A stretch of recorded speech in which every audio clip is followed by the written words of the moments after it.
appreciated. Hey, look at that. Now we're 75% of the way to our sub goal. Cool, cool, cool.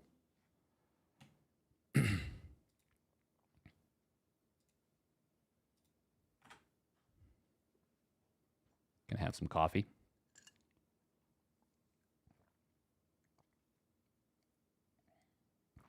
Yeah, there's plenty of time to get a prediction in, if you are so inclined. Now's a great time to say, if you've got a free Twitch Prime, that's a good time to use it.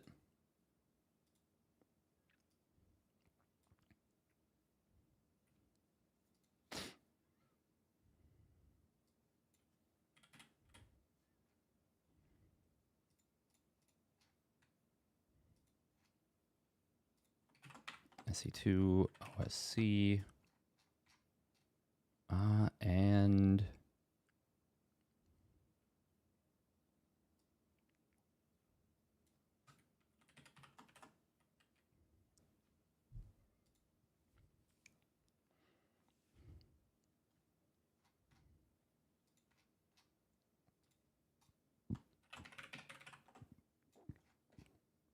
there we go.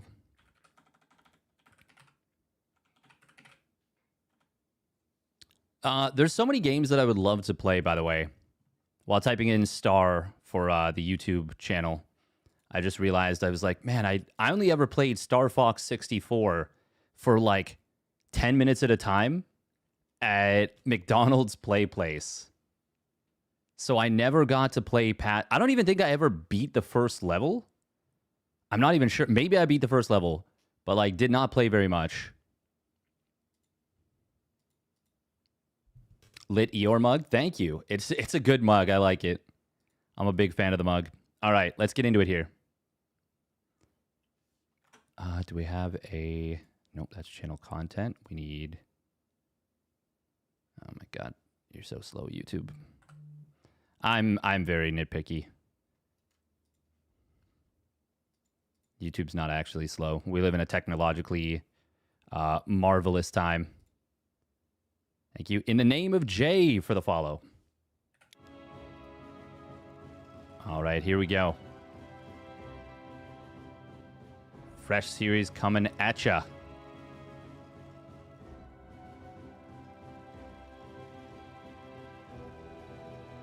Forgot to do one thing on my stream PC setup, so I'm just doing it right now.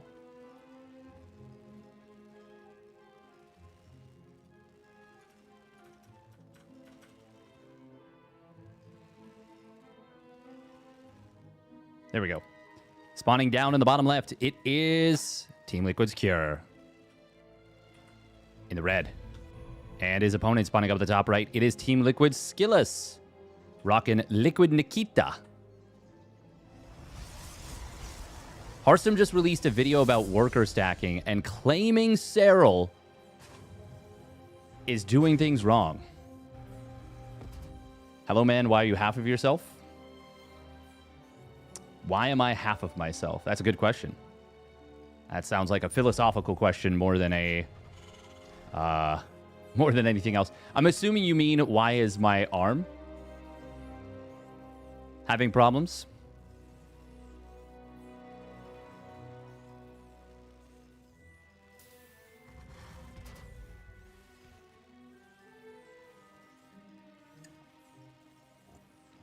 I broke my wrist playing softball, if that's what you're referring to. But yeah, I'm good.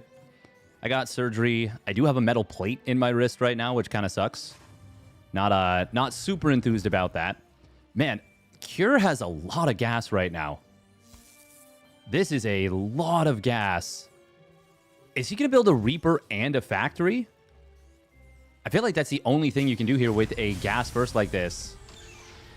This is so much gas. Meanwhile, it's a Gate Nexus out of SKillous. And we are seeing this quite a bit frequently, or recently, I should say. Protoss players going gas after Nexus. It's kind of nifty. Reaper factory off one gas is... I mean, it's a lot of gas, which really cuts into your mineral income early. And where Terran kind of got hit the hardest of the three races, it does make a pretty big difference.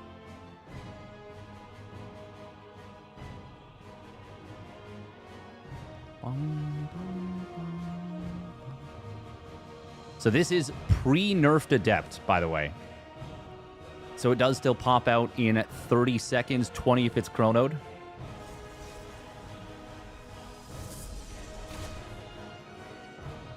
I really find it kind of crazy that after buffing Zerg early game with the Larva change, they still nerfed the Adept.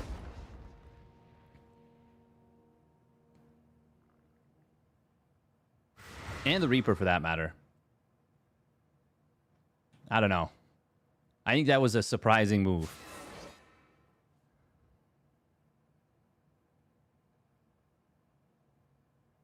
It does feel like this patch is very anti-Krystianer. All right, what is Kira going to try and do here with this? He's obviously taking an expansion now, but he's down 7 workers. He does need this early 3 Reaper, 2 Hellion to pay off. This is pretty interesting because doing this off just 1 gas is like not really a thing on the old patch. So Kira has come up with something a little bit out there, a little bit unique. And only 2 counter harass lings are enough against the Adept. Yeah, forcing the second Adept to not run in is pretty valuable. Ooh, Shield Battery does not yet have what it needs. We see a probe pull, accidentally pulling probes from the natural. This was probably a control click. Cure is getting a crazy amount of damage already. Oh, somehow doesn't get that last shot to kill the 9th probe, but that's still damn good damage. Damn good. Now, on the other side of the map, we do have Warp-in Stalkers ready to go. Okay, 4-second Warp-in. 2 Widow Mines, one of them getting baited by a probe, one of them getting taken... I mean, can you call it baited by a Stalker? That's a high-value kill. The thing is, there's really nothing else for Cure to defend. If these mines get taken out, this is a disaster for him. Is he just dead? I think he might be. This is so many Stalkers. He can just blast through the depot. Not enough repair. None at all, in fact. And now the tank is in huge jeopardy. There's a medevac on the field. SKillous might actually just kill him here. The SCV pull. Oh, that's a little miss micro right there from SKillous. He is going to get surrounded. Unfortunately, the siege tank is shooting an Adept. Its worst possible target. Oh, we're going to see a dive on top of the tank. He's going to kill it. Even with a very nice shot on that group of Stalkers. SKillous making use of the Warp Gate setup for the counterattack. And takes a quick and dirty game number 1. Even if he had the bunker done, that's still going to be a tough defense. He got a lot of damage done, obviously. But the threat of just Warp Gate, just counterattacks with Warp Gate, is extremely high. Oh, that's not what we need.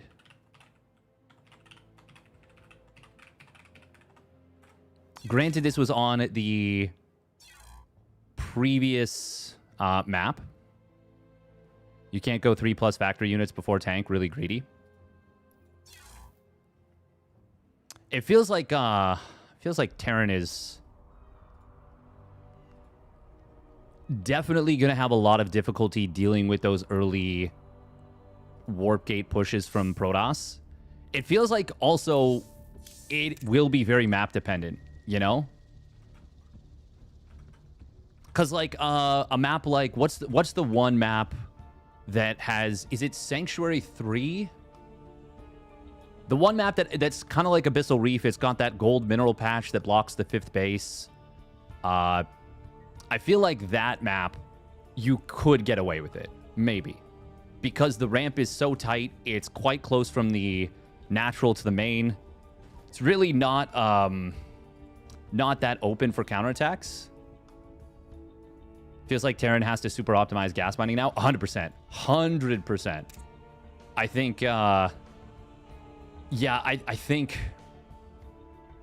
Well, we're already seeing a small adjustment from Protoss, but I think they have the ability to be more flexible with this kind of thing. I think we're going to need to see Terran players mess around with, like late gas timings, maybe. I don't know. It seems like these kind of warp gate pushes are pretty strong. Reminder that this is played on the pre-hotfix version of the live game.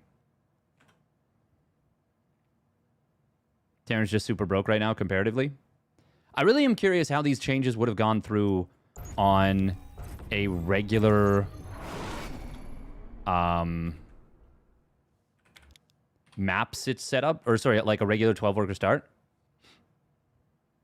I go 2 gas factory, then mine with 1-1. Okay, yeah, I can see that. I'm going to run a quick minute of ads as well. Definitely feel super mineral starved. Yeah, 100%. I need to put something in the bottom left of my screen underneath chat so that it can be more visible.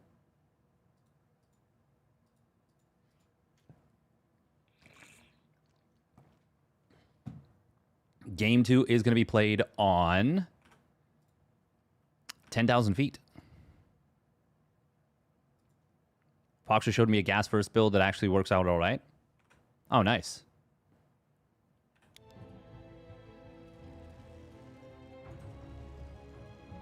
All right, here we go.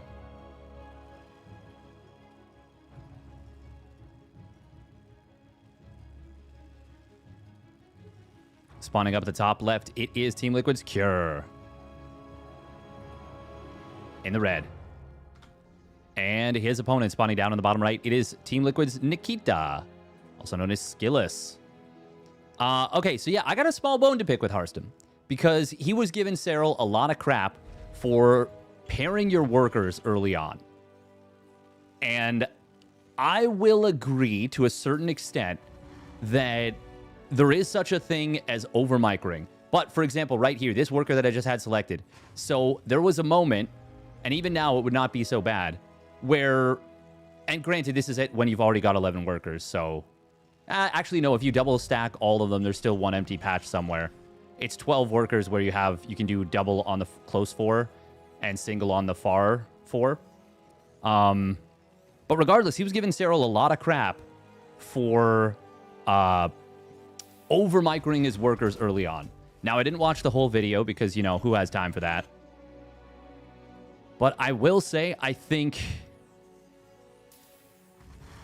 it is still worth it to stack at least 2 mineral patches early on. Now, obviously, you want to make sure that you're not letting the workers bounce around, because if you are, that's a problem. But I do think that if you time it right, it is the optimal way to open. Now, he used a benchmark from a flawed build to test against Cyril's hatch timing, and I think that's just first of all, it's inherently wrong. It is inherently wrong to do that, because Cyril messed up the micro at one point and, like, had a drone, like, you know, waltz all the way away. I don't know. We'll see. We'll see. This was an interesting opener, by the way, and I think we're going to see a lot of this kind of thing. It's a barracks with a later gas. So in the previous patch, it would be like 16 barracks, 16 gas. Now this is like 13 barracks, 15 gas. We're going to see, I think, a fair bit of that, or 13 barracks, 14 gas even.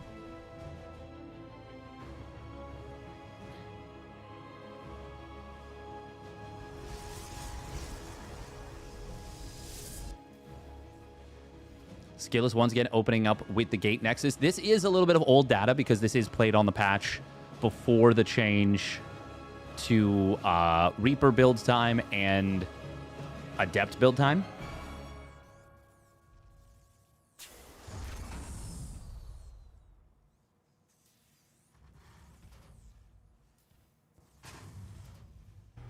Twilight Council coming in from Skillous. He is up 1-0 in the series. This is a short rush distance map, so no bunker at the front is a little scary. But he does have this high ground, and he will see the Adept coming. Gonna get actually a decent bit of damage. Oh, wow, is he gonna kill it? That'd be really nice. Oh, 1 hit left. Skill is going to hide in the bushes, but he could get the kill on this. Cure, that is. He's gonna hunt this pretty far.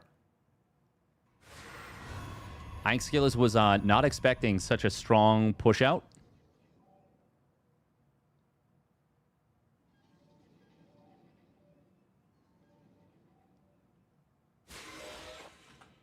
Feels like we went back in time. We did. We did a little bit.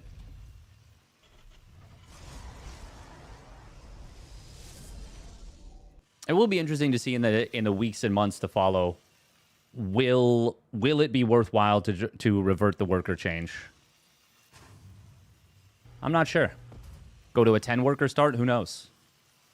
We are going to be seeing a couple additional gateways coming in.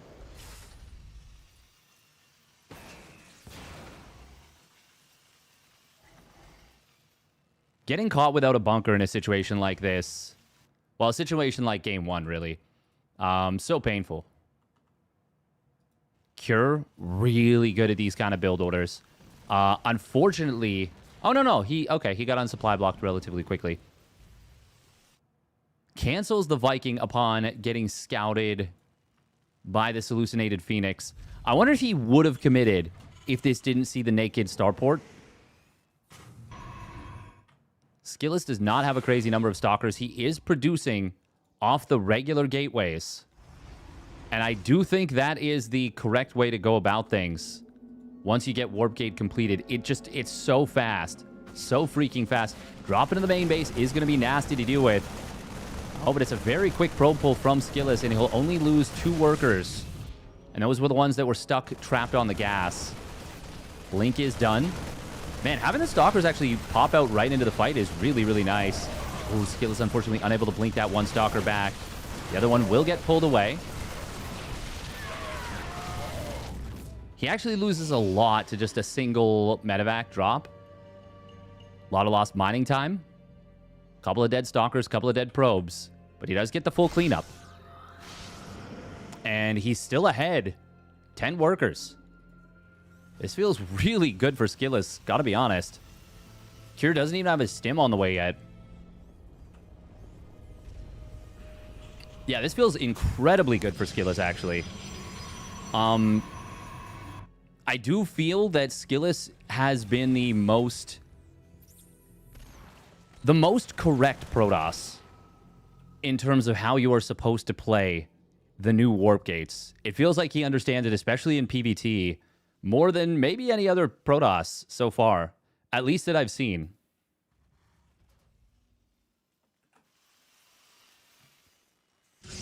Robo Facility Forge coming in.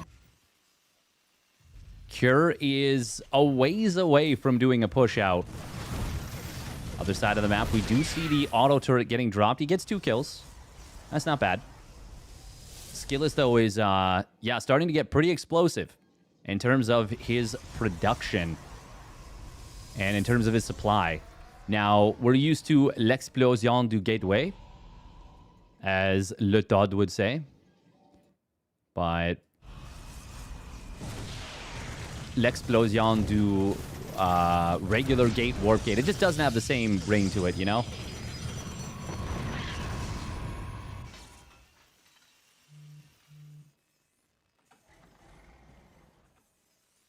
Cure, third base is pretty far along.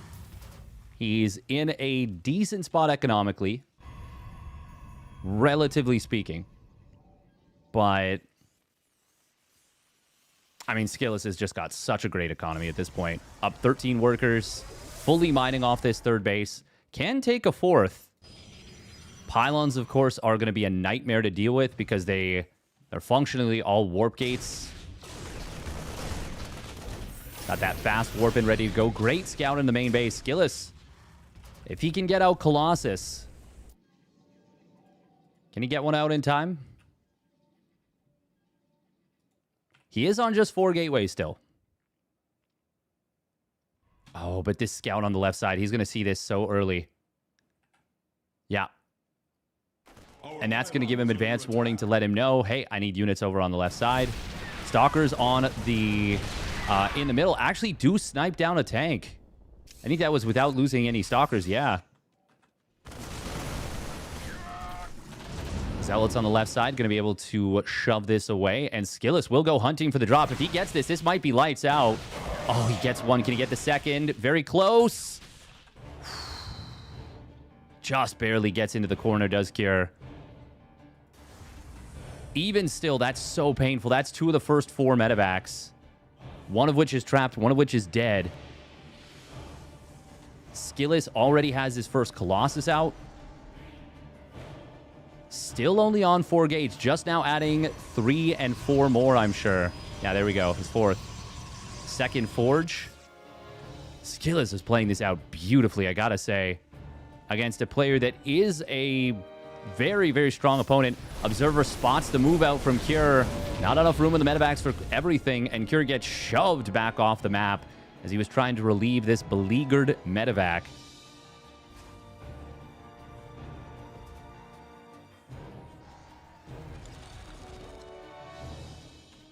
Reminder that there is a warp gate tax, but once you pay the warp gate tax, you can swap your gateways back and forth at will. SKillous going to be saturating this gas at the 3rd base. Reminder that this is pre-hotfix, so the main base gases do have 2,500 as opposed to the 2,000 they've got on the new version of the patch. Cure going to go up to 3 starports. Okay. SKillous is now switched into attack mode. And he's going to try and attack Cure's life points directly, but the Widowmine shots, holy moly. A lot of damage coming out. God, 2,400 damage inflicted. I really would love to see how much that Widowmine did, because it's a lot. Look at that damage disparity. 2,000. Huge. SKillous, though, 5 bases. And yeah, this is the version of the Ghost that only has, what, 100 HP. So it's still one-shottable by disruptors. Widowmine gets a decent hit. 10,000 feet is, of course, a very defensive map. Very strong map for trying to hold on 4 bases. Getting that 5th base is a little bit of a challenge.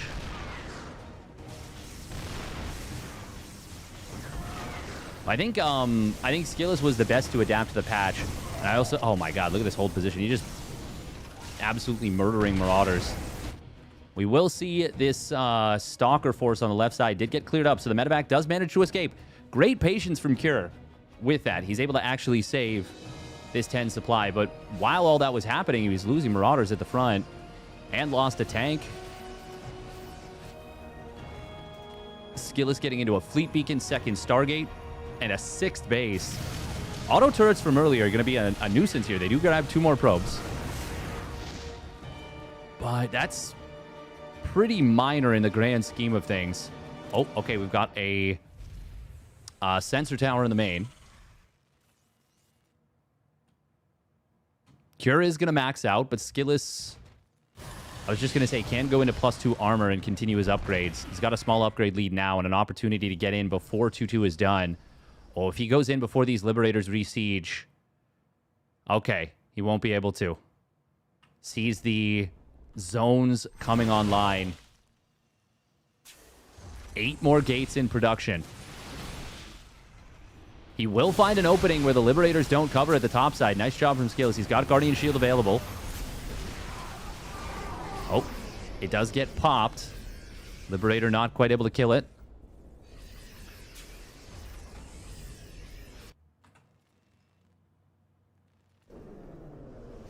Did the Guardian Shield get popped mid-attack? Huh. No, it didn't. Interesting. How did the Sentry take 78 damage? Oh, looks like SKillous killing his own Zealots there. Clear up a little bit of supply to start making Tempests. Raven sees the Mothership, sees the Tempests. Okay. In this situation, building shield batteries in the middle of the map is actually stronger than it used to be. Now that they get 75 energy to start with, regardless of where they're built, they just get 75 energy. Before it was 50 energy if you were not close to... if you're not close to a base. and 100 energy if you were in range of a Nexus. Mothership will pop out. Tectonic Destabilizers about to... Well, just getting started up. Oh, War Prism on the left side. Cure will find it. He'll get the kill. SKillous is going to go hunting, though. He wants this whole medevac group. And Cure is like... Yeah, he's going to lose this. Cannons at the right side. That is poor Bioforce. It's going to get like 1 or 2 probes, maybe 5 even. Even the shield battery is actually keeping these alive. He will get more than I expected. No, it was 5. Okay. That shield battery did work. Kept that 1 probe alive. This probe on 1 HP sensed the call of the void. And the shield battery refused to let it go. Such a strong position in the middle of the map here with Tempests. We do have 5 Vikings coming out at once. They do have +2 air weapons as well. SKillous getting +3 armor for the ground, +2 ship weapons, +1 shields. Ooh, this is a nice counterattack here from Cure. SKillous doesn't actually have enough to deal with this. Oh, just kidding. He sent enough Zealots back to absolutely murder this. Meanwhile, SCVs... Oh, looks like they got stormed big time. Tempests are... Did he get stormed? No, he doesn't have storm. Was it Widowmine shots? It must have been. Or friendly fire or something. Yeah, Zealous must have run in. Yeah, there's a traitor Widowmine there. I'm quite sure that this Widowmine did a lot of friendly fire damage. 3-3 will complete on the ground. Time Warp was used. So was Cloaking Field. Oh, we're going to see a blink forward. A lot of the Zealots are gone, but they're still kind of chewing away at this army. Liberators in the back. There's still 5 of them going to work. This feels like a big overcommitment from SKillous. He's going to lose the Mothership. Might just lose all of these units as well, but he's going to be able to warp in 16 additional gateway units behind this. That saves 2 of the Tempests and the Colossus. Cure is still super, super broke right now. SKillous is flourishing eco-wise. 75 probes to 45 SCVs. But did SKillous just warp in 15 additional Zealots? Hello? Okay, back here. Maybe anticipating a counterattack? 2 more Colossus going to be... Oh, sorry, 3 more Colossus going to be hitting the field. SKillous is going to get right back up to 4 Colossi in just a moment. Also adding additional probes. And he's already remaxed. Kudos to Cure. He is nearly remaxed as well. EMP being used. And Marauder going to be able to tank. He only lost 1 Marauder, killing like 4 cannons. Not bad. Still forced back from the static defense because SKillous shows up with the main army. Oh, this is a really good position for Cure. SKillous does not want to take this fight. And he will back away from it. But he, more than anything, I think you want to deny this 5th base. Oh, Priz, what was that? Okay, Prism did get taken down. Not bad. SKillous can absolutely kill this base. There's no building. Oh, okay, he doesn't even lift it right away, so it's instantly just smashed. SKillous has got to be a little bit careful. Cure is looking to zone him in here. These Liberators do have their power spike. Colossus getting hit very hard. He loses 3 of them almost instantly. 4th one going to get gunned down by Vikings. This is looking scary here for SKillous. There's a lot of bio behind this from Cure. I was going to say Disruptors might be the wave, and that is exactly what we're going to see. Tempest, meanwhile, in the middle of the map, they did kill a good number of SCVs. And if SKillous just continues forward with this army, yeah, I think you just give up this position and you go for more of a base trade. Cut off reinforcements, kill them. Cure is on 155 army supply right now. Huge, mega army. But SKillous still has a decent bank. It's not huge in terms of minerals. Oh, 1 more shot will take down the command center, but he's not going to go for it right away. I know it's just 1 orbital and there's more behind it. Zealots do get meat grindered pretty hard. SKillous is kind of getting cleaned up here.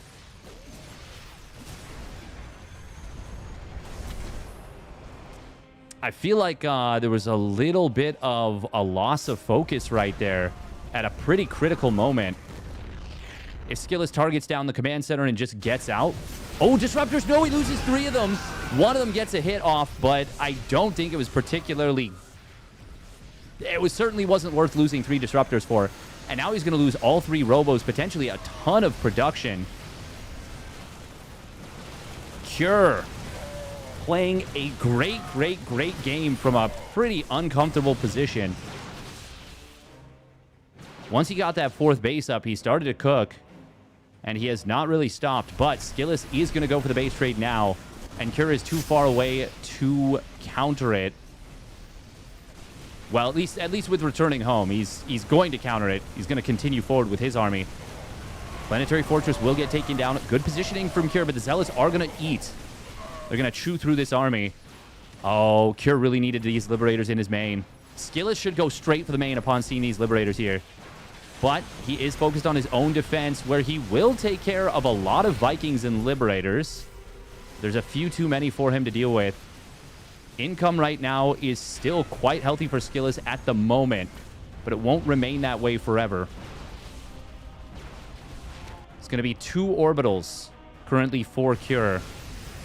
SKillous does not want to let Cure get a...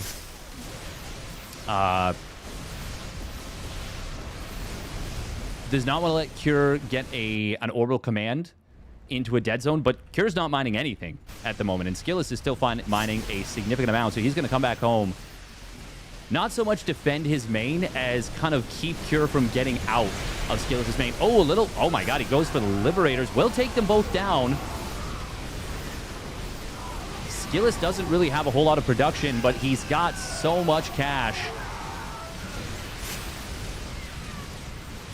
Nah, he whittles this army of Cure down enough, I think.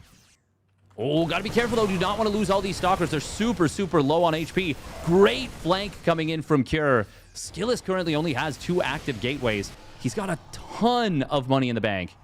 Starts up a mothership even. Where did he start that? Okay, left side. I kind of like that. Building a lot of cannons and batteries.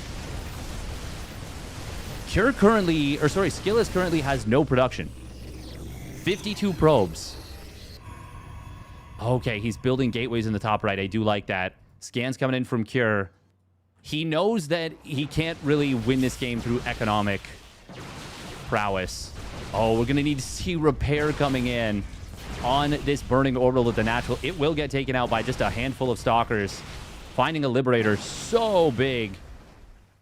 Yeah, no, SKillous should still win this game. Cure managed to make it really messy and really awkward. And if SKillous hadn't gone for the base trade, hadn't knocked out that planetary, knocked out the natural, knocked out all those orbitals, very different scenario potentially than the one we're seeing now. But he did. He managed to do so. And now there's not a whole lot of anti-air for Vikings. 3 of which are super wounded. Okay, one of them is somehow still... Oh, he's blocking rebuild. That's pretty cute. But unfortunately, just the mothership, a couple cannons being out is probably enough for SKillous to win this game. And by unfortunately, I mean unfortunately for Cure. I literally think the mothership and these 2 cannons can win this game right now. Cloaking field getting activated. There's actually no detection. EMP will provide a little bit of detection. That is a lot of damage into this after the EMP. Reminder that this is the version of the mothership that has, I think, 50 less HP and like 100 or 200 more shields. Good control from Cure so far. SKillous really just needs one more warp in, and he will take care of business here. Mothership does get taken out, but all of the Vikings are going to fall. Cure doing an amazing job, honestly. Actually depowers 4 gateways and the Robo. Oh, and he found... I didn't even realize he found the pylon in the top right. So there's 9 gates, but what, 7 of them are depowered?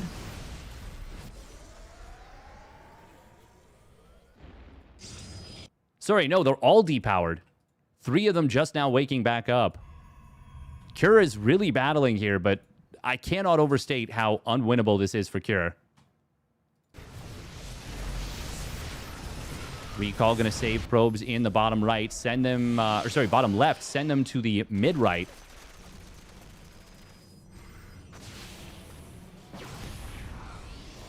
Now we're even seeing a Tempest being rebuilt. There's 1 Viking and 2 Marines. This is the most optimistic game I've ever seen from a Terran player. I was wrong about the Mothership before, but I'm not wrong about it now. It will win the game on its own. Literally kill every unit single-handedly. I do feel like SKillous made a mistake of like kind of getting baited away from his shield batteries before. But that still didn't lose him the game, and it was never going to. There's too many bases he's got. And there it is. GG is called. SKillous will take game number 2, even though Cure made it very difficult for him.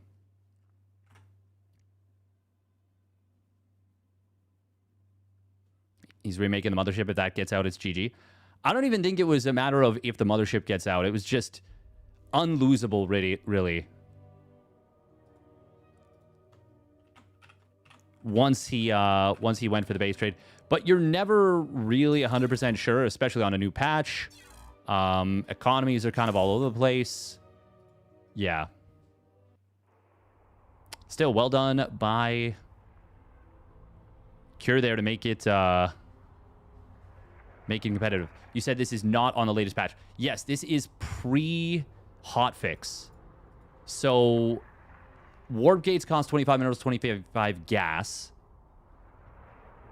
But we don't have the buffed force field, the nerfed... what do you call it? The nerfed Adept and Reaper. Yeah, sick game. Yeah, it was pretty cool. Larva is still, 9.5 seconds as opposed to 9.9. Yeah. All right, minute and a half of ads real quick, and we will get into game numero 3.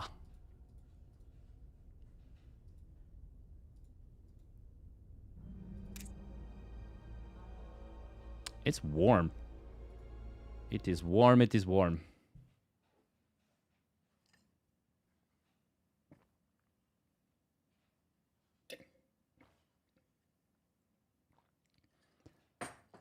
So funnily enough, this was supposed to just be a best of 3, but the players, I think, misunderstood and played a best of 5.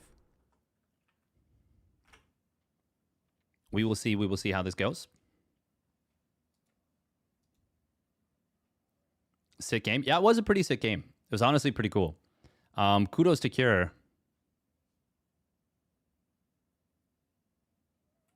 Said fast, I recommend breaking your foot next time. No excuses for sitting at a computer all day and no handicap in games. That would be... Yeah. That would have been better for playing, that's for sure. SKillous winning 2-0 against Cure would have been a major upset pre-patch. Yes and no. Yeah, a little bit. A little bit.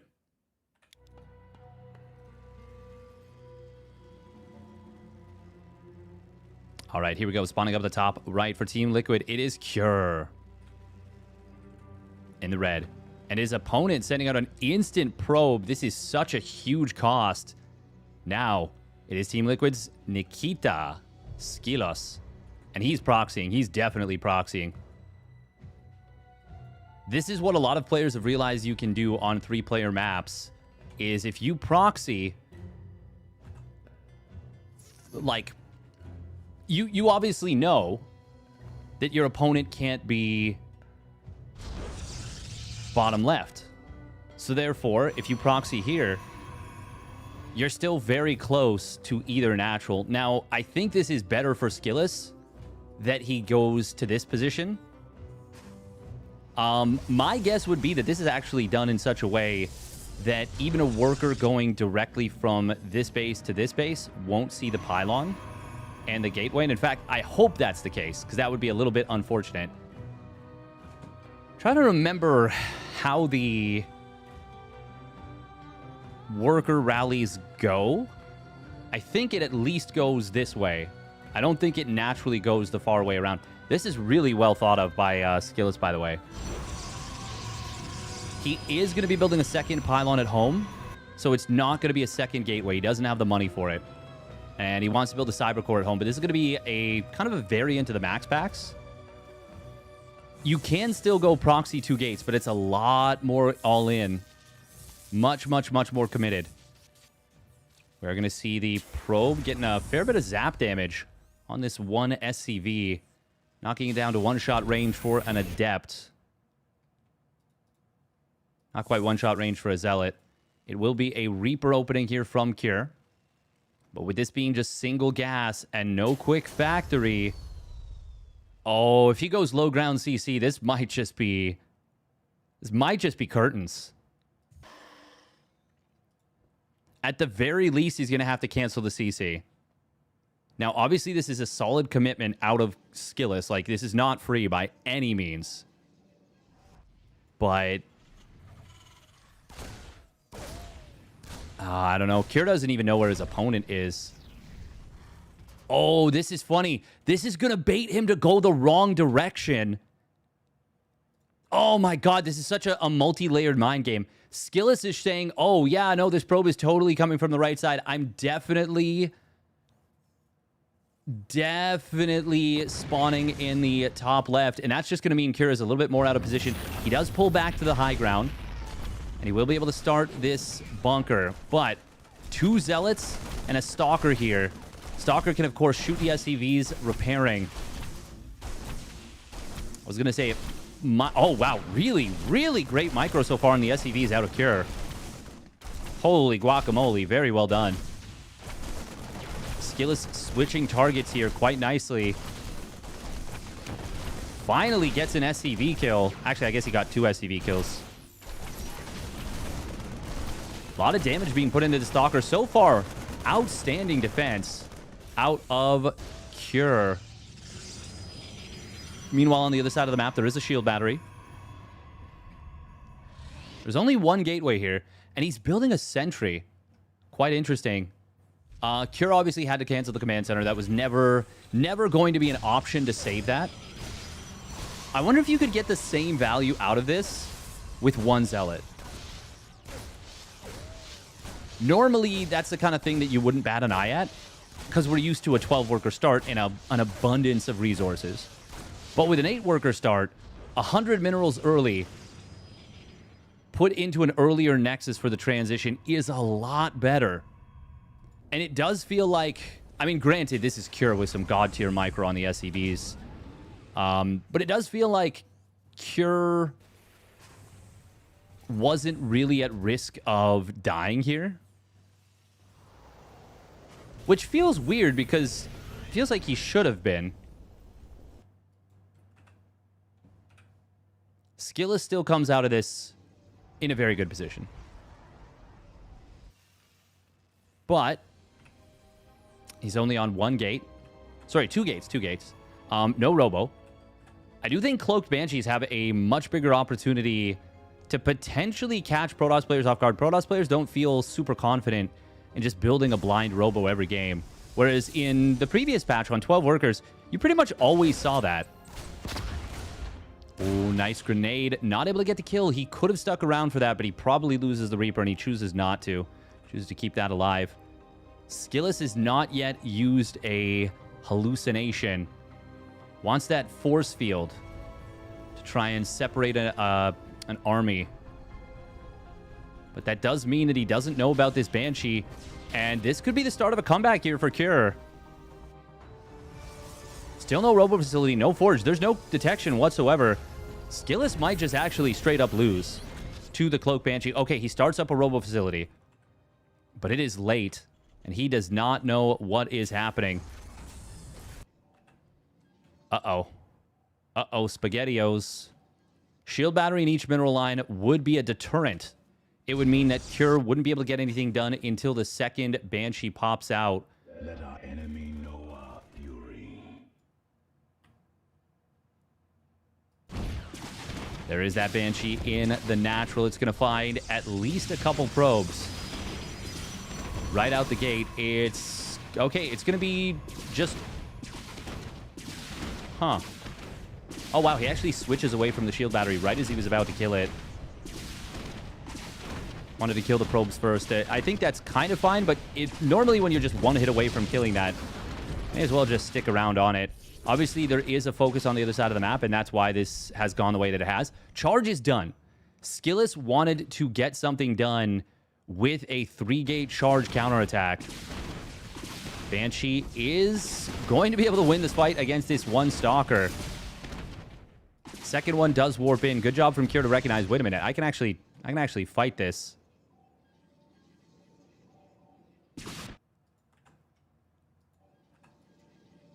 Banshee in the main base. Can't do anything more.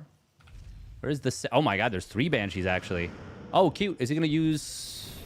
No, he's not. Is he going to maybe check the main and then come back and trigger that mine with the hallucination? I would love that, frankly. That is a strong defense from Kira getting set up here. 3 siege tanks and quite a significant number of Marines. SKillous now only 2 workers ahead. And Banshee finds, I think, another worker. Yeah, it does. 2 more Banshees in the natural. Oh, man, these Banshees are hopping off so hard. 6 probes going down in total. And SKillous is not having a good time with these. Still no blink on the way, by the way. SKillous with actually quite a bit of money in the bank. He's kind of hesitating to spend it. Templar Archives might be the wave. But I feel like... I mean, more than anything, you got to make a choice. There it is, blink. It's really, really late. He has swapped back into regular gateways, by the way. Once again, they produce so much faster than the morphed warp gates.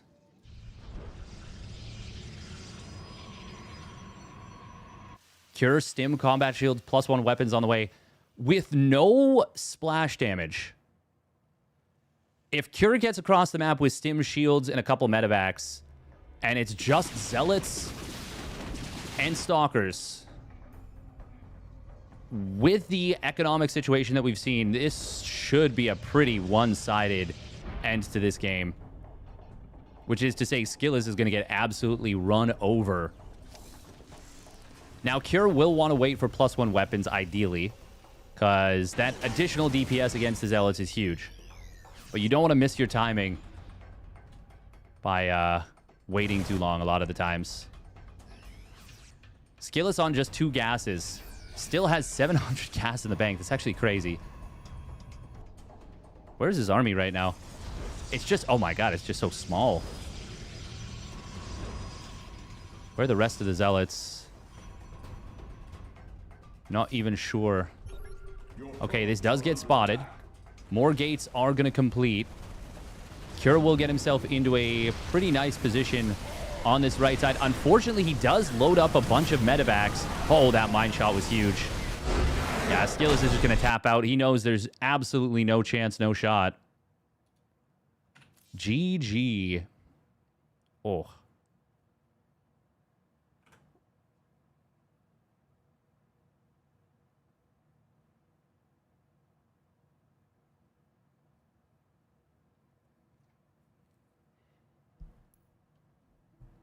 When you go deep into the main, it's really easy to lose the Banshee to random stuff.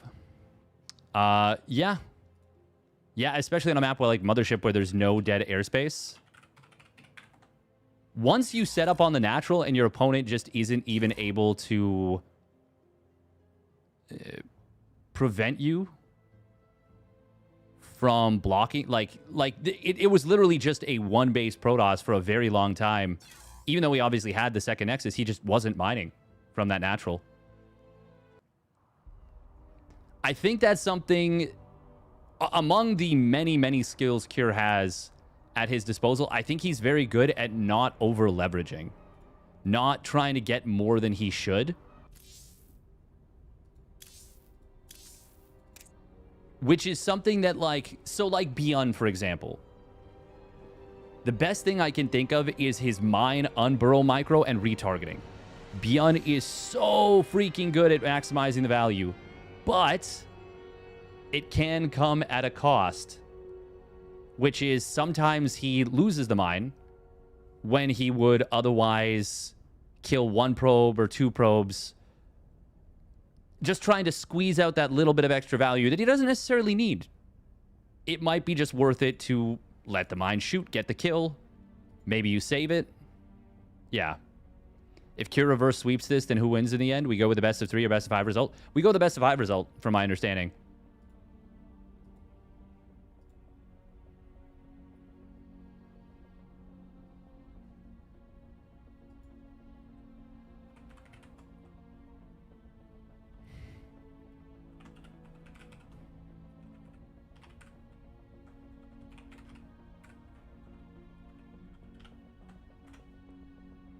Is this best of 3 or best of 5?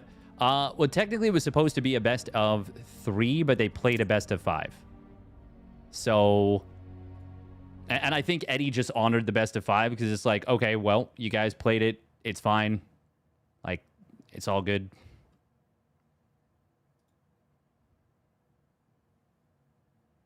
Getting no SCVs with a 2 Zealot, 1 Stalker proxy shows why 1 Zealot, 2 Stalkers is a better option. Yeah, I mean, hindsight is obviously 2020, but yeah, it obviously worked out. It would have worked out a fair bit better in this scenario.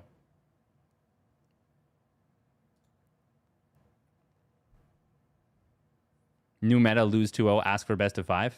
Heh. Big brain gaming.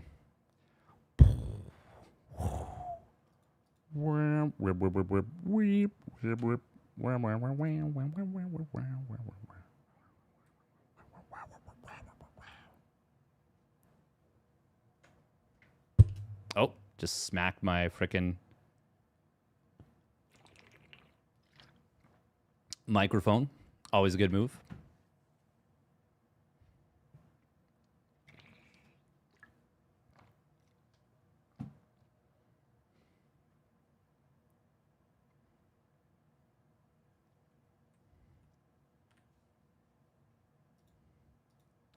Oh my god.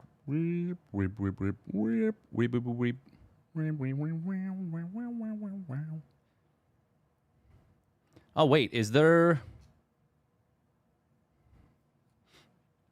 a new... Oh, okay. There's a new faction for Tempest Rising. I feel bad, but I tried playing Tempest Rising, just the campaign, and I was like, holy crap, I don't... Like, I could not enjoy it at all. Like, I could not enjoy it even a little bit. And I wanted to. I genuinely really wanted to.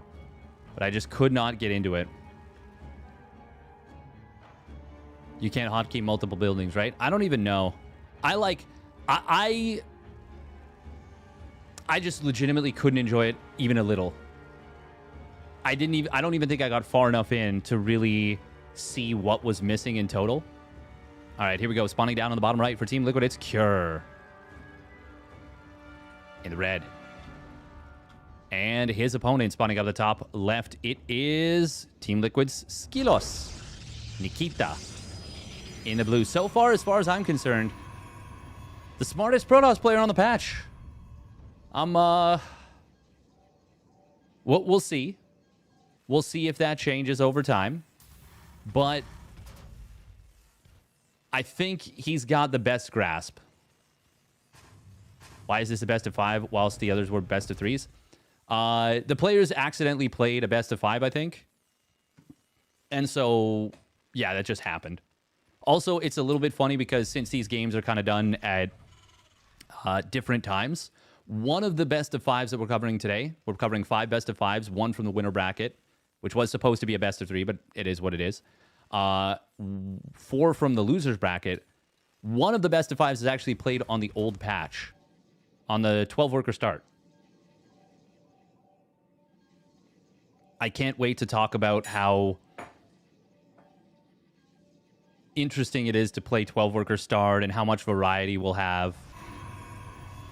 SKillous once again going with the Gate Nexus into gas, which I think is pretty darn good.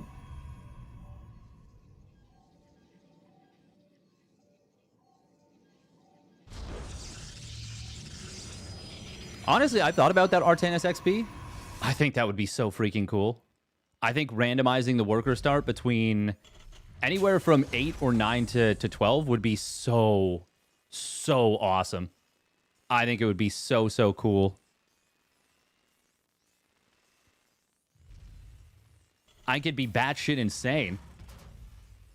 But, like, what's wrong with that? What's wrong with that? What's wrong with making things just a little bit insane, a little bit wild?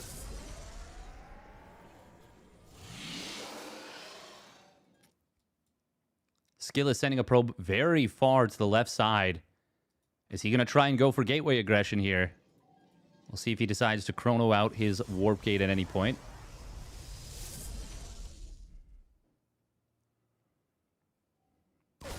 I hotkey one pylon to my Nexus group. That's next to my actual Nexus, so it always jumps there. Oh, yeah. Yeah, you can make it so that, yeah, that always bothered me a little bit, but that actually can be used constructively.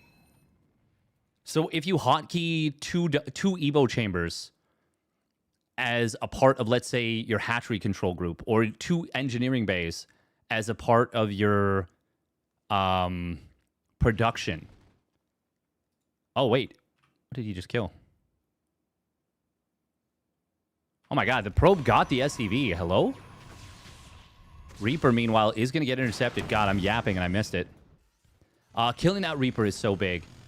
Because this is a commitment to 5 units. Once again, Cure doing this off...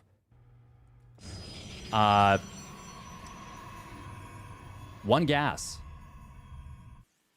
He did die in game number 1 to a warp gate push off just 3 gates when doing this. Oh, Hellion's going to try and drive by.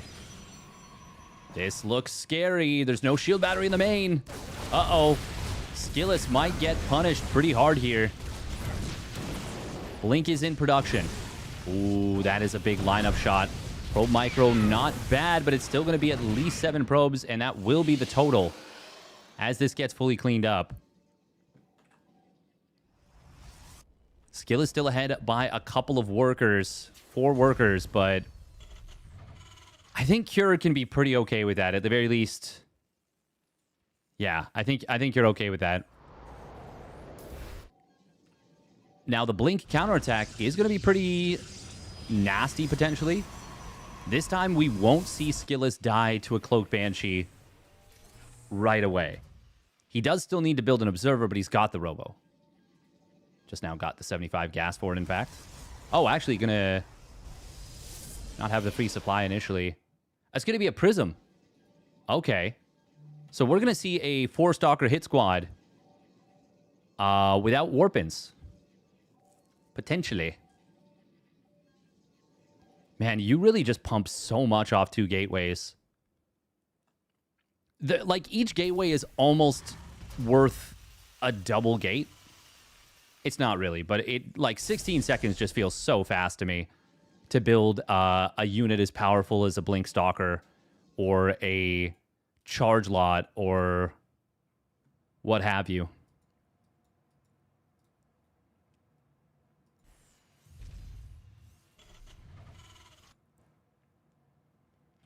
I do feel like Protoss has gained a lot of potential skill expression for this. I was saying that this wouldn't kill SKillous, but I don't know. This could get scary. However, on the other side of the map, there's really nothing to deal with this 4-Stalker hit squad. It's going to be 4 SCVs immediately taken out. Now, Warpin was used aggressively, but there are Stalkers in the vicinity of the main. Cure will find some counter damage, undoubtedly. But will it be enough to make up for these SCV losses? The answer so far is absolutely not. Eventually, maybe. But not if you lose your first Banshee, which he did. Oh no, Cure is in huge trouble now. 3rd Nexus nearly done. There is a pylon here. SKillous did not respond right away. Cure should just go... Hello? He's going to the 3rd. Oh, SKillous. Oh, no, no, no. No, the F2. The F2. No, no, no, no, SKillous. No, no, no, no, no, no, no. No, no, no, no, no, no, no, no, no, no, no, no, no, no, no.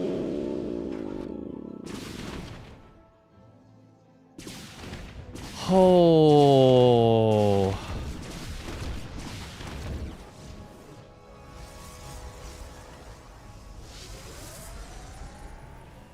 Ay, ay, ay. 6 dead Blink Stalkers. And that is what he needed to contest this Terran army getting across the map. I love Cure just kind of calling an audible saying, well, not going to get a better opportunity to walk across the map for free than this. We've got 2 tanks. 3rd one right behind. I think this is a dead Nexus. I don't think SKillous has a chance of contesting this. He would have if he had slowed the attack down. But this is definitely going to be a dead 3rd. Cure maybe should just back away, but he feels that he smells blood in the water, and there is absolutely blood in the water. Oh, target fire from the tanks on the Stalkers, making sure to avoid friendly fire. If SKillous didn't have those Blinky Boys there, maybe there's enough friendly fire damage that SKillous might have a chance. But God, that was a rough one for SKillous. Oh my goodness. He was in such a good position. He was in an amazing position. All he needs, yeah, is just a little bit of kiting. Well, I mean, I don't even think Cure goes for that move out necessarily. Maybe he feels like he has to, but with what would have been 8 Blink Stalkers, 7 or 8 Blink Stalkers just contesting that army. Oh man, that is so painful.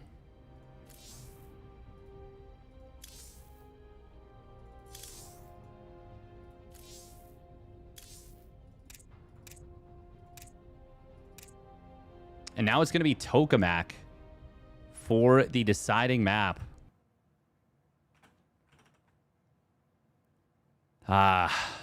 With unstimmed Marines and no medevacs, yeah, even with 3 tanks, like, you really... I just don't think you can move out. Hey, thank you very much, Sean DeFegan, for the 30 buckies. Thank you so much. Really appreciate it. Thank you for the support. Very, very helpful.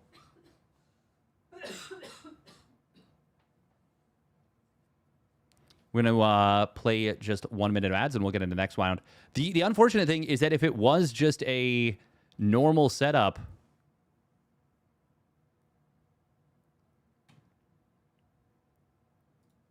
would have been a very... Like, if it's a best of 3, SKillous has already won.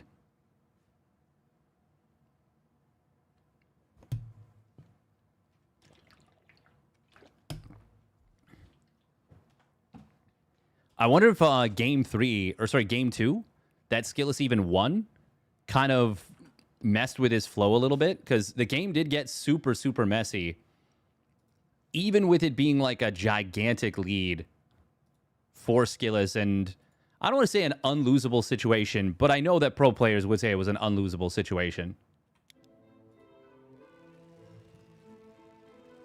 Granted, he did win the game, and he never really was at risk of losing it after the counterattack on 10,000 feet. But it was still one of those situations where there's a very big difference between knowing that out of game with full information and playing in game.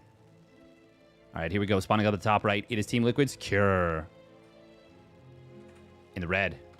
And his opponent spawning down on the bottom left. It is Team Liquid's SKillous in the blue. Liquid Nikita.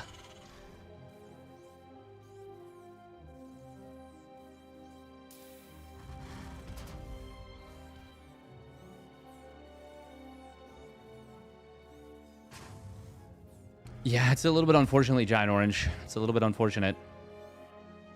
But it happens. I mean, StarCraft 2 is not played in a vacuum. It's a game where things go wrong. things go wrong, things get messy, and it is very easy to have a game slip out of your grasp. Especially against a player like Cure that puts so much pressure on you.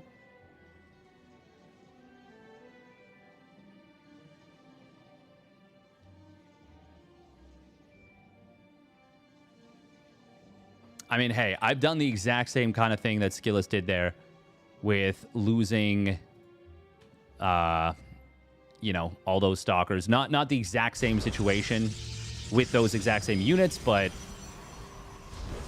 you know, just a really bad attack, throwing away a bunch of units, or miss-microing, and then your hands lock up because you kind of get in your own head. You're like, oh my god, I messed this up so bad. I'm so bad, blah, blah, blah. You just really start beating yourself up, and it's just not a good thing. And hopefully SKillous can stabilize here. I did not realize he cuts a probe to get the 17 Nexus. This feels just like such a good build order.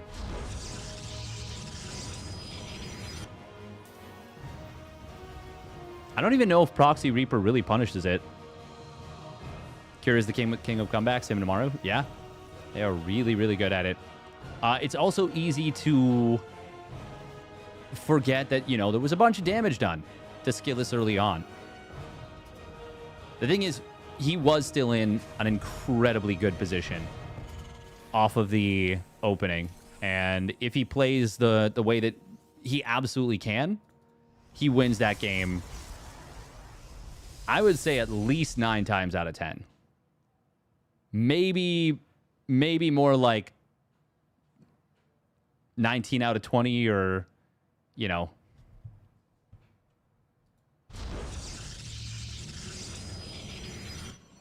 %95 of the time type of thing. Well, 19 out of 20 is 95% of the time. Proxy Reaper comes at 225 into Mineral Line. Definitely punishes it. Even then, you can still probe micro and be, I think, okay.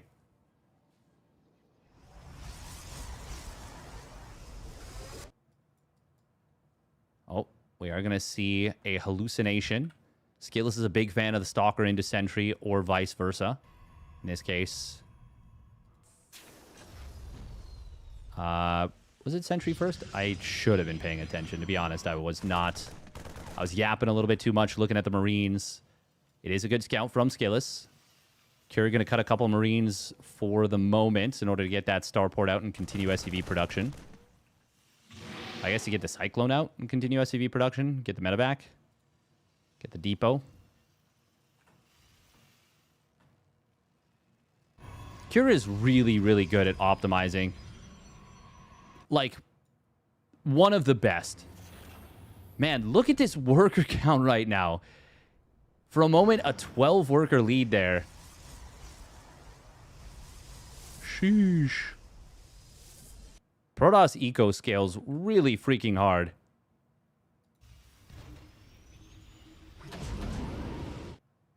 Cure is going to move out with a little push. How many stalkers are there? Only 4. Scout will see a starport swap onto the tech lab. Oh, big jump on top of this Cyclone. Going to get a lot of damage done. The lock-on does get broken. SKillous really wanting to contest this pylon. And he does get the kill on the Cyclone. And that's pretty rough, actually, for Cure. SKillous can pull back to the safety, the shield battery, and the middle line. And if he does so, he will basically just force this back completely. Might have been trying to buy time for Blink to complete, because if he does get Blink up, this is a dead medevac. However, Cure makes it to the safety of this position. He's paying attention to when Blink could or should be done. It was a good attempt to keep Cure in a kind of occupied and tied up. He wanted to give Cure the illusion that there was an opportunity to snipe. Oh, hello? I'm not a big fan of this, to be honest, from SKillous. He does show the stalkers underneath before the observer shows up, and that will let Cure Well, I mean, Cure's not preparing for this, but it would have let Cure prepare for this. There is an Observer at home. Charge starts up as more as additional Zealot, as well as additional Zealot production. The thing is, with this setup as Skillous, it's kind of funny because instead of a late army swell where you catch up to the Protoss or to the Terran kind of as your gateways come online, you're kind of keeping pace with their army supply the majority of the time. But it's important that you don't miss a macro cycle. I mean, that's always the case. But it's more so like building production.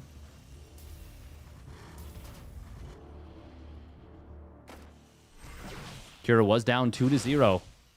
He has been battling back. This is interesting. Just 2 Stalkers blinking over this chasm. They can blink back out. Unfortunately, he does lose one. Remember that this was played with cross-server ping. Unfortunately for SKillous, he does not have a third Observer at home, but there is a cannon. Okay, I just assumed that was a battery. It's a cannon. Oh, that's actually really nice. We'll give him detection. Even if it's not mobile. Third command center is halfway done. Has SKillous scouted it? No. Cure is really good at kind of keeping this type of information hidden. A large part of the time. There is energy for hallucination. In fact, 2 hallucinations if you wanted it, but more likely to be hallucination and then Guardian Shield if necessary. Skillous now getting into additional gates. Oh, he's a little bit supply blocked, but he's got 4 pylons finishing up. So it's not going to be that long of a block. Observer does see this. Upgrade complete. I think right here, it's a really important thing to stop moving your Observer, like, immediately. You have to assume a player like Kira is going to spot it, and he does. I think that's one of the bigger mistakes Protoss players make in a situation like this, is not stopping their Observer almost immediately. You've already gotten huge relevant information, but unfortunately now you've kind of blinded yourself. And there's very limited map vision behind this out of Skillous. Granted, it is a best of 5. It's been going a while. The momentum is all in the favor of Cure. Having won the last 2 maps in a row, and especially the way that he won them. Widow Mines, a couple of them do get taken out before they can burrow. That will allow the charge lots to go to work. Really, really well, actually. And Skillous still hasn't morphed his gates into warp gates. He's just using that incredibly fast production to get these units out as quickly as possible. First Colossus is going to hit the field. This is still very much anybody's game right now. Oh, Stalkers will be able to blink forward. They will find 2 of these Banshees. Well, both of these Banshees, I should say. Colossus doesn't have extended thermal lance. One of the Banshees does survive, but it will actually get caught and taken out. And now Skillous can send everything to the front. Zealot's getting set up for a flank here. Colossus, ooh, it does get dove and taken down. Zealot's going for a big counterattack at this point. Nexus will be given up. Skillous on the other side of the map trying to counterattack. And we'll get a few SCVs, force a lot of lost mining time, but that is not worth the loss of the Nexus just yet. +2 weapons, though, and extended thermal lance getting close to completing. Oh, this Colossus in a lot of trouble. Where are the Zealots? There's not a whole lot of them here for Skillous. Did he send more Zealots across the map? He's got 15. He can warp in behind this army if he's so inclined. Cure doing a good job of managing his medevac energy quite well, but they are starting to get a little bit low. This army might be a little bit too far out. Colossus could get sniped down by just 1 tank shot or a couple Viking volleys. Now it will survive 1 tank shot, but there's still 2 tanks there. Oh, one of the tanks does get the hit. The second one does not. This is very close, but it does look like Cure is breaking through. Skillous doesn't have enough production to support his eco, but he also can't afford to lose this Nexus. Oh, Cure is doing a really, really good job here and will take this down. No, the missed rally on the Colossus. Oh, no. SKillous. Not like this. This one Colossus in the back has survived so well on 3 HP. But losing 2 of them the way that he did. One of them, not so much a blunder. The third one, though, huge mistake, unfortunately.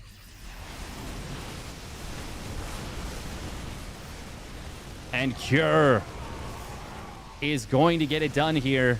The reverse sweep. SKillous will tap out. Oy, oy, oy. Oh, man.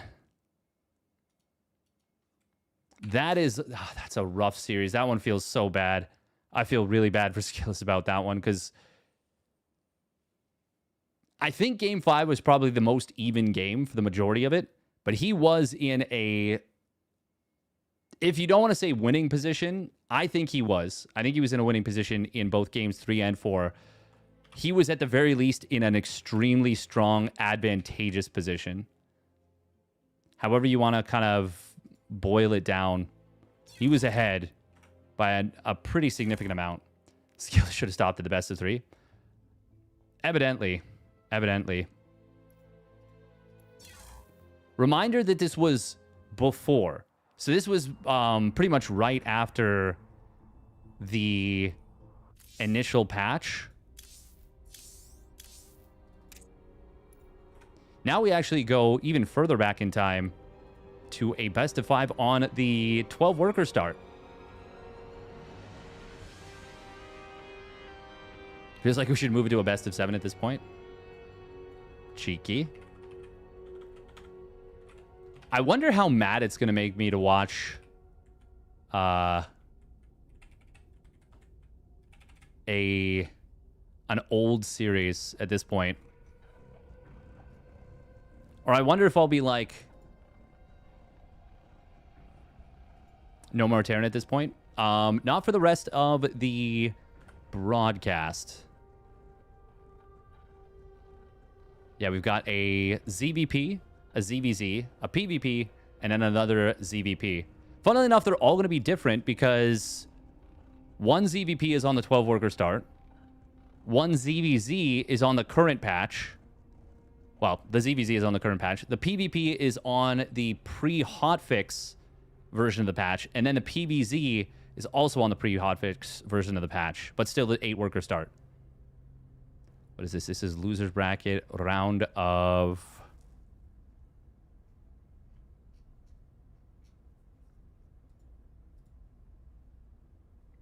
round of 16.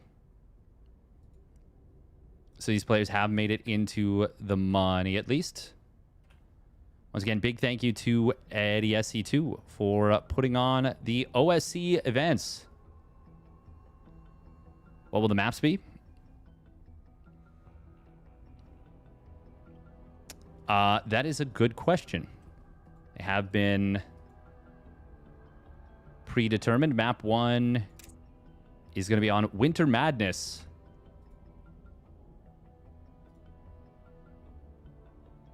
No, not Lambo versus SKillous. Lambo versus Goblin. ZVP, best of 5, loser bracket round of 16, old patch.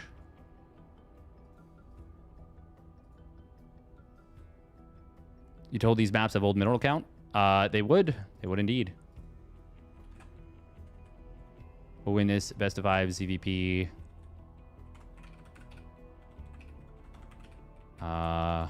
Old patch.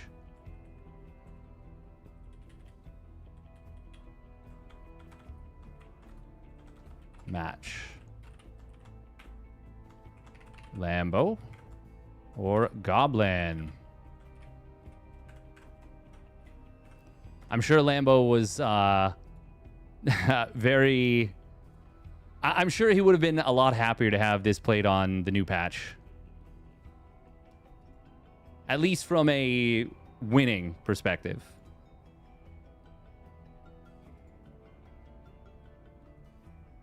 Hey, welcome TBD Forever. Welcome Cynical Death. Oh, what happened to my arm? I broke it playing softball. They do not allow sliding in the league. And sliding, as I've said many times, is actually safer than having to stand up. But what is even more safe is on close plays not trying to beat the throw.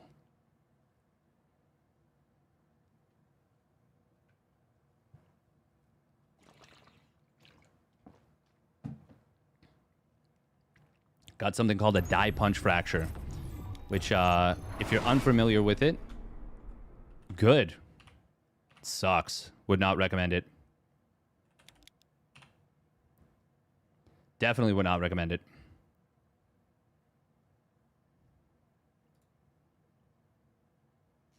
Bum bum bum ba-dum ba-dum bum bum bum bum ba-dum bum ba-da-da-dum.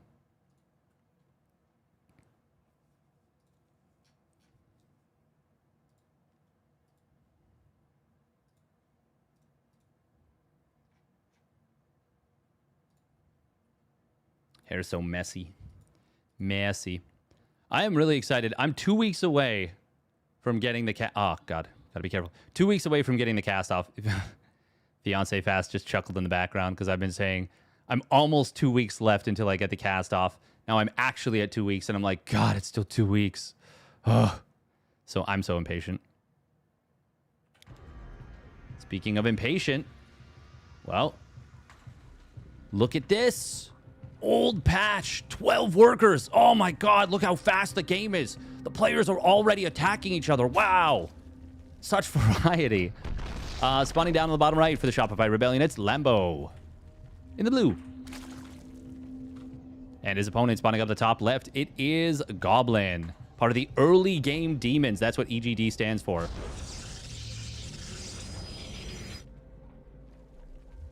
Caster cast. Yup. Yes, indeed. Yes, indeed. Thank you very much, Sean DePagan, once again for the 30 buckies. Really appreciate it. Very, very kind of you. And that kind of thing does help a ton. Does help a ton.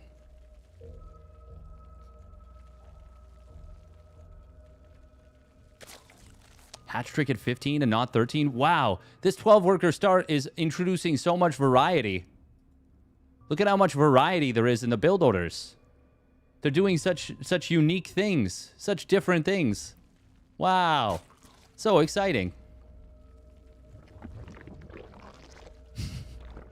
It is funny. My brain is like, I don't even know how to describe the feeling. But like going back to something that's so familiar after having all of the timings and all of the build orders just feeling super foreign and super different is kind of weird. Like, it feels very, very strange to switch back to a normal timing that I've been used to for, at this point, like 10 years, you know? To be fair, the extractor trick is a relatively new thing. Like, the extractor trick, 15 Overlord into the 16 Hatch. But yeah, this patch, once again, was played before, or this series was played before the 8-worker start patch. Oh, very interesting from Lambo. I actually do see a little bit of variety here. Opening up with 6 lings instead of 4. And probably going to sneak 2 sets of lings across. Oh, never mind. We're pulling the drones. We're going all in. Okay. Goblin did not scout at all. And Lambo is just going to pull the drones. And he is just going to full send. Okay, wow, this is absolutely variety. Where is the Stargate? It is in a good position. Pylon is relatively well protected. Adept is likely to shade forward and is highly unlikely to see this. If you kill this Pylon before the second unit is out, I'm not going to say it's over, but it's really, really tough. Goblin did start up Warp Gate and the Stalker. He can cancel one or both in order to start up the Oracle. In fact, he needs to cancel one for sure. Oh, Lambo initially taking drones off of the Pylon. You don't want to let that Stalker get out if you can avoid it, and he does prevent it. Adept on the other side of the map will be a small nuisance. It's killed 2 units already. Lambo, though. I mean, if you can deny this Pylon, it's lights out. Goblin has to fight, but it's not a good position, and it's definitely not a fight he can win. It is a matter of buying time. But I think this Pylon is going to fall. Shield battery will pop out, though, and will be able to start repairing it. We'll be able to start healing it, I should say. Lambo will have Ling speed done in a moment. The probes. Oh, he's going to get that Adept. No cancel on the Stalker. He could start... Oh, my God. If he canceled that, he could start a second Oracle. He can't, though, now. 11 probes have gone down. Okay, there we go. Now he cancels it. He could have started that a while ago. Big, big, big mistake-y. Energy recharge has been used. Good job with the second pylon. Goblin, I don't think he's going to be able to keep that Nexus at the natural alive. Lambo will continue to build nothing but units. Nothing but Lings. He's going to get back to proper mining it a little bit. Oh, man, this Oracle will feast in the meanwhile. Okay, Goblin's just going to tap out. Oh, Lings got into the main. Okay, well, they just... Okay, yeah. Derp. Doesn't matter. Doesn't matter. The lack of cancel on the Stalker. The lack of cancel on the Stalker and not getting out the second Oracle right away definitely hurt Goblin a lot.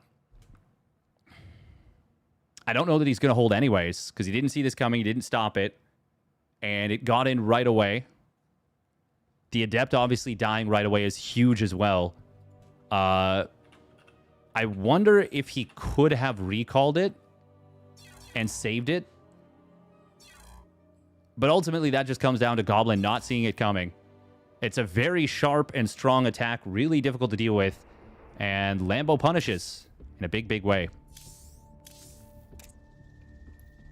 Sets the tone for the series quite nicely. The Professor. Professorson with a great prep build. Zerg 1 without the Larva buff clearly need more nerf. Heh.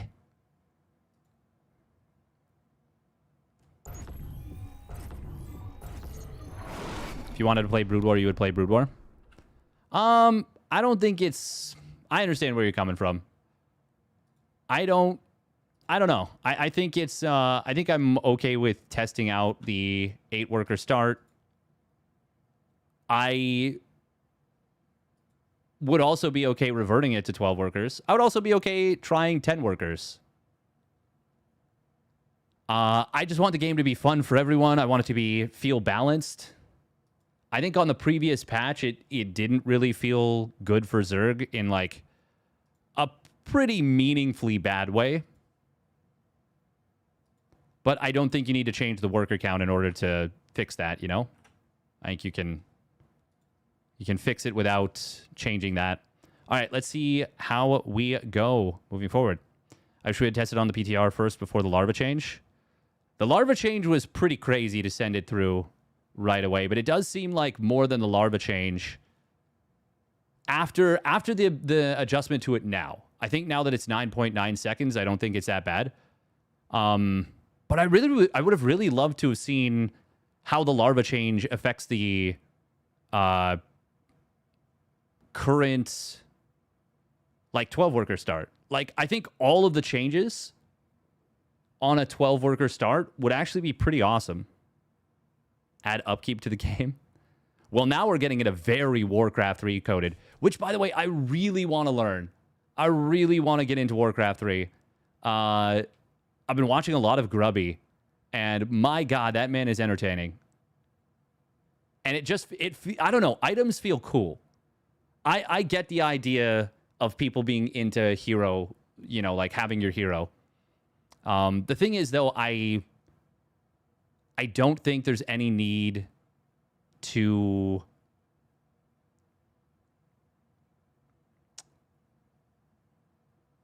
I don't think there's any need to...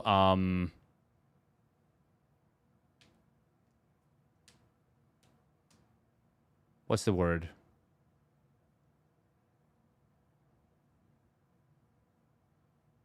I don't even know. We're done. Brain just went off the deep end. Sorry, what I was going to say. No, I do remember.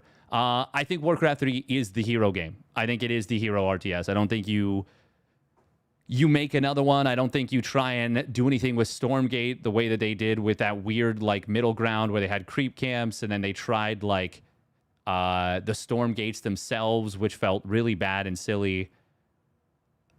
I don't know. I'm just not a big fan of how they went about it. What about specific worker count per race? I think that would be really difficult to balance. But the larva change was because of the worker change. You are correct about that, but I think Zerg on the previous patch was having a pretty tough time against Protoss. I don't know. I would be okay with like the 9.9 second larva spawn rate. Just a small buff to Zerg eco overall. What I think you could do right now, by the way, is actually just increase Zerg upgrade costs. I think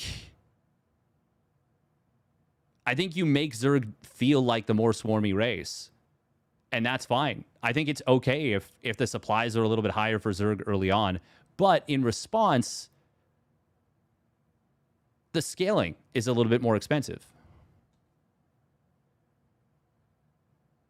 Maybe that's how all the Brood War guys feel about SC2. Maybe. I don't know enough about the difference between Warcraft 3 and Warcraft 2, other than I know that Warcraft 2 is like very, very clunky.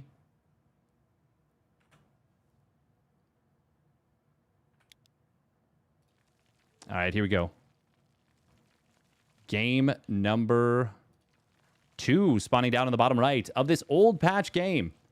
It is the Shopify Rebellion's Lambo in the blue. And his opponent spawning up the top left for early game demons. It is Goblin in the red. He got caught without a scout, and Lambo punished super hard. But yeah, I'm a big fan of trying things out, for sure. Goblin once again with another gas first. Potentially gas first, no scout again. Yeah, I think upkeep would be pretty crazy for StarCraft 2, though. Like, in Warcraft 3... Warcraft 3 is just such a different game. Like, with a max supply cap of 100, and realistically, almost no situation in which you go above 80, and very few, not very few situations, many situations, if not most, where you try and avoid going above 50, at least for a long time. I think it's a lot more interesting. I think upkeep in Warcraft 3 works extremely well because it's not that difficult to scout. If you're diligent about it, it's not that difficult to scout, hey, my opponent's gone above 50 pop. I need to match them. And because I'm doing it later, I am still mining more. It's also quite interesting, too, because it's like, okay, expansions are so rare, relatively speaking, in Warcraft 3, and you almost never go up to 3 bases. It's very, very rare. But you mine 10 gold per mineral trip, and then if you hit upkeep, but you have 2 bases, you're still mining more than an opponent that has 1 base but only 50 pop. You're mining 140, or sorry, you're mining 14 gold at the time that they're mining 10. And I don't know, I love like Orc with the pillage mechanic, the fact that you can steal money. Well, actually, how does it work? Do you steal money from your opponent, or do you just get money? I'm assuming you actually just get money with pillage. I haven't done a deep dive. Once again, mostly just watching Grubby.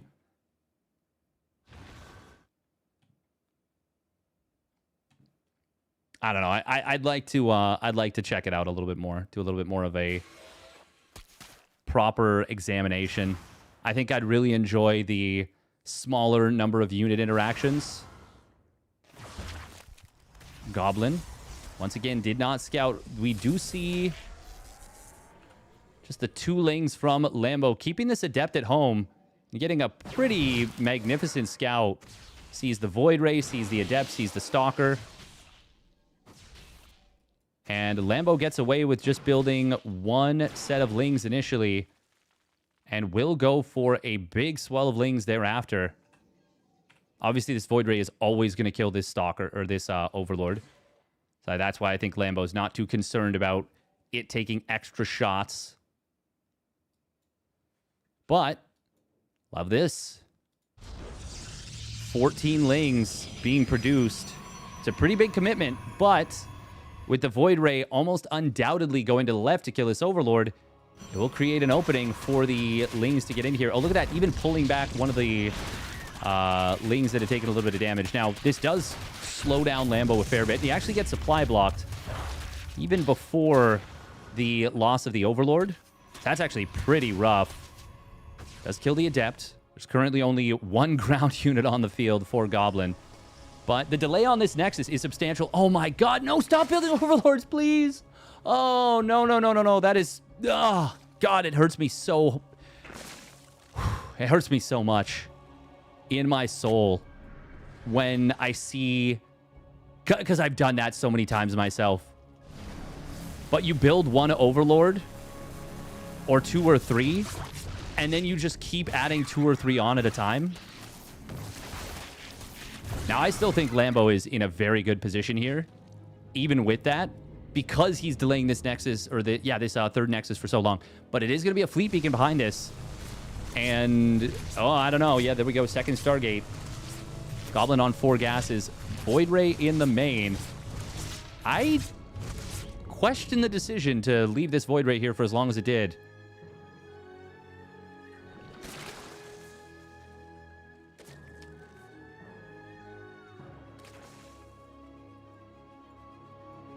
It is going to be a Tempest Rush. Lambo did get a relatively quick layer, so he will have what he needs to deal with this. Assuming he goes for a pretty quick Stalker. Nice surround on the Adept here. Oracle did get a couple of drones in the natural. Took a decent bit of damage. There is the Spire. Okay, Lambo's identified correctly what this is. Or at the very least, he is preparing correctly for it. Okay, we cancel the... Or we go for 1 Tempest, and now it's a carrier play behind this. Okay. Tempest does reveal itself. That's on purpose, obviously. The thing is... Oh, man. Switching your Overseer to a... Or, sorry, Overlord to an Overseer Cocoon is actually so good. Look at how tanky it becomes. He actually gets the kill as a result. Stasis Trap reapplied at the natural. Lambo...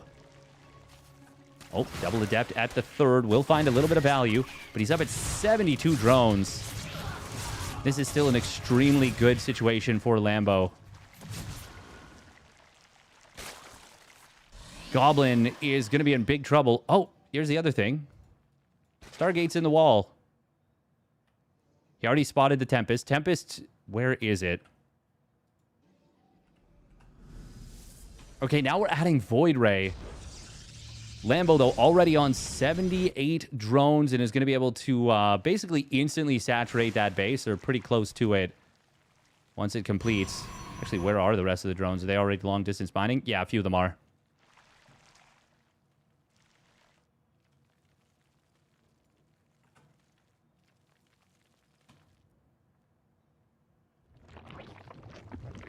Now, there is an opportunity for the Oracle to dart back in here, find some damage. But it looks like he will kind of miss that opportunity. Only getting 1 drone. Spore shows up, Queens show up, and Lambo's cooking. +1 Flyer Carapace. That's going to be very good against Carriers and Void Rays. But the Carriers and Void Rays already have their +1 attack. Goblin will need to get +2 weapons as soon as possible. That's kind of your big power spike, the +2 Carrier or +2 Sky Toss. Getting shields makes no sense to me at all, actually. Yeah, Goblin can't afford this, I don't think. It's not that shields is a bad upgrade. It's a great upgrade. It's that you're pretty starved right now as Goblin, and you desperately need +2 air. Corruptor's not going to be able to take down this base.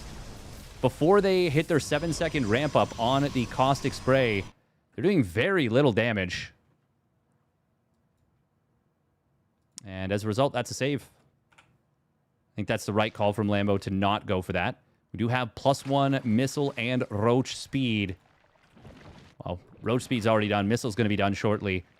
There is the +2 weapons started up. But imagine he starts that at the same time that shields starts up. Instead, he just goes for shields.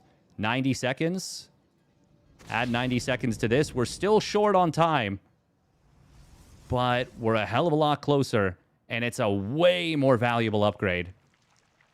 Maybe it gets denied anyways.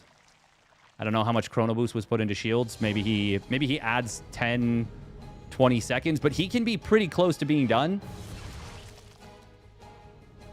Yeah, I think he can have +2 air weapons done. As it is, there's no hope that it finishes up for this attack. It's not even close.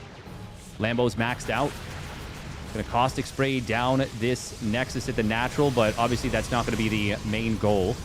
Stargate and Cybercore are 100% going to fall.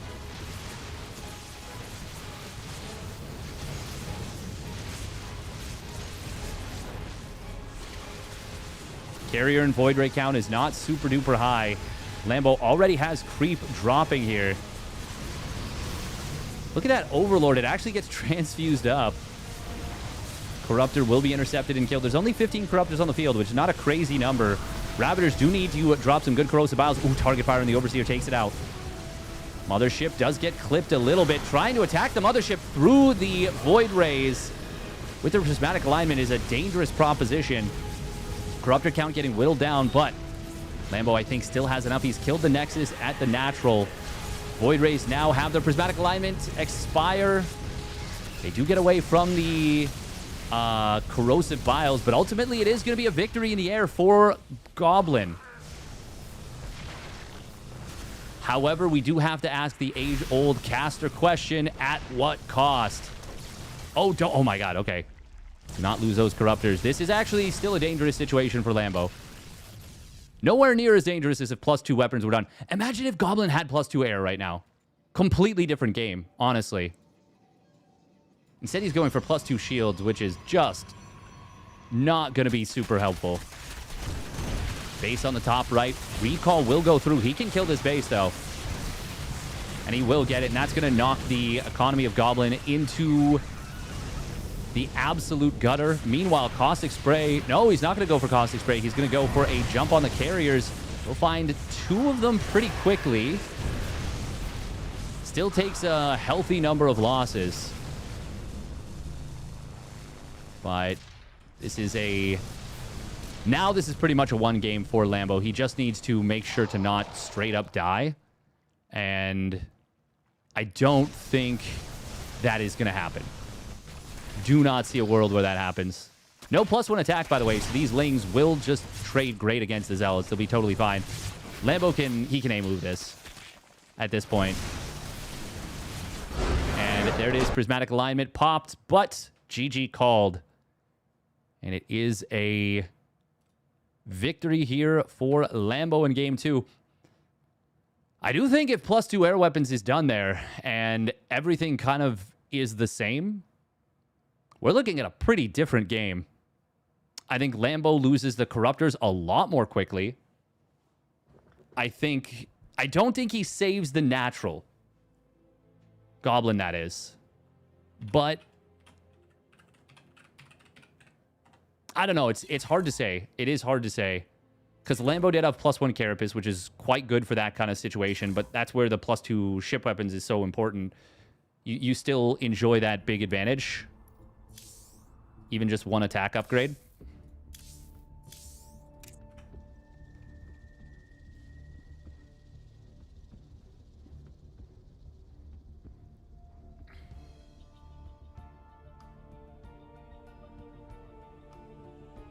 But yeah, I do understand the argument, going back to the Warcraft 3 discussion, of not wanting upkeep because it feels kind of lame.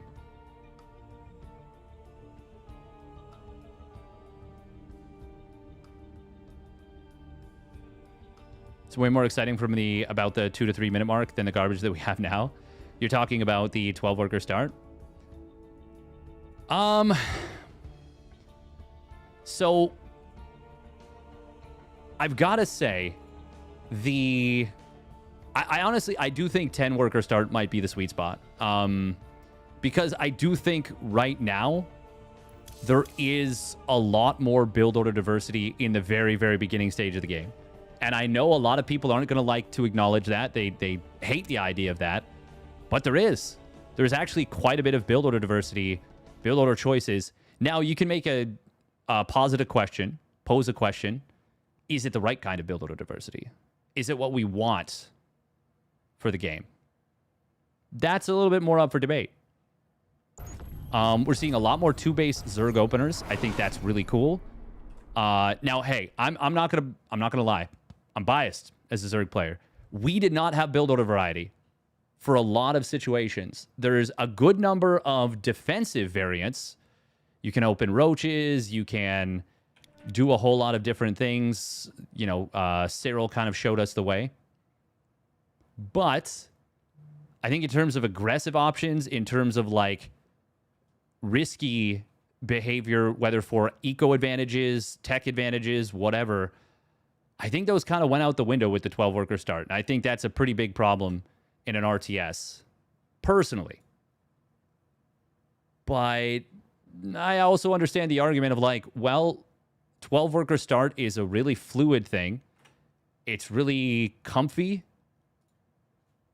I don't know. I think there's a lot of arguments to be made on either side. Welcome, Tater Tutor. I'm going to run 2 minutes of ads real quick. Do got to keep those mid-rolls at bay. Got to go football now. Hey, enjoy, Zyfnar.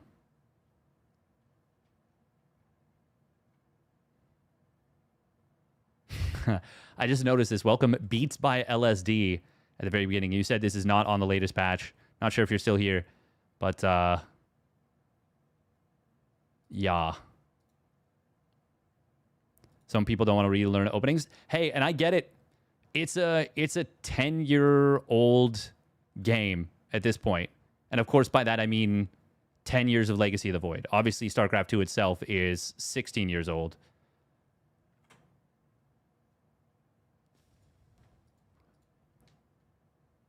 Hey, and I get that too, Manticore. It feels bad. Oh, I didn't even notice you were here. My bad, Banesepper. Welcome, Banesepper. Of course you get an intro. Of course you get a welcome. Of course. Of course.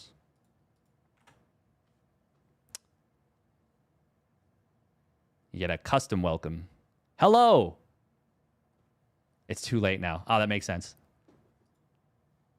But other than that, I haven't really minded it.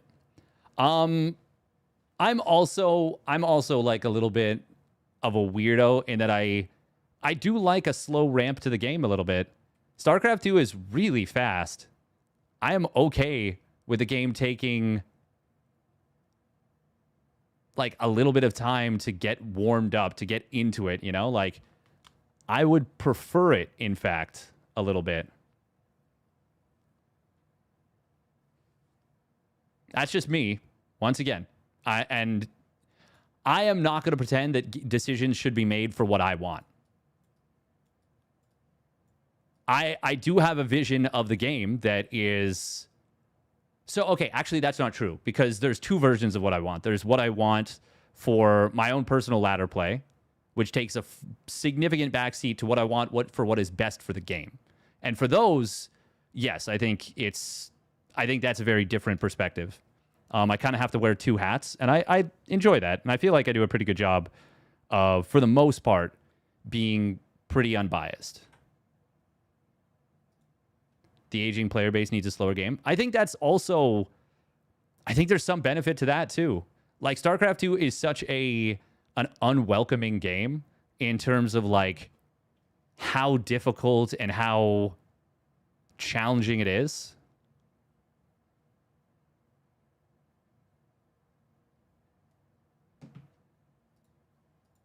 All right, let's get into it. Game number 3. Lambo up 2-0 in the series.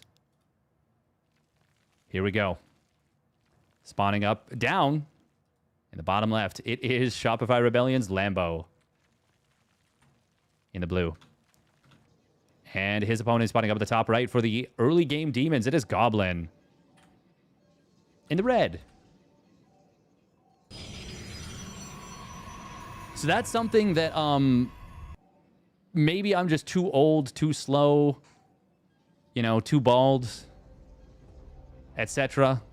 But I really, really did not enjoy Battle Aces for how much it just felt like a chaos simulator.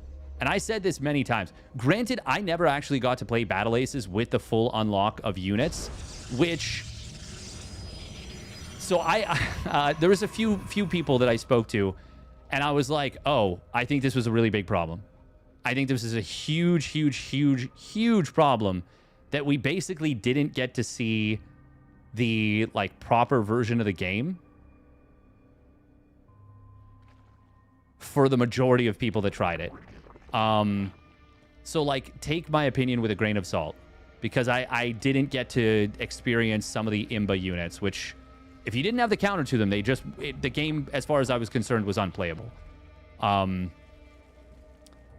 But I found Battle Aces to be just genuinely insane. I found it to be way too fast, way too explosive in terms of the action, and like you never had a chance to like acclimate yourself to the game before the action started.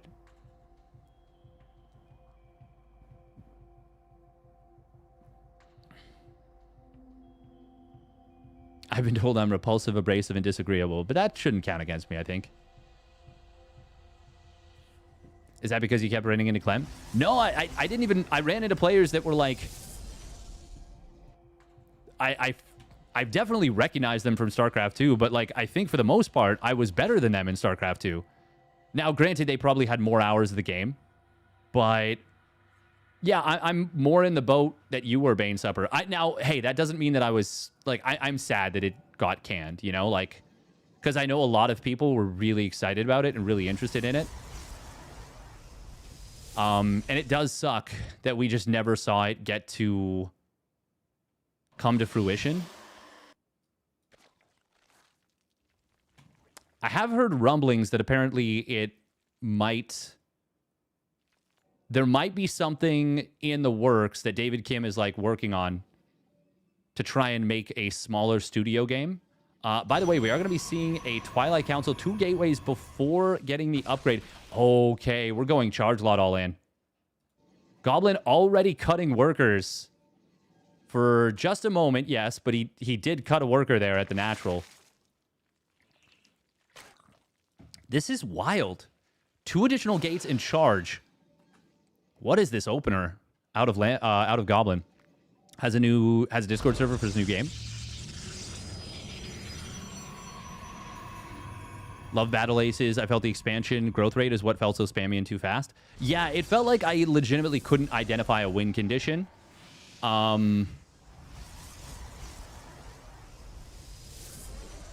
Or it felt like any play that I made was not really... I don't know, not really like effective. It felt like the recovery rate was very, very, very quick if you didn't know how to follow up initial aggression or an initial advantage. To be fair, that's kind of similar in StarCraft 2, but it's also not. Like, if you get a big lead in StarCraft 2, there's not really a recovery that can happen easily unless you make multiple mistakes. I don't know. It probably comes from me understanding StarCraft 2 just so much more deeply and better, and yeah. It just felt like the game started so quickly and you were constantly being overwhelmed. But once again, that just could be me being way too slow. This is really funky. This is going to be 4-gate charge with an expansion at the third. A third gas being added in. We do have a Roach Warren done. Roach is starting up. And Lambo's going to go into a lair. He's already on 1 gas, but he's getting into a second and third. He's responding to this quite well. Beautiful little wall in the natural. That's going to help a ton. Zealots won't be able to break through there. Queen's getting surrounded by drones at the third. Goblin is going to target down the drones in order to get on top of the Queens.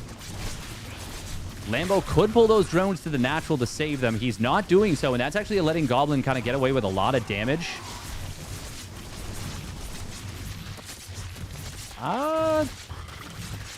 I still think this is just fine for Lambo, but I think it could have been even better if he pulls away from the base more quickly. I think it would have been fine to lose one additional queen and save, you know, all but 2 of the drones type of thing. Goblin, by the way, with a ton of gas in the bank. Starts up Storm behind this. Oh, that's a nice jump on top of these Zealots in the middle. There is a counterattack on the other side. The Zealots that were hidden from earlier. Queen's in a pretty good position. Not going to be able to be surrounded here. Lambo.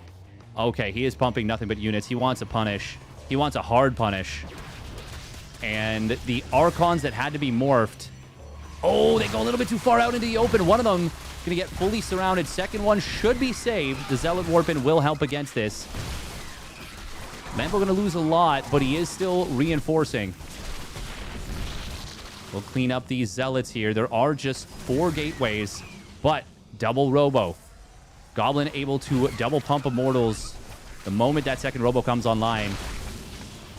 This feels like Lambo is not going to be able to get what he's looking for just yet. He's building more roaches. But the Archon morph, without that from Goblin, he's in a ton of trouble. Lambo, as it is, I think he overestimated his ability to kind of potentially close this out. He's building a Baneling nest, but he's very, very, very, very committed without droning up. And I think Goblin's held. I think Goblin's fine, actually. He's already got Storm.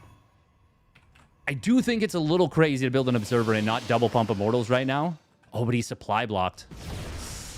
That's a big problem. Oh, that's a huge problem. Looks like he canceled the probe, maybe? To start up that next Immortal. I think that's a good call.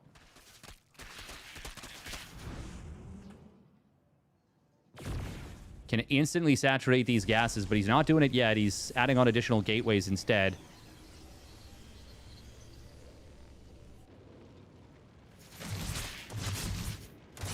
Goblin's going to see there's, like, no workers on the other side of the map, and that should tell him it is time to build a lot of static defense.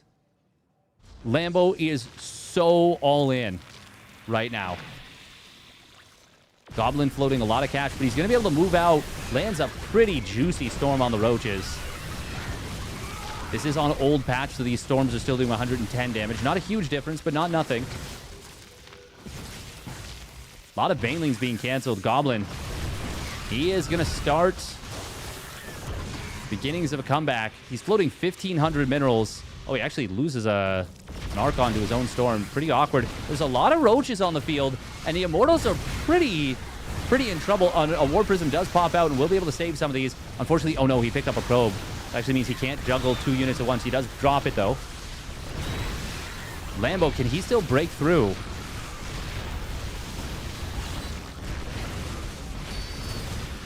The answer is a resounding no. Some great Prism Micro here from Goblin.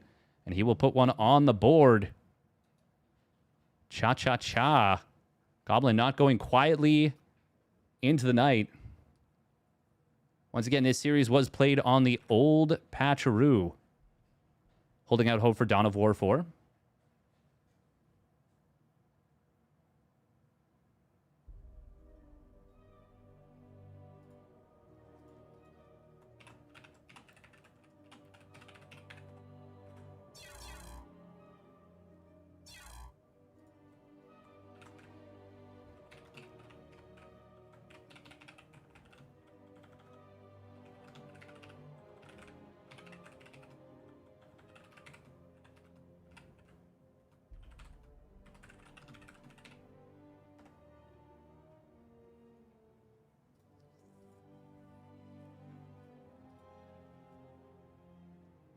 Wow, wow, wow. A-Move Games. Nice.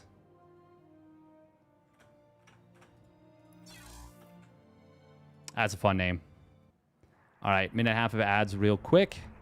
And we'll get into the 4th game of the series.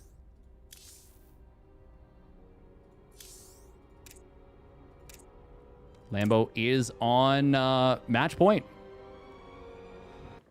But I think if he... The thing is, he can drone up after that first attack and be in such a good position. But I think he thought that there was an opportunity to go for a counter punch, a kill. Feels like Goblin kind of baited him, though. Kind of baited him a little bit. Lambo is a player that will try and end a game often when he thinks he can. And that's a good... It's a good instinct a lot of the time. But I feel like as Zerg in particular... maybe not so much on new patch, but on old patch... I think... yeah, I think it's definitely something you can get baited a lot more. A lot more. A lot. We're closing in on 5,000 subscribers on YouTube, which is kind of neat.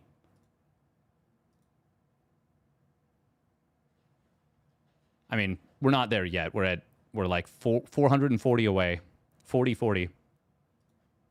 But that is closing in on it. We're more than 90% of the way there. I keep saying how I'm closing in on getting my cast off, and I'm only 2/3 of the way there. You could argue I'm only halfway there.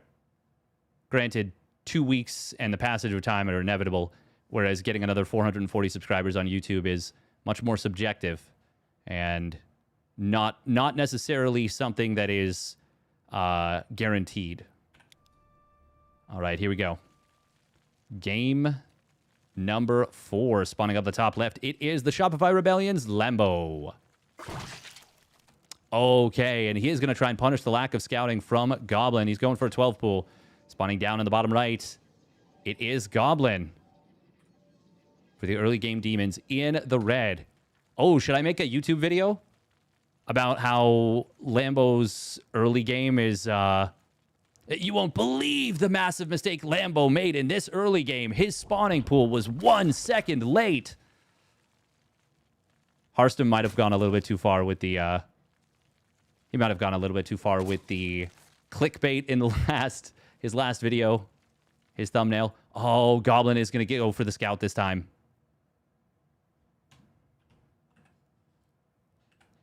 This will not spark joy for the German Zerg. I mean, it's not like you can change your mind now.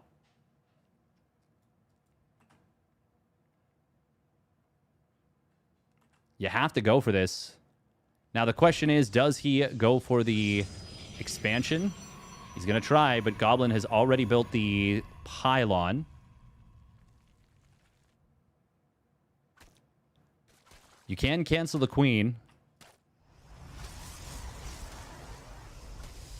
Oh, he's going to let the pylon finish. I think you're okay with this all of a sudden now as Lambo.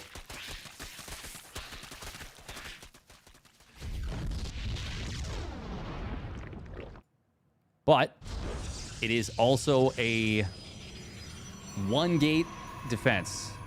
That's dangerous.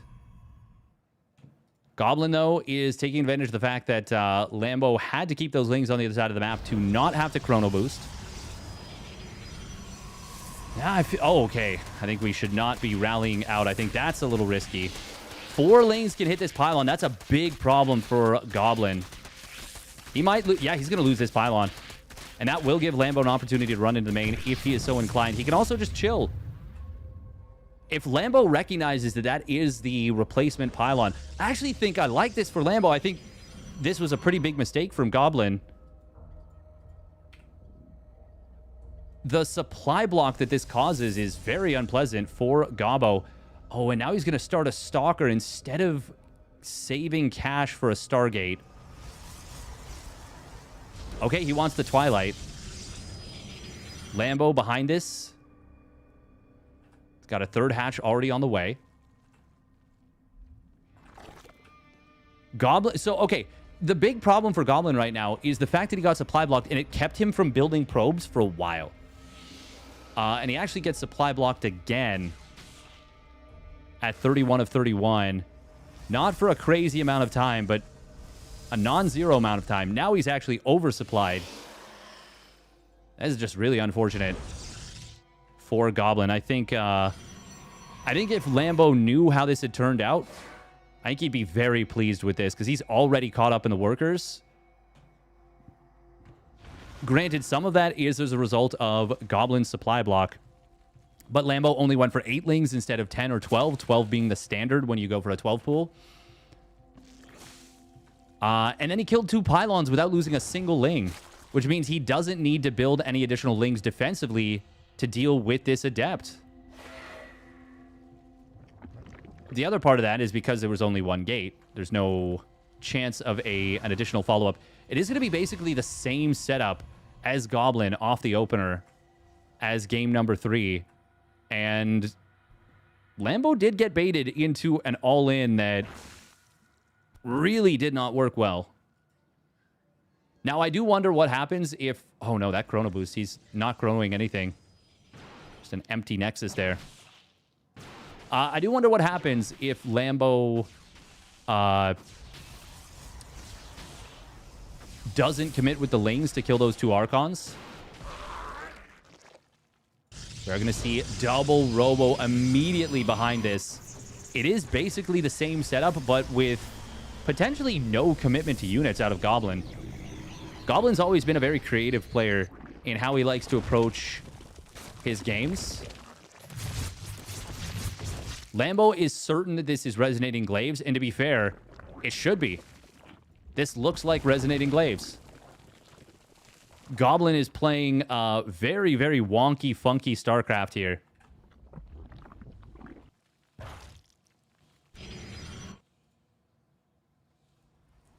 The thing is, with no Stargate, a Roach Ravager max will still be much stronger than in a normal game. There's no oracles to rain down fire from above.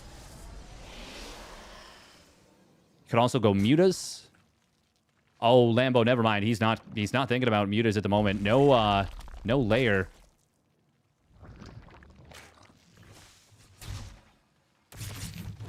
Charge slots on the right side.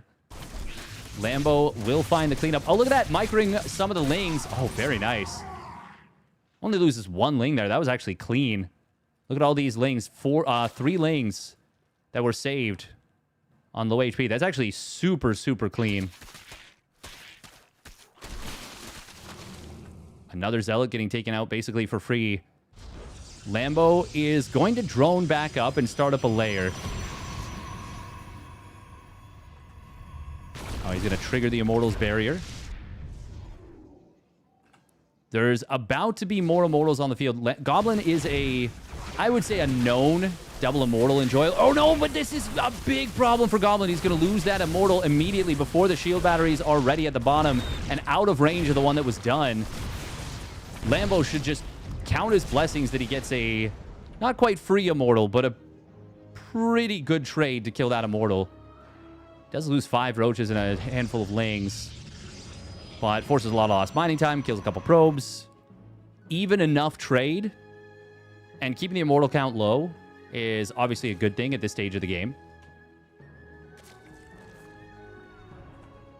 Very funny that Goblin has kind of come up with this super, super, like, niche setup of the 4-gate charge into double Robo.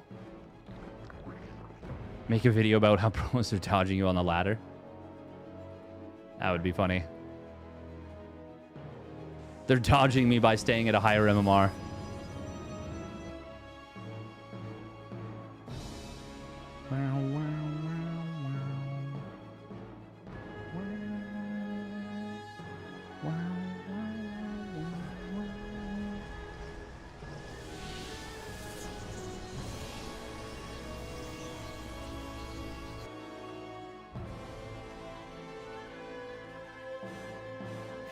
Bunch of Ravagers morphing in here. Lambo is building a lot of Overlords, but he actually needs them here. Especially since he lost one and might lose another one here. Roach speed, not quite done, but this does feel like Lambo's got what he needs to defend. God, that's so many Immortals. Immortal Archon.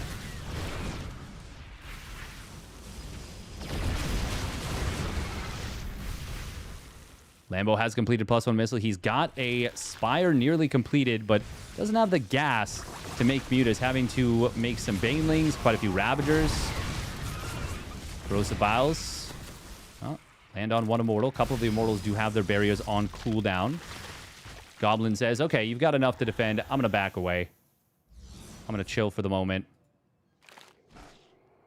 Lambo, I think, wants to see if the Templar Archives is glowing. Does have Bane speed done now. As funny as it is to say, a small number of Banes hitting the Immortals can be really good. And by a small number, technically one. But, like, you need to get past the Archons, you need a couple Banes. So if you spend, like, 3 Banelings,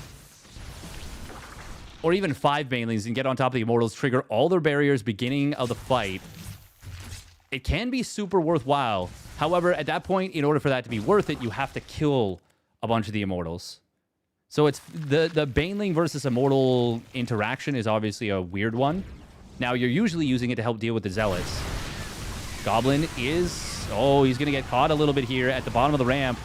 A lot of the Zealots do go down. Some of them are being kept in reserve, but as one Immortal falls on the left side, this is looking pretty decent for Lambo. Banelings will roll through. They soak up a lot of fire as well as baiting out the majority of these shields.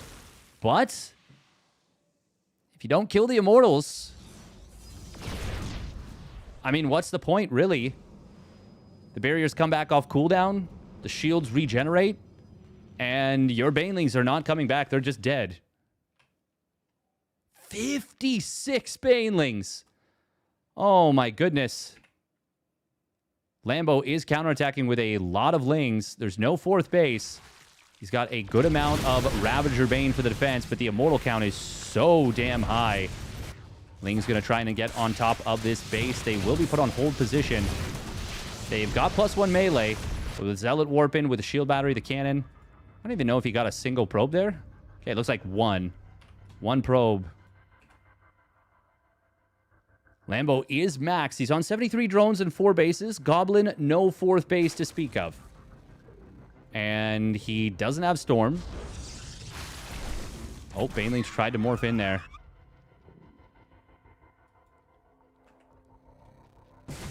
Oh, Lambo unfortunately had those Lings on attack moves, so they run into an Archon. It gets a couple of big hits.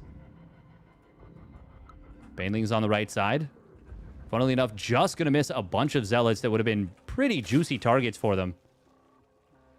Lambo's got to be careful. He's... Okay. He did initially oversplit the units, but now sending a pretty appropriate number to deal with this Zealot. Set up. Banelings on the other side. They're going to crash in, and they're going to hit the mineral line hard. 15 probes go down. Zealots on the right side also going to get taken out. A lot of good hits from the Banes. And now Goblin pretty much has to win the game right here and now. And I think Lambo knows it too. Goblin going to be focusing all of his energy on mining gas for the most part. He's got, even now, 1,000 minerals in the bank. Oh, there's Storm started up. Storm and +3 weapons. There is an Observer over top this army, as well as a Prism. Just kind of seeing what's going on. Lambo will want to get across the map and get something done before Storm is available. He's maxed out. He's not waiting on any upgrades. He's not going for a hive. This is go time. I don't know. This is going to be tough to make it work, though, I think. That's so many Immortals and Archons. Goblin going to try and spread. Zealots will warp in on the left side. That's going to be very handy. 10 probes did fall. All the Banelings are gone, and Lambo's attack is spent. He kills some probes. He's up 30 workers, but can he survive now even? 29 roaches in production. God, there's still so many Immortals, though. 9 Immortals and 5 Archons. Now, the Archons, if they get a little bit too far forward and he loses a couple of them, that will be painful to them, going down very quickly. Good job from Lambo. Ling's coming in from the back. Trigger a couple of Immortals barriers. We do see the 5th base being saved by Lambo on the right side. Goblin is full sending it. He knows he must get some crazy damage done. Lambo knows the same, pulling drones into the fight just to tank a little bit. Once the Archons go down, Lings are insanely valuable. 2 more Archons do warp in, but I think Lambo... it's close. It's so bloody close. Losing roaches, he cannot afford to. One Archon goes down. The other one is going to fall as well. Now, Lings will be incredibly valuable. But the roaches and Ravagers are getting absolutely cooked, and Lambo has been broken. Goblin coming back in this one. Is this map even in the map pool? Not anymore, but this is also 12-worker start, so this is played on old patch. This is a part of the OSC midseason playoffs.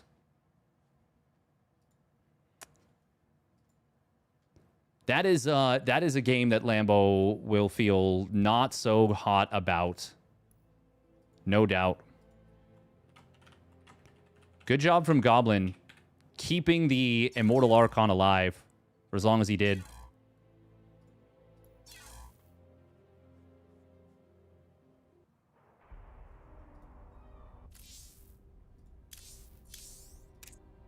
And now, once again, we are going to game number 5 after a 2-0 lead for one of the players.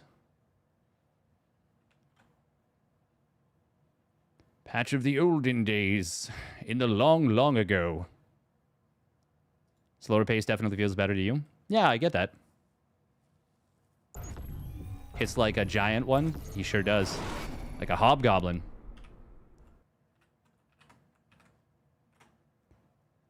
I do think that was a decent spot for Lambo after the 12 pool. I think he was... I would say I think he was in a good spot. I think Goblin has played this series out very, very well, though. Especially games 3 and 4, where in game 3, he kind of threw Lambo off with that big push. In game 4, Lambo did not realize what he was going up against.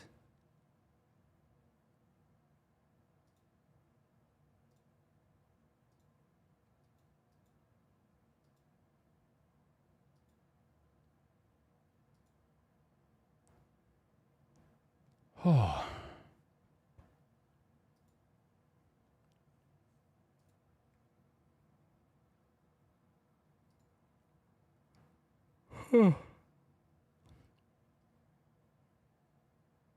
Set in a fantasy universe.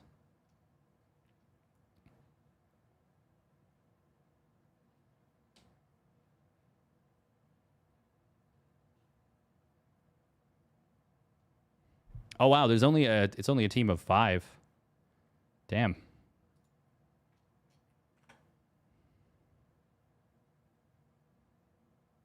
Hobgoblin, I would be immensely disappointed. That's a pretty good one. All right, let's get into it here.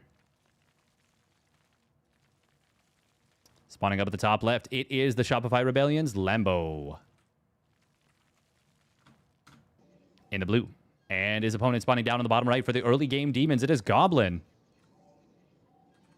In the red. I think I'm going to turn down the AC. It's a little warm.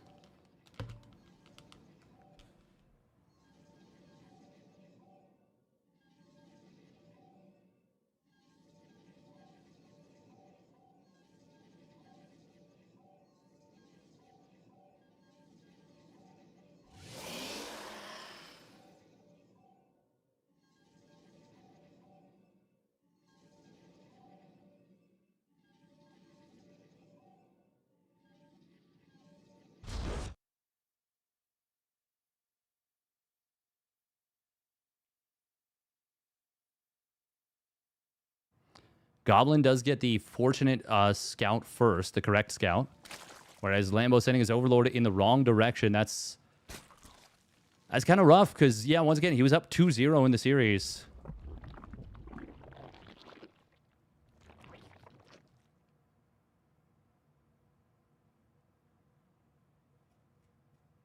An IPA with less than 5 words in the title? What are they thinking? Nothing about rattling or jostling or shaking or breaking or whatever.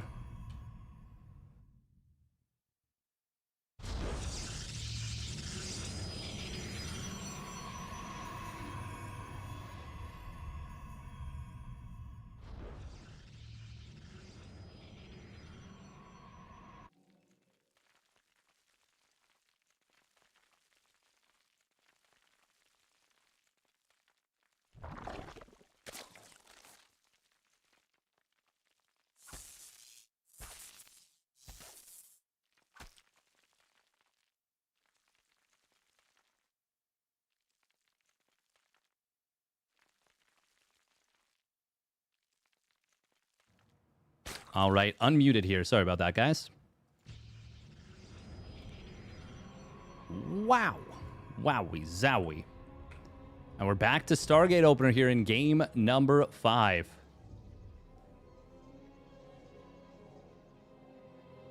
Game numero 5.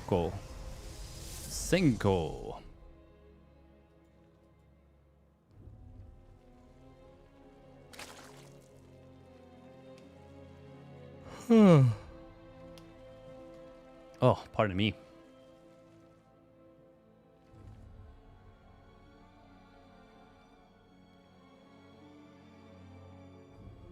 Bum, bum, bum, bum, bum, bum, bum. La la la.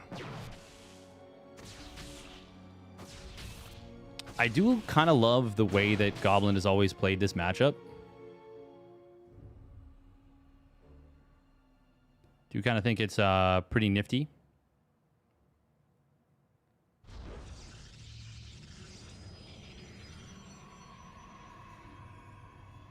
Loves his early stalker. Loves to deny scouting information. Oh, Lambo once again going to go with a bunch of lings early on. 14 ling play. He's looking for a denial on the base on the right. And should be able to find it. It wasn't a super, super early Nexus, but it's still going to be a cancel. Oracle. Oh, turns on its Pulsar Beam, but actually makes a little mistake with the movement. How many lings are going to go down? He'll get 9 lings, but he loses a Stalker, loses the Nexus, loses a Probe. It's 2 more lings right there for that Probe. I think this was worthwhile for Lambo. I think it is just fine, and it is a Roach Warren behind this. Huh. Quite curious. 2 Adepts warping in on the third base. And Goblin is a big lover of Adepts. And just trying to find value with them. It is going to be at Forge and the Twilight Council. No double Stargate play. Lings being sent across the map once again. Adepts are going to get in on this third, and Lambo is not prepared for them. Not in the slightest. Going to lose... Okay, 4 drones. I mean, that's pretty good damage. But it could have been a lot worse.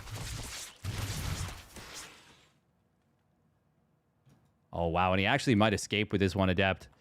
It just feels bad when this Adept gets away. Okay, we've got a German taxi. We've got a German taxi. Right? I mean, he's building Overlord speed. He's pumping out a bunch of Overlords.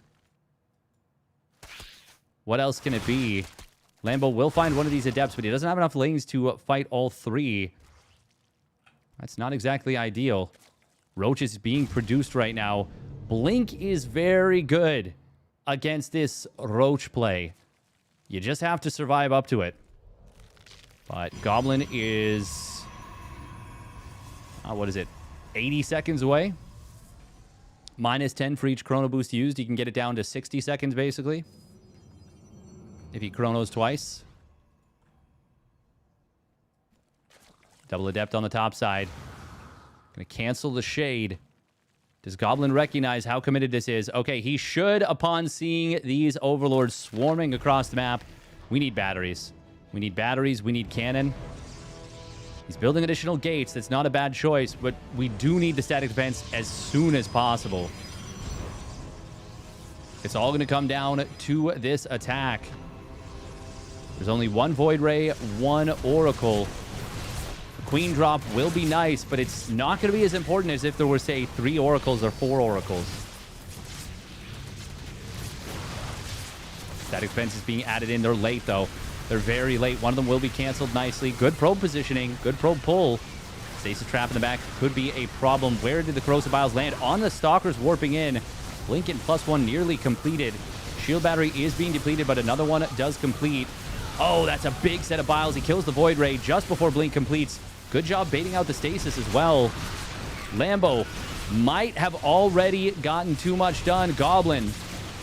Ah, man, he saw this in with enough time to build static defenses and have them all online. Unfortunately, he prioritized gateway production instead. Goblin will hold this, but not without the loss of a huge amount of eco and the third base. Oh, that blink forward, you gotta be so careful. There's so many lings here. The punish from Lambo is gonna be immense.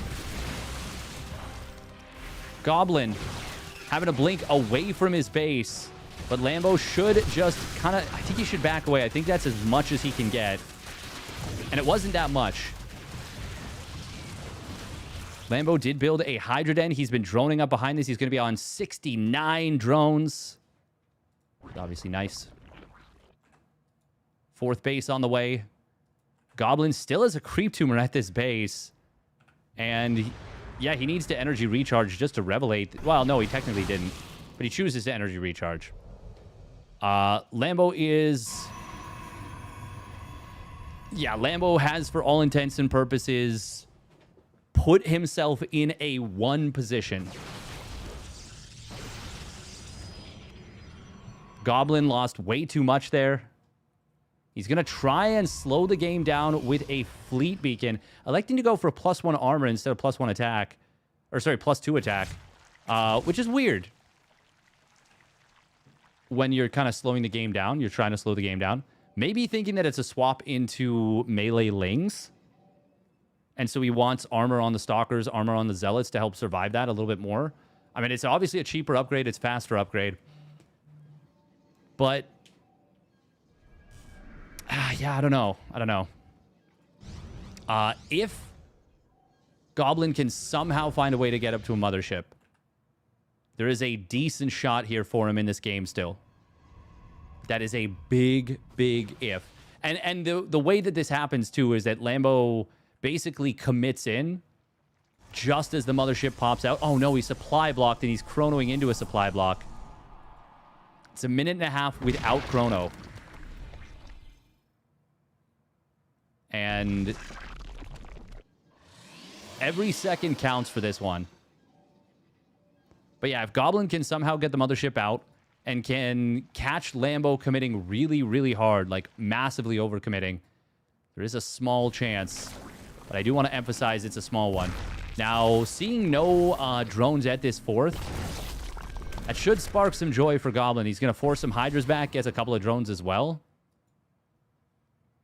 There is a quad Overlord. No, it's triple. Where's the fourth one? There's another Overlord. Oh, he left it at home. Okay. So it's only a triple Overlord drop, but that's still kind of nice. Lambo is going for it here. Mothership would be out by now if it weren't for that supply block. Goblin might be able to hold at the front. The mothership should be enough to deal with this, actually. Lambo is getting work done at the third, but Goblin is holding for the moment. Time Warp is going to pop. There's the cloaking field. Mothership can actually just win this fight against the Hydras. It is a really, really strong unit. He recalls. It's actually a mistake, I think. I think that's a pretty big mistake. But he does clean this up. However, in the natural... Oh, man, so many probes dead. Nexus dead. Goblin not able to survive here. I think this was always going to be a nightmarish situation for him. Now the Mama Ship dies. Oracle goes down as well. And Lambo will deny the reverse sweep. GG. Lambo takes it. Taxidermy. A German taxi. Yep. That's taxidermy. What else would it be? What else could it be? For all intensive purposes.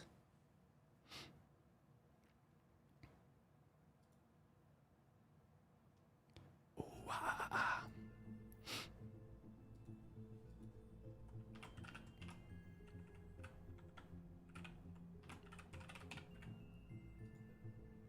For all intents and purposes. For all intents and purposes? I don't know. I don't know if any of that's funny. Or is all of it so funny that it broke my brain? Yeah, so this one was played on the old patch. Lambo does take it 3-2. And he moves on to the round of 12 of the OSC midseason playoffs, where he is going to be facing off against none other than his opponent, which will be Shameless. And I'm sure he is going to be happy that that one is on the new patch. I'm sure it'll be on the new patch. Must be on the new patch. All right. We're going to run 2.5 minutes of ads. We're going to get another prediction going. It's going to be Cham versus YoungYakov. This one was played on the live patch. This is the only matchup played on the live patch.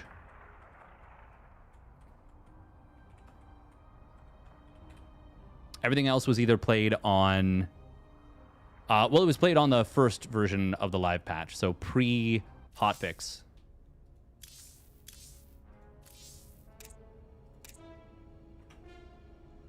All right, 2.5 minutes of ads. We'll be right back. We'll win this best of 5 ZvZ elimination match. Cham or YoungYakov? Oh my god. I filled out the whole prediction and then accidentally tabbed one too many times.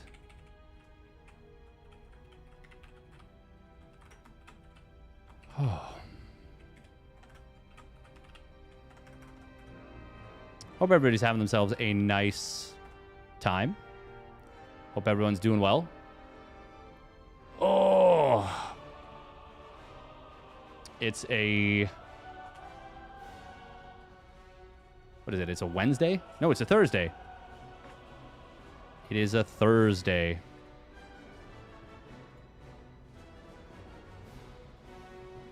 Thursday. Bum, bum, bum, bum, bum. Do, do, do, do, do, do, do, do, do. Ba-ba-dum, ba-ba-dum. All right, Ruby Rock gonna be the map.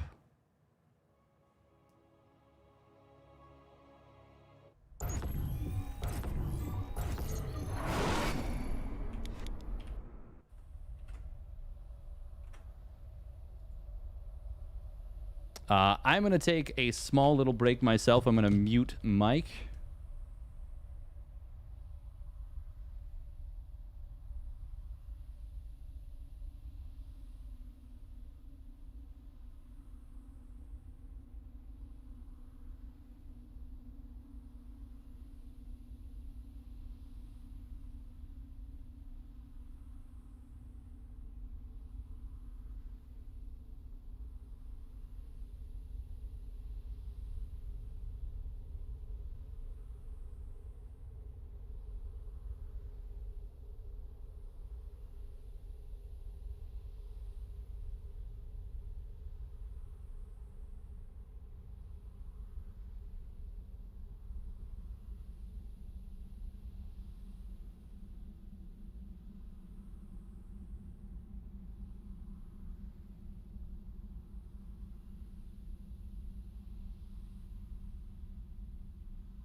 Just realized I was muted. All right, we're back. Now I'm actually telling the truth. Okay. Oh, wah, wah, wah, wah, wah, wah, wah, wah, wah. All right, ZvZ, let's get into it.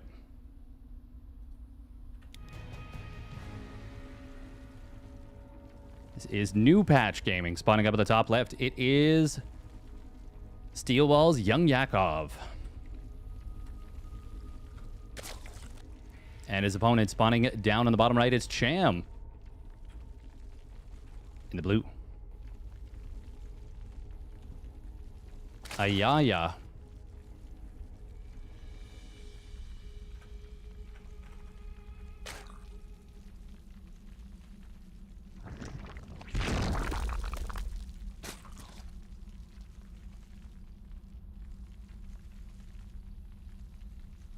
Ayaya.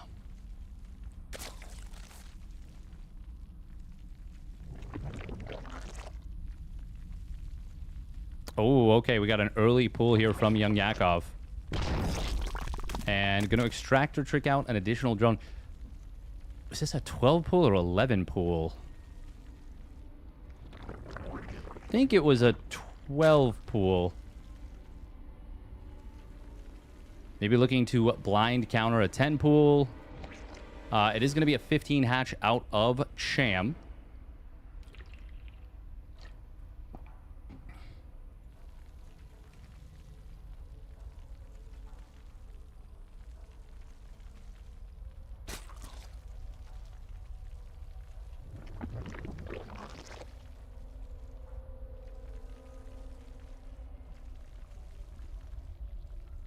Bum bum bum bum bum bum bum bum bum bum bum bum bum bum bum bum bum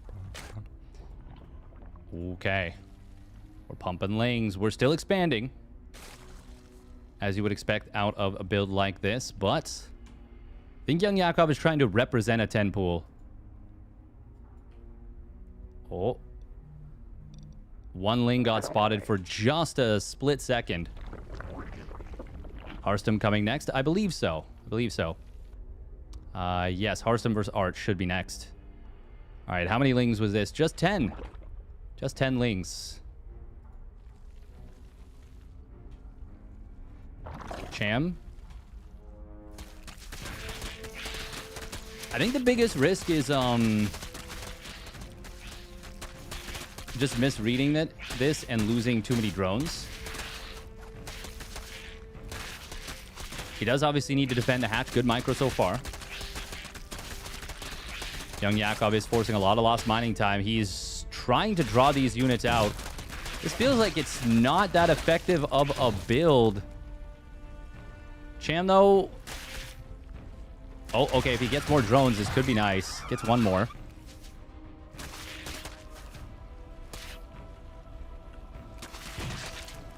Oh, attempts to snipe an additional drone, but he will get another one. Okay. Oh, if he can get like 2, 3 more, that's very, very good from YoungYakov. Okay. Until those additional 3 drones, this was pretty decent for Cham. Now I really like how it's gone for YoungYakov. But Ruby Rock has a natural expansion that is very wide open.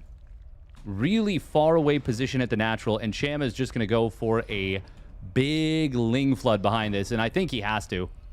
I mean, getting knocked down to 13 drones, you're not going to be able to macro out of this effectively. Not super easily at any rate. Queens initially were looking to pull forward to try and go for a kill on the Overlord and create an avenue of blindness. YoungYakov immediately pulling this back. Roach Warren starts up. We need a full wall. Oh, okay, the lings get scouted. Full wall, full wall, full wall. Drones need to be pulled. There are lings on the other side.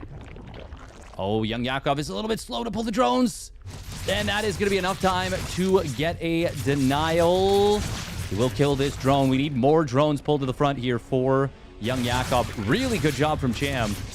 YoungYakov will get the full wall. However, this is a lot of delay. We need another couple of buildings. I like this from YoungYakov, but really cool, actually, from YoungYakov right there. He surrounded the wall from the backside and then put the Lings on hold position. Very, very nicely done out of YoungYakov. Now, he doesn't have a crazy number of drones, and he actually did get supply blocked there. Otherwise, he could be exploding right now in the worker count. Cham did start droning out of this, as we can see. Wanted to see if YoungYakov might have gone for a cancel on this building to create an opportunity for a run by, but no, he didn't. It actually wasn't as big of a commitment out of Cham as I kind of thought it was going to be. YoungYakov, because of the supply block at 40-40, 40 out of 40, he is nowhere near as far as ahead as he quote-unquote should be, but I still think he's in a very good position. And now it is Cham's turn to get supply blocked as well for a little bit. Going to be an Evo chamber behind this. YoungYakov is going to break down his own wall to secure a third. Yeah, it looks like it. Well, at least to attempt to, but the drone actually just lets itself get taken out. That's a little awkward. Cham +1 melee behind this. YoungYakov started +1 missile. Cancels it. Goes for melee, then Carapace. And is getting a Baneling Nest behind this. This is a little bit funky. Cham is going to catch YoungYakov snoozing. Gets a couple of Lings there. Gotta remember that I can't battle report. Cham behind this is getting his own Roach Warden. A couple additional gases. He's got his own third base on the way. And it's actually done. So larva-wise, he is going to be a little bit ahead in terms of production. YoungYakov starts up his own layer. Really nice wall at the natural out of YoungYakov. Banelings are going to be added in. Ling speed now finishing up here. Oh, he cancels +1 melee and goes for missile now. Honestly, such a weird game. Such a weird game. YoungYakov could find a couple of drones at this third. And he'll get at least one. Okay. Well, if he gets that third one, that'd be really nice. But 2 drones is not bad for that. That was just a small scout. Cham is in some trouble. He is ahead by a couple of workers, but YoungYakov has a big opportunity to find something. Nice Baneling morph. And a nice little Baneling connection as well. Baneling morph to save those Lings. Carapace not yet done. Layer is done. YoungYakov clicking the hatch with his Lings, and they do get taken out pretty quickly. Baneling not able to connect either. More Banelings do show up. Carapace so good against the Lings, so it's very unfortunate that YoungYakov is attacking at a bit of an anti-timing here. He's building his own Spire and droning up behind this. Cham has a Roach speed upgrade on the way. YoungYakov's got to be careful. Oh, these Banes. They will try and connect on the middle line. Only get a couple of drones. YoungYakov going for more workers with this Roach, but it's actually not going to be able to do too much. Doesn't even kill a single drone. YoungYakov is having a little bit of trouble with the execution, to be honest. He has pulled ahead in the worker count now. And if he can get away with these Roaches, the majority of them, this will be fine for him. But Cham is looking to cut off here. YoungYakov could actually do very, very well with his own Lings. Cham with a nice cutoff. Oh, YoungYakov not able to click down the Roaches. And as a result, Cham gets away with really nice interception. Spire is going to complete for YoungYakov, but he has no money for Mutas. He does enjoy a very small drone lead, 6 worker lead. But it means that if he can defend here, he's in a good position. Even though he's got the worst upgrade, +1 missile has, well, it's got a 1 damage point advantage. Roach speed will mean that it's a little bit more difficult for YoungYakov to deal with this. Defender's advantage and Queens are going to mean that he should be able to be just fine until his Roach speed completes. However, he's got to be careful about chasing too far. He's letting his army get a little bit split up here. Good concave for Cham on the bottom side, taking advantage of that Roach speed. Roaches just maneuver that much quicker. Behind this, though, YoungYakov, feeling like he's defended, starts up 3 mutas and a few more drones. Is he just going to rally some of them into this gas, perhaps? Spine's going to start up for YoungYakov. Hydraless Den for Cham. Not sure what he's seen to make him think mutas. Really not sure. It doesn't... I don't think there's any indication until pretty much just now. Mutas will pop out. And they're not going to help a ton, but they'll help a little bit. This will be a hold for YoungYakov. He's going to take a pretty significant supply lead. That might be the game-breaking moment. Cham, if he had just gone back home, he'd kind of be chilling. I mean, 3 mutas is such a small amount. It's good for killing overlords. Very good, in fact. Oh, YoungYakov going to try and run by into the natural. This is a big opportunity for the young Zergy from the Stalny Balls. He's going to snipe down a bunch of the queens. It's actually really, really nice.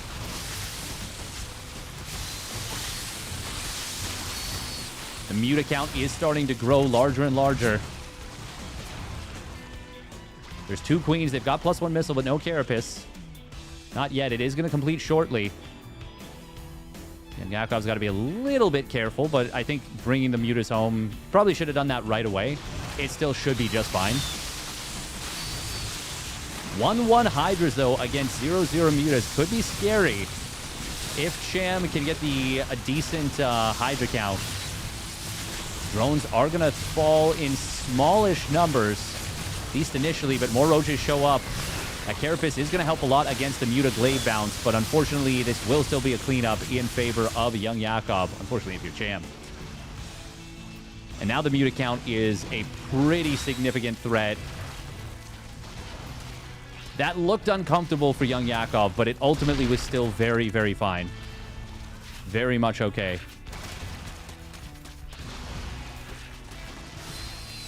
YoungYakov adding on Bane Speed. An old school way to try and deal with the Hydras. God, those spores hit the Mutas so damn hard. But the moment you get out of range of those spores, it is too much to handle. Cham started to play macro. I mean, Cham has played macro for a while.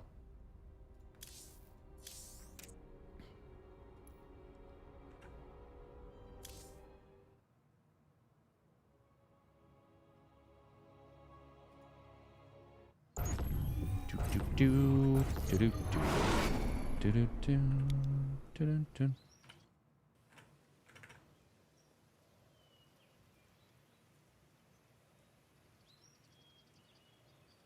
feel like if you're going Roach, Burrow is really handy for dropping injured units and getting some of that healing.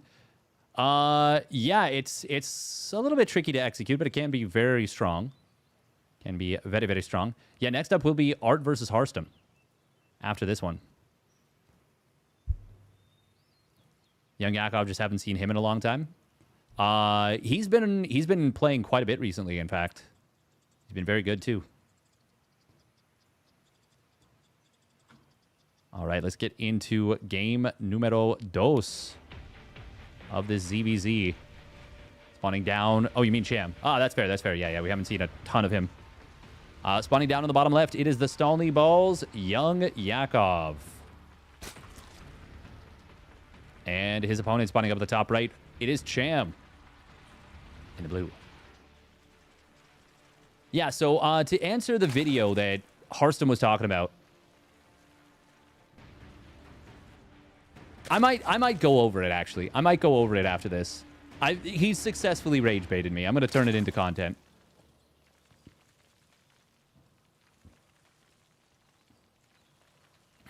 Yeah. I've been successfully rage baited.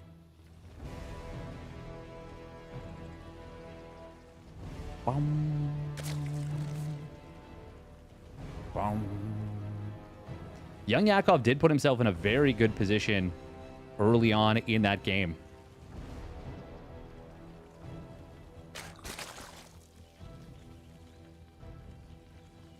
But Cham was able to force a big response and then macro out of it quite nicely.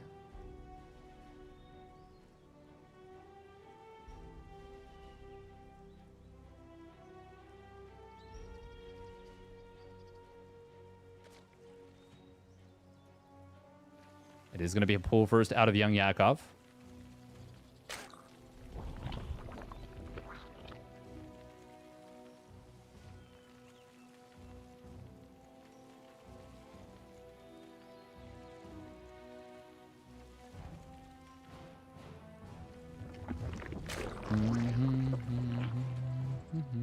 This time Cham is going to be, I think, pretty happy that he'll get away with a hatch first.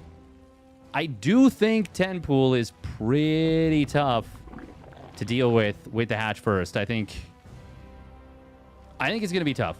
I think it's going to be quite strong. Now, it can be dealt with 100%, but definitely not a given. Definitely not a relaxed state.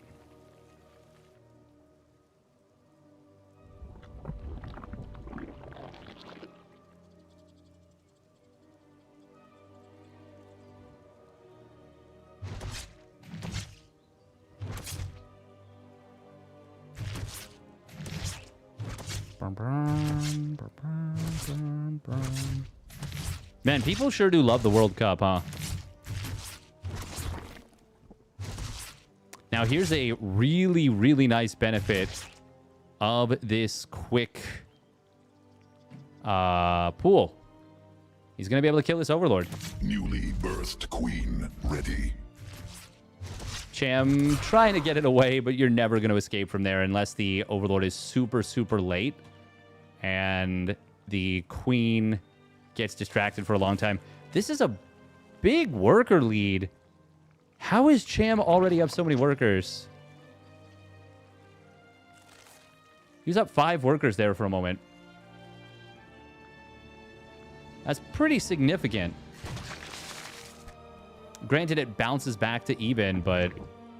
sheesh.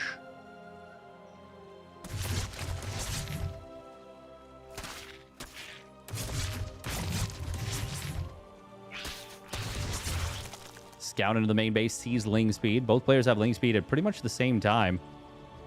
That's obviously good for Cham.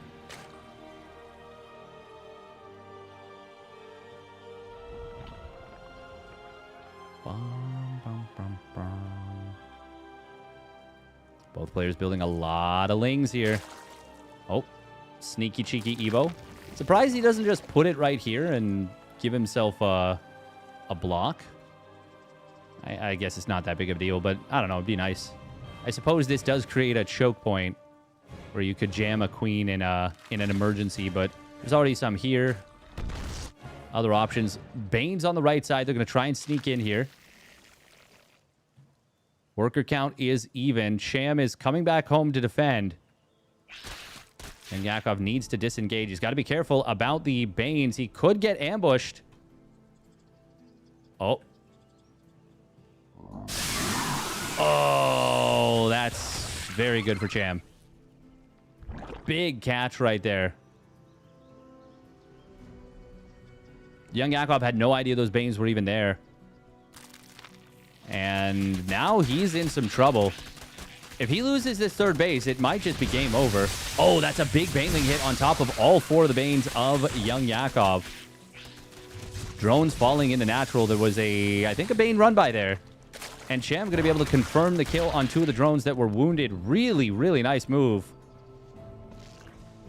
Well, this is now an extremely difficult situation here for YoungYakov, who finds himself down quite a few workers. Quite a few workers. Oh.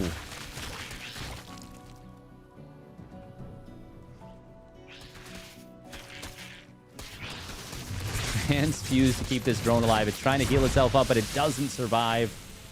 Oh no, Baneling's into eggs? Well, that's a little bit of a mistake from Cham, but he is still in a very good position here. Spire straight away out of YoungYakov, and it is a hatch tech all in. out of Cham. Building a lot of roaches. YoungYakov is not controlling these Banes well. Some of it could be the... He needs so many spines right now. But he can't even really afford to build them because his economy's been hit pretty hard.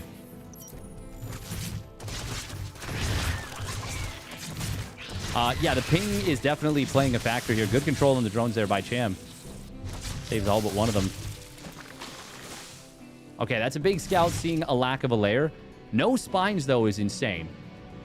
No spines is straight up insane. And I think he just gets run over, like, right now. It's 3 gas... Roachling Bane. Burrow, that was obviously a misclick. We will see a small interception of units in the middle. 4 spines get fired up now, and there is going to be an ability build for Mutas. But, yeah, he's just going to tap out immediately. He knows there's no chance.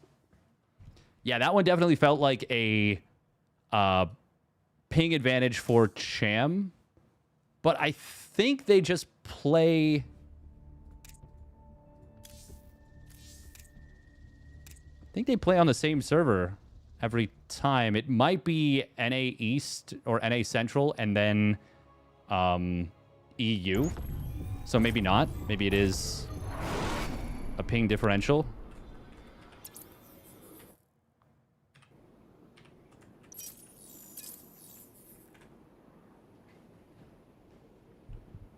All right, let's get into game numero 3.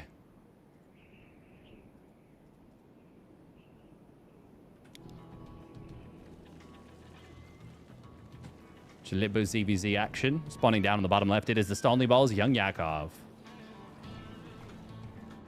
And his opponent spawning up the top right, it's Cham. In the blue.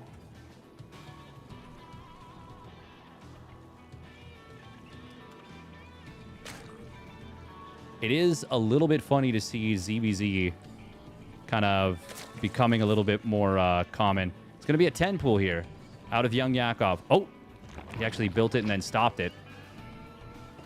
Something you got to be mindful of. Got to be very careful to not do.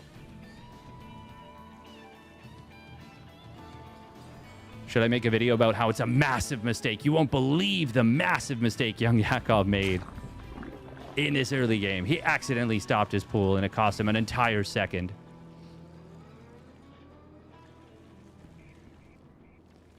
Nah, Harstem's just playing the game of YouTube. Cham gonna get incredibly fortunate with the build order choice here in game number 3.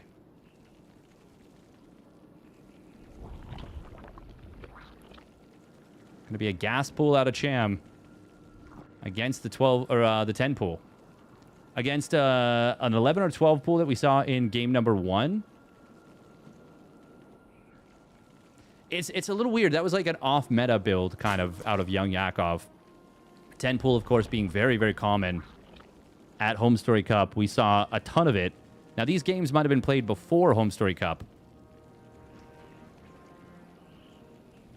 But the point does still stand. There is the scout.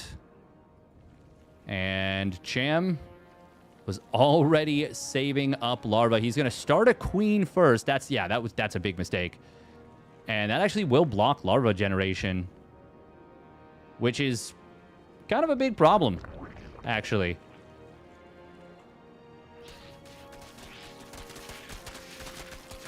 Now, this is a little bit awkward with this setup because you don't really... Like, you can't build an Overlord right now. And he's a ways away from his hatchery completing. And by can't build an Overlord, I mean you can't build it without stopping Ling production. Okay, no, this is totally fine for Cham.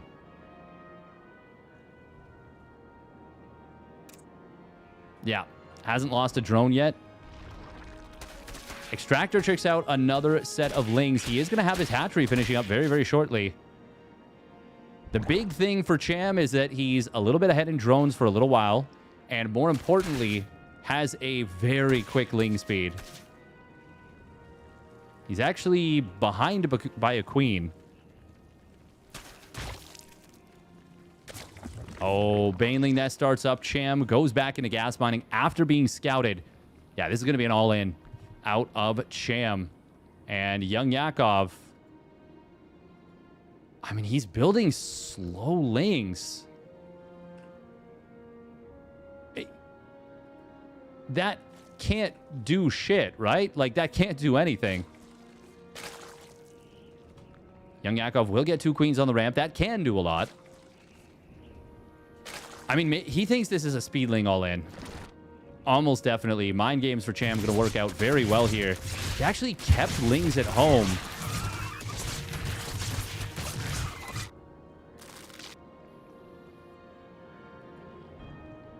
Oh, there's the Bane Morph. I heard the sound of it. Spinecrawler starts up. There are 3 queens for YoungYakov. And one of them will have transfuse very soon.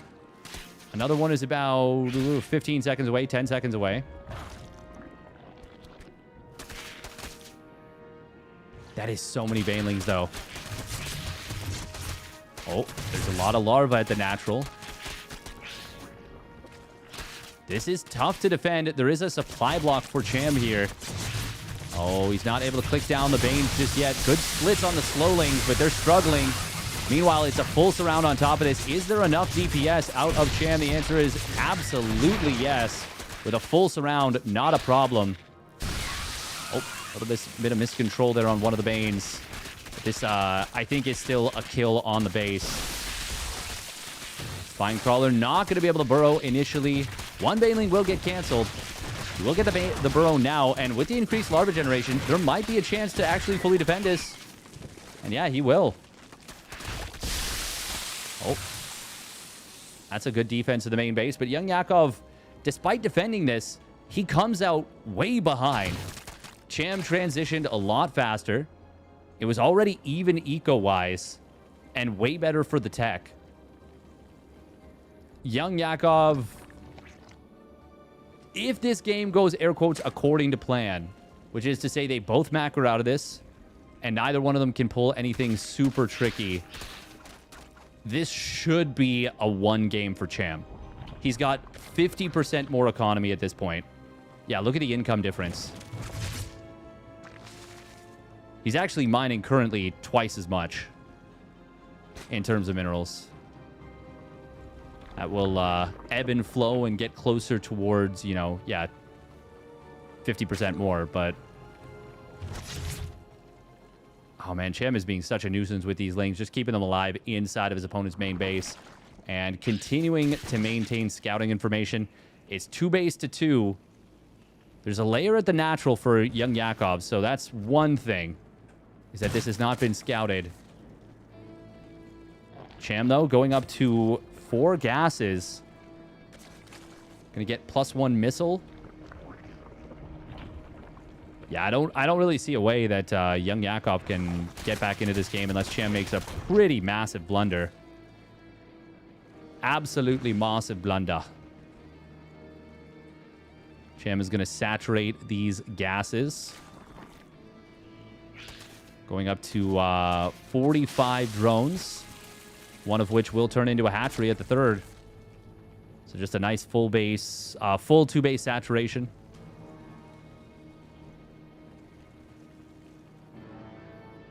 Spire going to try and come up for YoungYakov. If Cham lets his opponent get away with mutas, and the mutas get out, and then he tries to hit an attack, basically, as the mutas pop out, and let's say the roaches are, like, here, and they haven't already broken through at the front, we might actually see YoungYakov able to get back in this game. But that's a pretty big if. Spire is going to be spotted. Now, Cham does have a pretty tricky decision, which is, do I go for it? His +1 and roach speed are still a little bit of a ways away from completing. 30 seconds on both.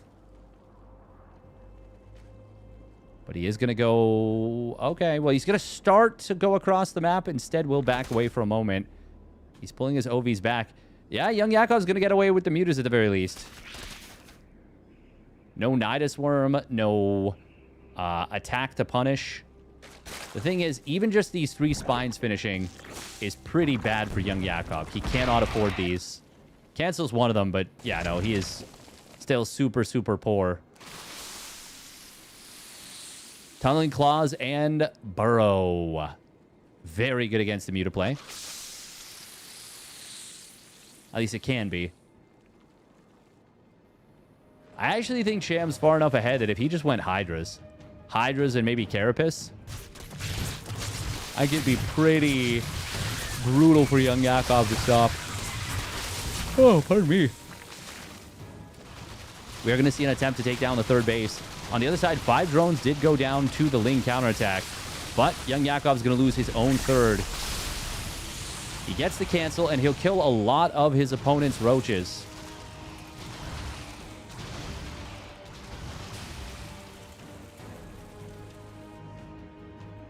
There we go. Hydra Den and an Infestation Pit. Cham is so far ahead in supply, but it is uncomfortable to deal with roaches, or pardon me, with mutas.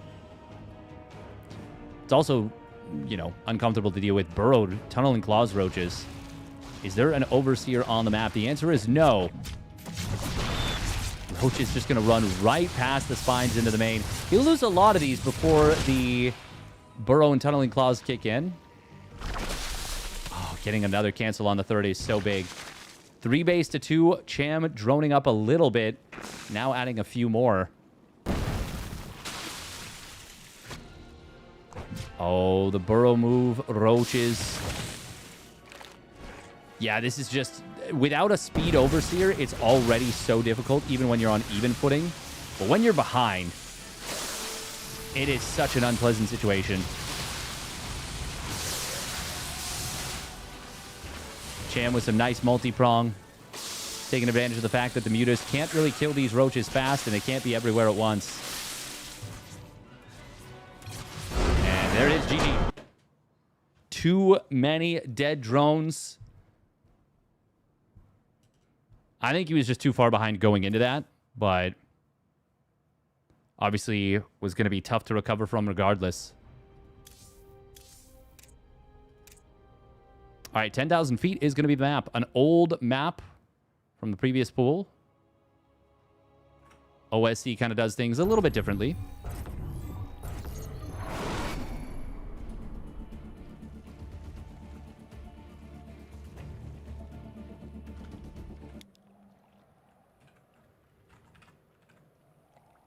Cham now on match point. Welcome, Esna. Daro, Playstone HD. Oh, big stretch. Got to stretch it out. Very important.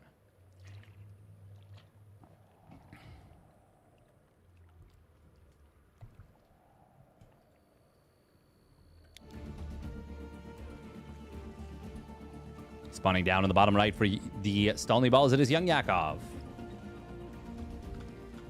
And his opponent spawning up the top left is Cham. In the blue. In the blue.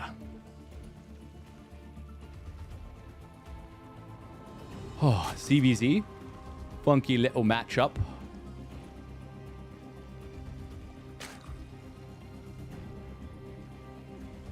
Trying to sneak out mutas is valid, but it oftentimes doesn't work out. We're going to see a 12 Overlord from both players. That does mean a little bit of larva cap.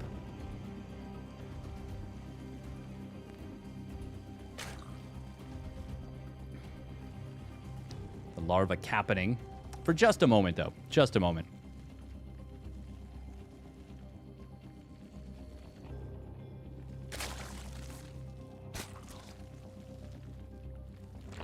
Pool first once again out of YoungYakov. Cham going to take the 15 hatch.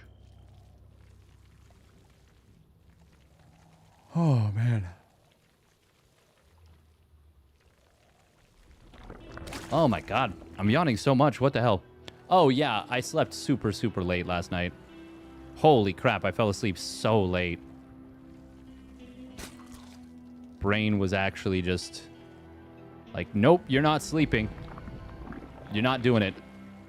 Oh, okay. Are you sure? Can I please? No. You're wired right now. Yeah, but why though? Well, because I said so, and also fuck you. Oh, okay. I guess I just won't sleep. It's 8:42 a.m. here. Beat that. Woke up at 5 a.m. today. Oof. I went to sleep at 4 a.m. I have had a bunch of early mornings, which is funny, and I've been pretty disciplined about getting to bed in good time. Like I went to bed at like 10:20 yesterday or something. Also had to wake up at 4 a.m. Goddamn. Yeah, I just could not fall asleep. Then I went out onto the couch to try and just like settle, and that just did not work. Not for a while. I ended up watching the last episode of Dimension 20 City Council of Darkness. Any Dropout fans in the chat? Haha. Cham, by the way, building quite a few lings. What is this? Wait a minute. Is this like this is like an all-in. He's pumping a lot of lings. Okay, this is a really interesting build order. Did he cut queens? No, he didn't. But this is like a hatch gas pool, pump lings into ling bane all in. Now this unironic... Oh, no. He's actually just stopped mining gas entirely. What is this? What is the... I'm curious what the point of this build is out of Cham. YoungYakov does need to realize what his opponent's up against. Or what he's up against. What his opponent's doing. It's going to be really difficult to figure out a strong defensive setup that covers you against everything. Okay, well, that's a really, really good scout. Extremely good information. Creep Tumor will get taken down. I guess that's nice. Spinecrawler starts up. Baneling Nest is about to complete. This looks very good for YoungYakov. Cham is droning out of this, though. Like, really hard. Cham sees no Banelings morph just yet. Ling speed is going to complete in a moment for YoungYakov. He needs to avoid losing drones. But he's going to start droning out of this himself. Can cancel the spine, and in fact, I think he should. Good job right there. Ling speed now completes for YoungYakov. He's up 4 workers. He's built so many Banes here. Little supply block from both players actually at 48. Cham did build the Roach Warren behind this. YoungYakov is getting massively out-controlled in these Ling fights. Like, he has just not been diligent about this. Cham is kind of harassing him at all points, despite having Lings versus Ling Bane. Now, granted, Cham has been playing with fire a little bit, and there is always the chance that you get burned. But I'm surprised at how much YoungYakov is struggling. Like, he's... maybe the ping is a lot higher for him in this series than I'm realizing, but I feel like I've seen YoungYakov play very, very clean games. I don't know. Maybe Cham's gotten in his head a little bit. Last big sleep was 21 hours ago. Oh, damn. Had a long nap in the middle, though. How long was the nap? Oh, yeah, I did also have a little nap yesterday because I was super, super tired after an early morning stream after the Kung Fu Cup. So I had a little nap at like 5:30, which turned out to be a mistake, obviously. But now I'm like tired again. This is funky because Cham's got the full wall. He can theoretically mine out the mineral patches in the back. YoungYakov will enjoy a much faster third base.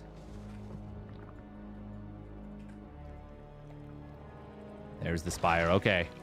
Okie dokie.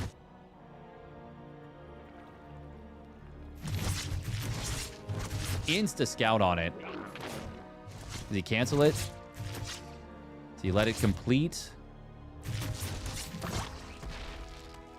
He's canceling that, surely.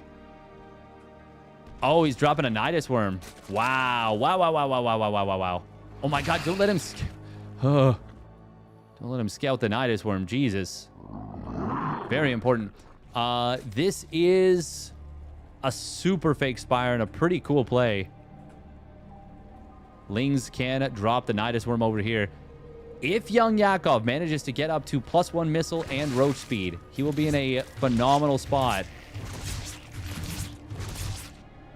And it should complete. Cham does get the sneaky Nidus Worm drop. Really, really nice mind game.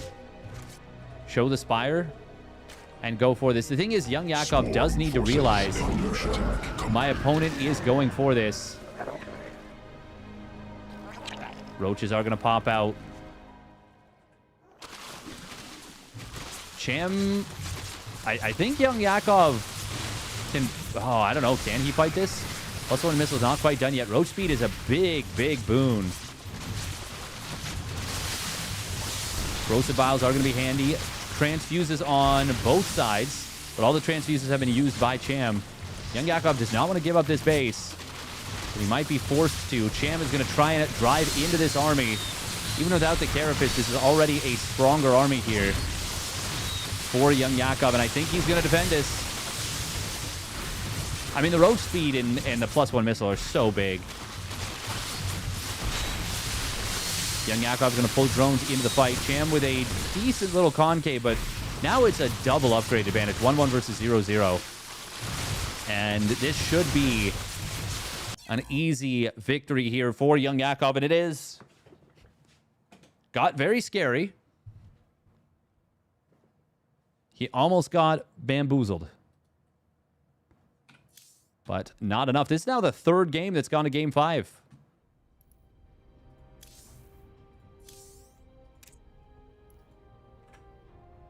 Third series, I should say. I have weird brain chemistry. Lucky me. Might have been about 3 hours a nap or two. Oh, okay. That's not bad. That's kind of nice. Oh. Home Story Cup wishes their matches were this close. The playoffs were not ideal. The playoffs were not ideal in terms of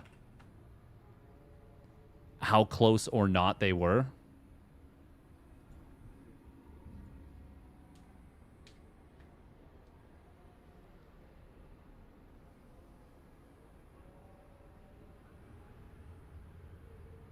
Do do do do do do do do.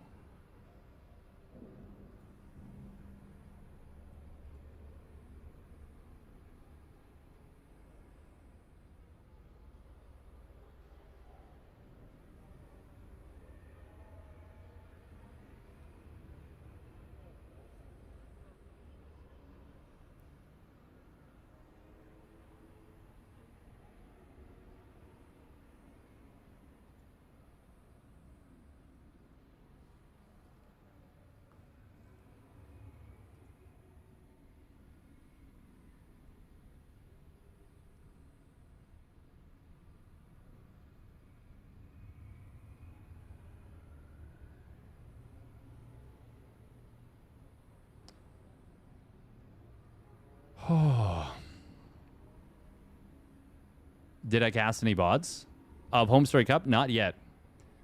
Plan is to cover those, though. I haven't decided how much I'm going to cover, because I'm not super interested in covering a bunch of ZvZs.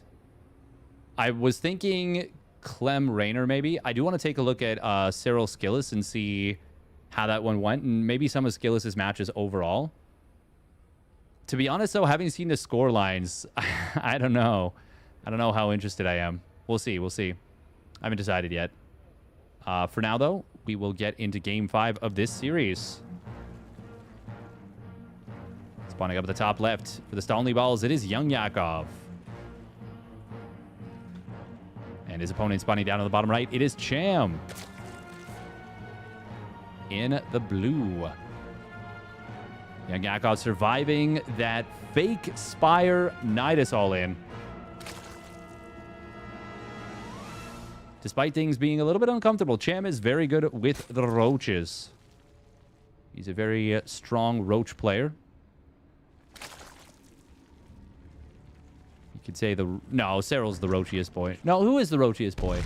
Dark? Dark's the roachiest boy. Dark's actually such a good example because he's so hard to kill.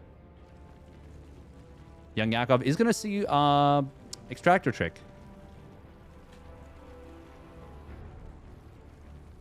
I do think it's probably worth it to Extractor Trick. I think this has already been... I think we've already been seeing a lot of this. It's going to be a pull first out of YoungYakov again. Into the hatch first of Cham. So once again, this is a slight advantage for Cham. YoungYakov just playing it very safe.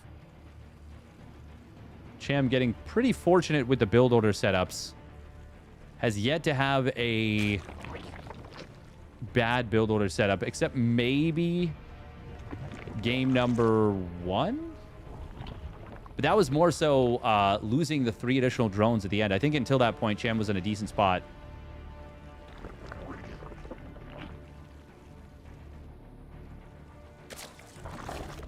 YoungYakov did something very funky. Very difficult to kind of put your hand on, which is the... I think it was a 12 pool.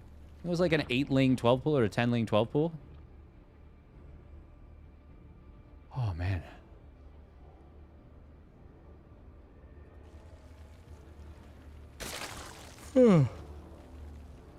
Pardon me. Sheesh.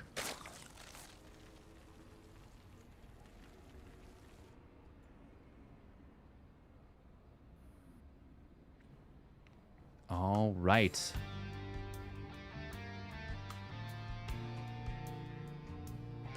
YoungYakov does elect to go with a little counter push of 6 lings. 6 lings. It's going to be double queen behind this or just staying on 2?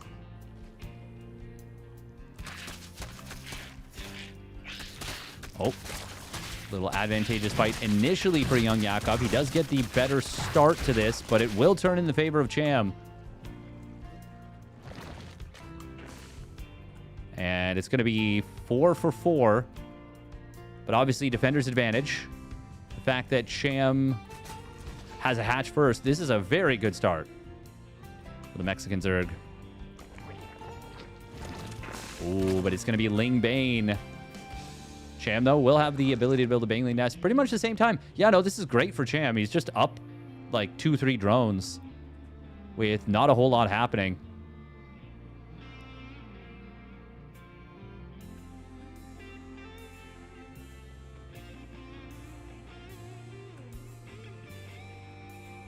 YoungYakov pulling his Overlord very, very far back.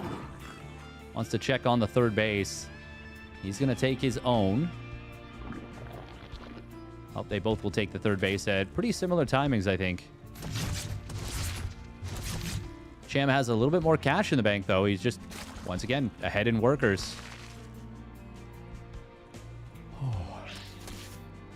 Ooh, YoungYakov going to get supply block. Lingsby did finish up at the same moment.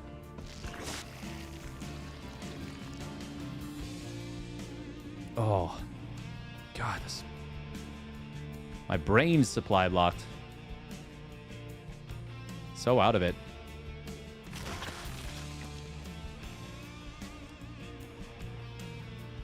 Blah.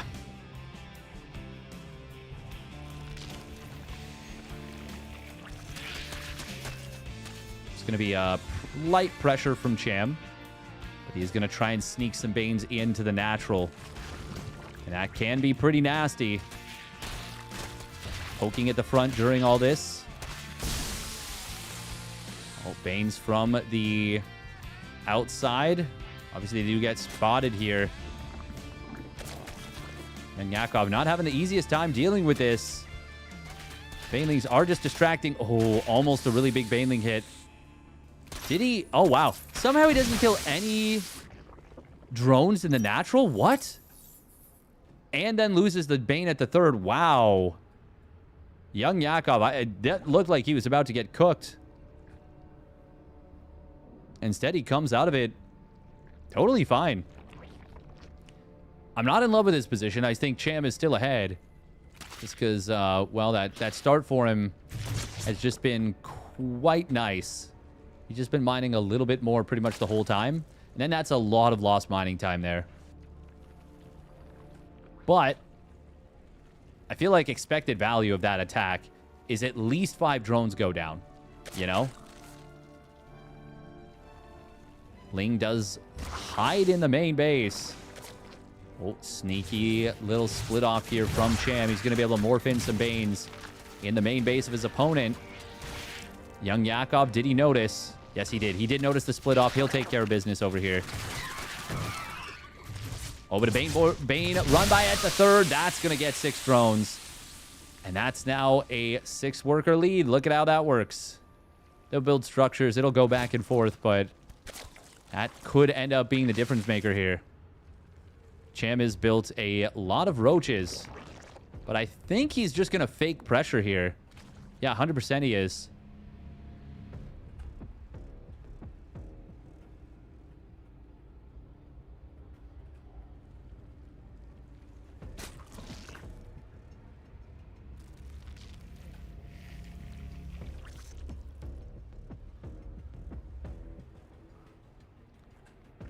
YoungYakov does not have a whole lot of map vision, by the way. Basically just the 2 overlords and a little bit out front of his bases. YoungYakov feeling compelled to build a bunch of units here. Because he has to. If Cham attacked him, he probably just dies. But YoungYakov may end up getting baited into doing an attack he's going to want to do anyways.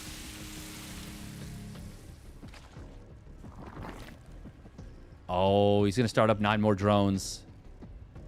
Well, if Cham gets up to the Spire and the upgrades continue the same way that they are, there's going to be a really big problem here. Overlord speed for YoungYakov. Are we playing macro with... I mean, it feels like it. Feels like he wants to play macro with this, but he's definitely just behind. And Overlord speed is kind of a luxury in ZvZ. Spire is not going to be scouted by this queen.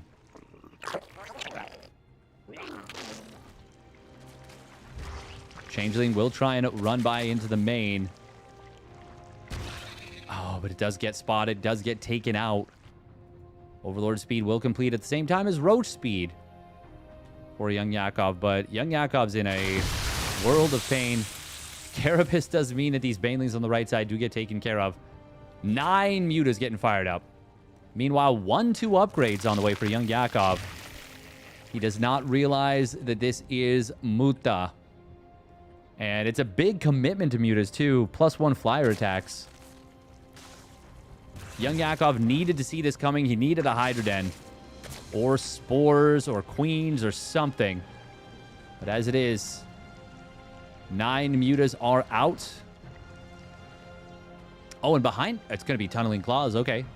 That makes sense. I suppose YoungYakov, you lose the Overlord? Well, mutas will get across the map. They will see a lot of stuff. He's going to be able to snipe down Ravagers well before this army arrives. Oh, Baneling, or no, Roach Drop. Roach Drop in the net. Wait, was that Roaches and Banes? Kind of looks like it. 8 drones did go down. There is an attack on the right side as well. But even if he gets this base, which he won't, Cham is going to clean this up eventually. They both went to a high drone count. It's kind of funny. Roaches on the right side are just going to be sacrificed. They'll take a long time to kill. Thanks to that Carapace and the good positioning. But this still feels like it is Cham who is running away with this game.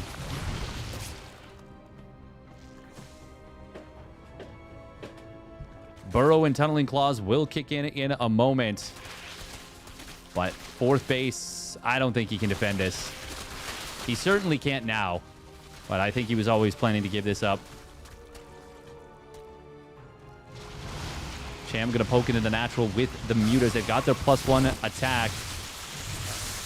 On the right side is a pretty good concave for Cham, although the Hydras will add a lot of value.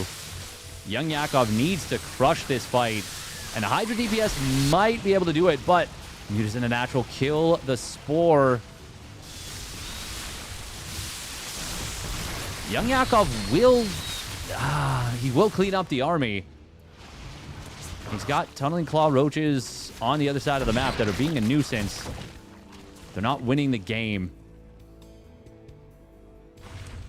He did lose a lot of drones, but he is still in it. Interestingly enough. Oh, man. With good control, he could have actually gotten so much done here with good multitasking.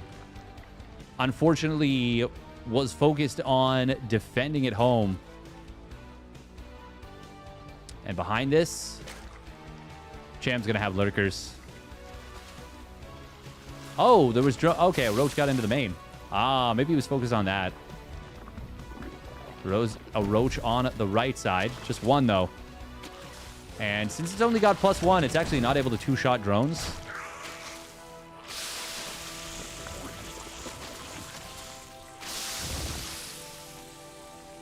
Cham will be on +2 missile first. 2-0 versus 1-2 is actually functionally equivalent. But what is not equivalent is lurkers versus no lurkers. Even though these are layer tech lurkers. They are... Well, they're not. There's not really anything you have to deal with them. You need to just not let them get set up. That is it. That is the long and short of things. Oh, there's no anti-air in the natural just now. He's going to lose the Spore before it completes. A bunch of drones are going to fall. And this will buy a lot of space for lurkers to get set up on the 4th base. Once again, they are able to hit it from here.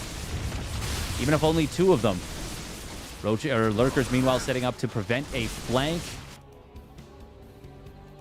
YoungYakov has been battling hard in this game number 5. But Cham has had an advantage for a while. Well, he had a small advantage for a while, but he's leveraged it into a big advantage. And now we're going to see this lurker setup get on top of his opponent's 3rd base. He's going to force a base trade. Are there any lurkers at home defensively? He just needs to morph like 2 on the ramp. He's not going to do so right away. The fact that the lurkers are coming home, I'm actually not a big fan of that, to be honest. Because now the roaches can be cleaned up by Hydras and drones. YoungYakov gets to make this game a little messy. But what does that really mean? Not a whole lot, because he can't fight the lurkers. Doesn't actually manage to kill even a single base of his opponent. And that's the benefit of bringing the lurkers home is... Yeah, now he's able to kind of chill. Oh, wow, I haven't seen this before. Tunneling Claws roaches getting on top of burrowed lurkers. That is a first. Legitimately never seen that before. He'll kill 3 lurkers, but at it... Oh, I tried to do a battle report. Damn it. I forgot. Well, we get to watch the same fight again. Was that even worth it is the other question. That's what I wanted the battle report for. Unfortunately, the Ravager baited out a shot beforehand. I mean, in an even game, that's a great play. He killed the 5th? Yeah, that doesn't really count. I mean, he got a base, for sure. But that's not enough to win you the game, and he needs to win the game. It's 31 drones to 70. But it does count as killing a base. 1 lurker will get taken out, 2nd one as well. Changelings for YoungYakov do see a lot, but they see that this is not winnable. And GG is going to get called. Cham will take our 3rd game, our 3rd series, to go to game 5. 3rd of 3. Nice. Oh, man, I'm so sleepy. I'm so sorry, chat. I'm just so out of it right now. Blah, blah, blah, blah, blah, blah, blah, blah. All right, next up is going to be Harstem versus Art.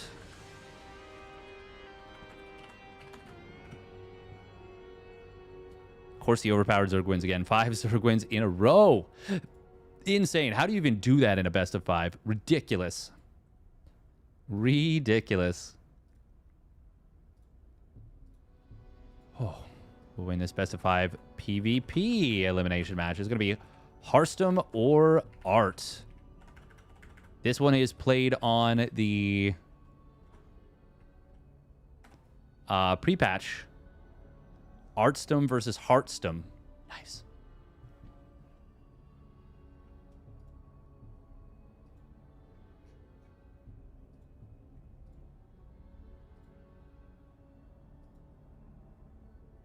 Ba-dum bum ba-dum bum ba-dum bum ba-dum.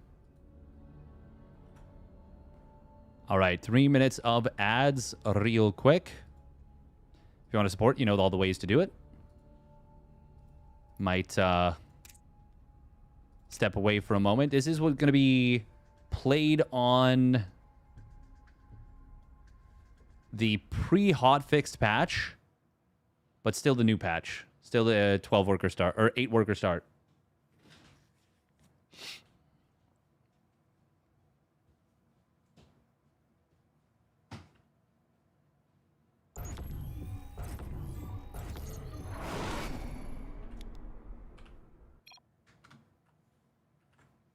All right, I'll be right back, chat.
All right, we're back. Can I get the foga? Yeah, that's it. Bop, bop, bop, bop, bop. Yeah, just the foga. Of course, yeah. I'll head over then. Thank you. What do we do when art plays art? Bye. Well, that's tricky. That is tricky. Just wanted to use the 100. 100 out of 10. Nice. Nice. Yeah, no, you just kind of got to deal with it. Honestly, the worst ones were like time versus showtime. That was actually more difficult. For some reason, art versus art was easier to differentiate. I think because I focused on it so much. All right. Let's get into it here. A new series. Spawning up the top left, it is art for Quasar. Spawning down on the bottom right, it is the Shopify Rebellion's Harstem. In the green. He did go for the earlier chrono, and I do think the earlier is better. Should have just said Hearthten. Hearthten. That's a bit of a reach, but I get it.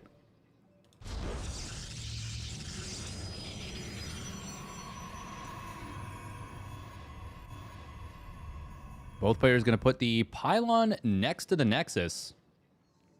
Interesting. Very interesting.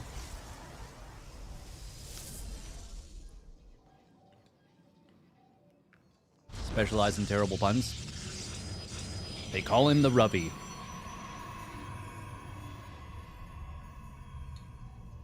Dragon Fear 46.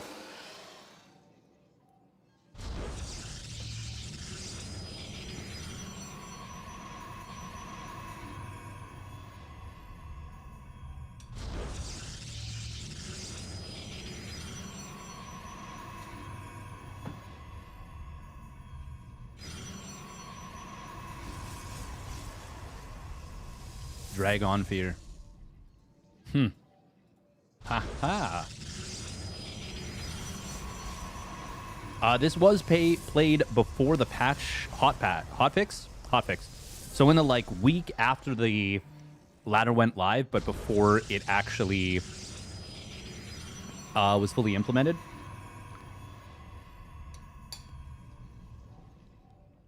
Because there was like a 1 week period where we got the patch, and then the hotfix came out like, yeah, it was before Home Story Cup. I remember being outraged.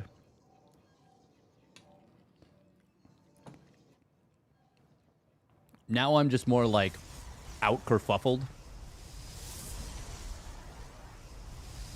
I'm not even enraged anymore, you know? Oh, that's, wow. Outraged and enraged.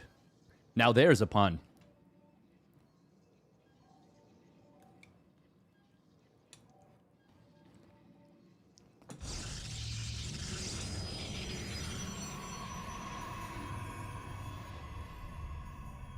It is really interesting to see some of these new patch games, though.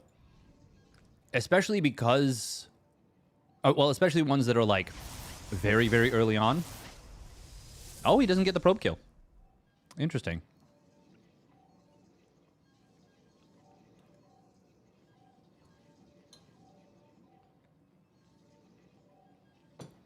No longer enraged about life, just confused. Yeah, that's a relatable one. Does this actually block the Nexus? I think so. I think it does. It is going to be a quick robo out of art. You no longer require a robo to get aggressive, by the way. It's just a pylon. Just a pylon.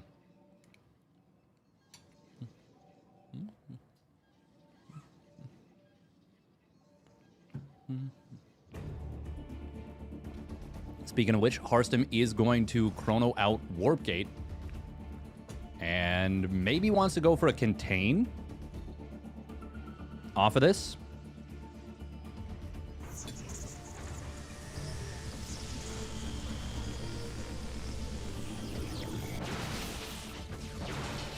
Ooh.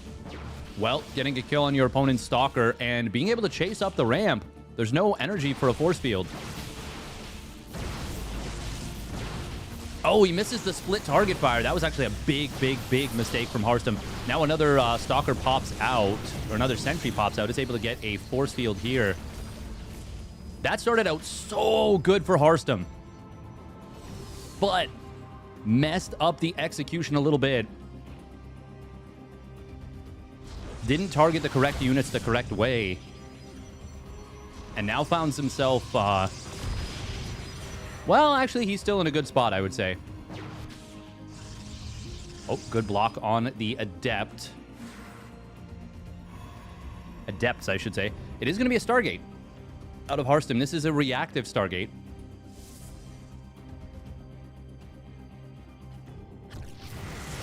Double Adept is not going to be able to get away scot-free. Harstem could have canceled the Shade. Oh, instead he's just going to lose one of these. Very unfortunate. He can warp in another one. Surely it's going to be Phoenixes, yeah? Oh, this is a problem. It's going to be Oracle. That makes no sense at all in the face of a Double Adept Scout, I don't think. But maybe he just wants the ability to...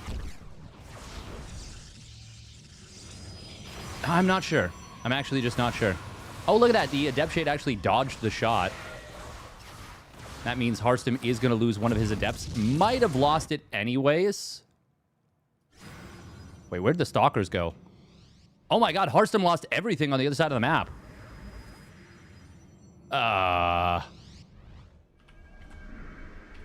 Is Harstem just dead now? Oh man, he got cooked. He got frickin' cooked here. Stalker gonna trigger the Stasis Ward. Good job there. Nothing to power this shield battery that just started on the low ground.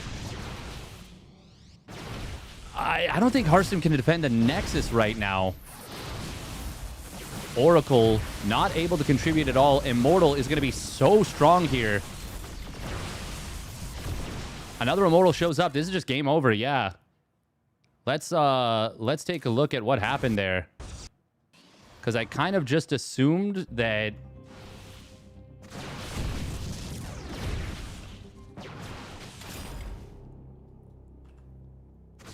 Oh my god, Harstem got baited, and he just didn't pull the units back. Oh god, that's so rough.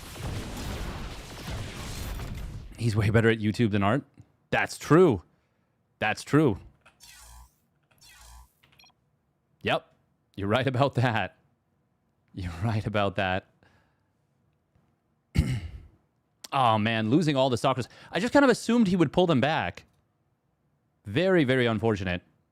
I mean, I've been there. I've been there most of the time, actually. That's just... I live there. That is my permanent address.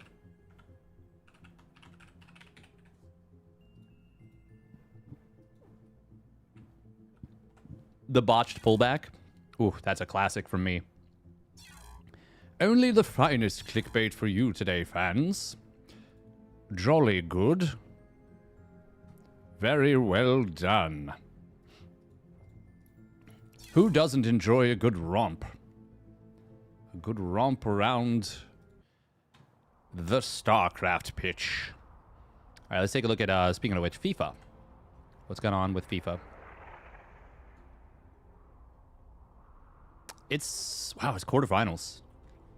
Belgium. Is Belgium really good at football, at soccer?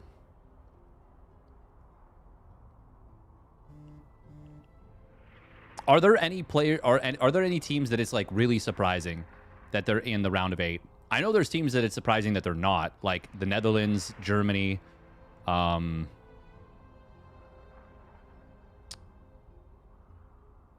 don't know. Other ones? Yeah, other teams.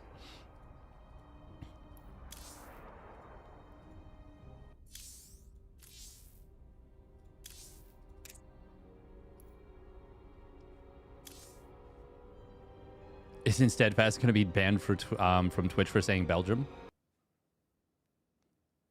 Am I worthy to lift Mjolnir behind me?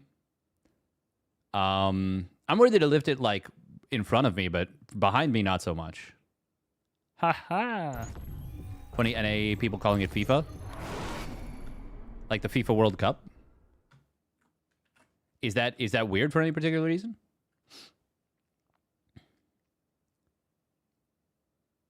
Belgium are good, but this far is a bit above the ranking. Who did they beat to get here? What was their bracket? Oh my god, show me the table. Show me the table. No, show me the matches. Knockout. Knockout, that's what I need.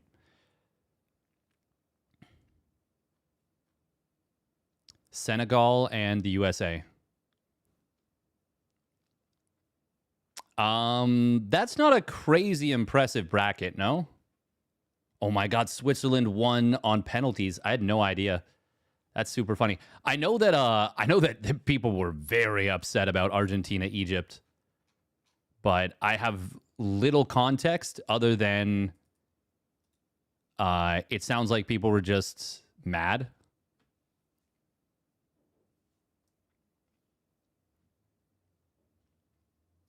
But to be fair, like, you know, I get it. Emotions run high and all that. Spawning down on the bottom left for Quasar, it is Art. In the blue. And his opponent spawning up the top right. It is Harstem for the Shopify Rebellion in the green. For some reason in the green. Portugal. Right. Portugal, Brazil, and Netherlands. Not Germany? I thought Germany was supposed to be good.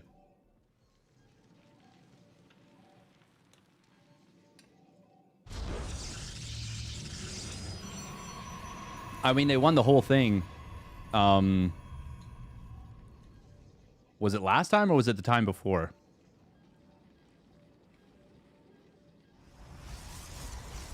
Not current Germany? Ah.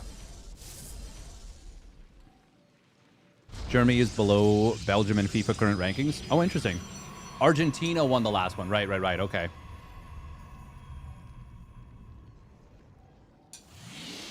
Map is going to be washout.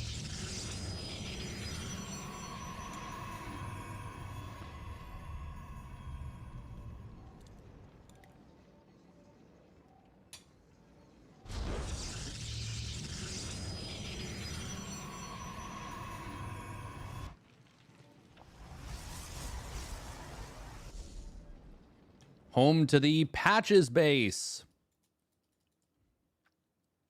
Look at that base. Look at how beautiful that is. And that one. And that one. And that one. And that one. And let's not forget this one. It's funny. I remember that the destructible rocks are over here. I always forget they're on this side. I forget that these can be used to break 3 of the minerals. And you can do that. Oh my god, you can do that on every base. How has this been forgotten? I've completely forgotten about it.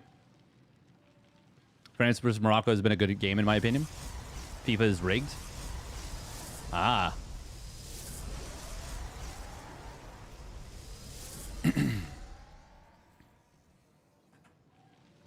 I feel like once again I've seen a fair number of people echoing that sentiment, not being big fans of the organization, and I get that.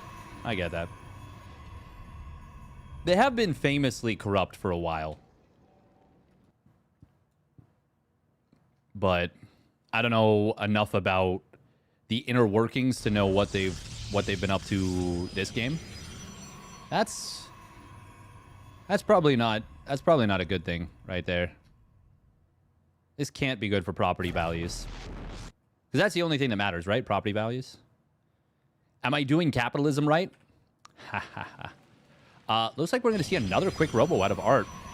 I mean, Harstem made a pretty big blunder. Pretty big blunder. In game number 1. Letting 4 stalkers die on the other side of the map. But really, it was the 3 that he didn't pull back. The first one, it's like, okay, you got caught. The second, third, and fourth, not pulling them all the way back. Really, really rough. Harstem building a proxy gate.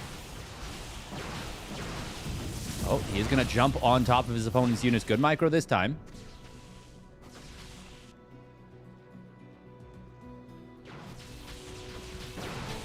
Oh, we're going to see a dive in.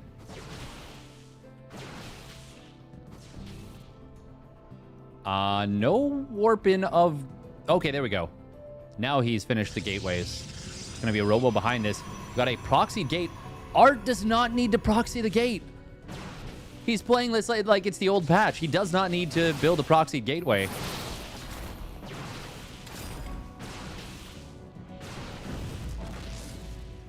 I mean, it does hide it from being scouted, so there's that. But you have fast warp-ins without the proxied gate. Old habits die hard, I suppose. Harstem does need to realize his opponent is all in. Our pylon is under attack. He's seen a very late Nexus at minimum. If he goes straight for a shield battery, I think he's got an idea of what's going on. But he is continuing to build probes. And he does not need more probes. He needs shield battery. He needs units. Oh, he's going to swap these back to regular gate mode, which is good for building units. It builds units very, very fast. But, I don't know, Kev. There is a probe in the wall. Good defense so far. Shield batteries have started. Probes are going to pull. Nice force fields here from Harstem. But Immortal will be able to step forward. The Adepts not shooting probes. Oh, nice force field behind this from Harstem. His Immortal is shooting the Immortal of Art. And with his own shield battery completing, this is going to be a great defense out of Harstem. That last force field, not amazing, but it's more than okay. Crushes the first attack. Kills that first Immortal. And now just needs to defend one more round. He doesn't have enough production yet, though. He is going to lose this Immortal. That's a big problem. Probes are going to pull. Oh, that is a really nice round. No! No, he had... Oh, my God. He had the Immortal trapped. He had the Immortal trapped. Instead, he went for other units and let the Immortal out of the surround. That's a big mistake from Harstem. Big opportunity missed. I think he ends the game right there if he kills that Immortal. I think it's over. But as it is, this is still scary for him. Force field needs to get dropped. It will protect this. However, now it lets the units up the ramp. Oh, no. If he loses all these pylons, he's maybe cooked. Sentry pops out. Does trap this Immortal. That's really, really good for Harstem. That was a clutch AF force field. Probes are going to fall in decent numbers, but even with 9 workers going down, it's still even on the worker count. Oh, but Art is going to be able to get into the main base with these Adepts. Oh, he chooses to cancel the Shade. Nah.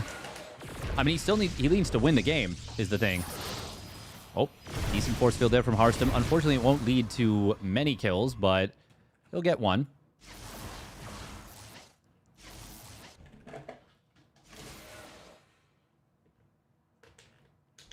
Was a mistake to go up the ramp, or at least he should have depowered the Robo ASAP. Yeah, and he needed to not let his Immortal get force fielded. To be fair, you're not used to units popping out like that. Oh, Immortal barely staying alive. Harstem stopped pulling it back, but it did just barely get saved by the battery or energy recharge.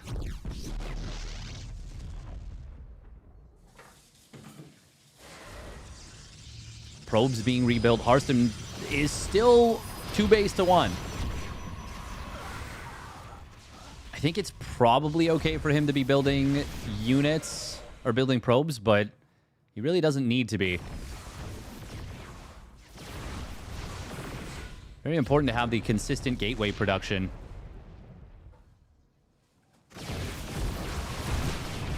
Oh, he steps pretty far forward. Does get force fielded with the first Immortal. Yeah, this is still fine for Harstem. Even losing that first Immortal, he's still chilling. You do see, surprisingly, the Immortal goes down in the backfield, but that's not going to be enough. Harstem's got another Immortal close to popping. He will take down all the sentries. On the other side of the map, how did 5 probes die? 2 Adepts must have gotten into the main base. Did they walk Did they walk there? There's no pylon on the map as far as I can see. Either way, Harstem is still got this defense. This game is functionally over. Art cannot win this any longer. I mean, he hasn't been able to win it realistically for a while, but he's traded close to even. Really, once those units dove into the main base and didn't end the game, Harstem had this one locked up. And for now, the fourth series in a row. Not only is it... Well, the first three went to Game 5. First three best of fives. Fourth one has started off with a 1-1. Are we going to have 5 series in a row of going to Game 5? Possible. It's possible.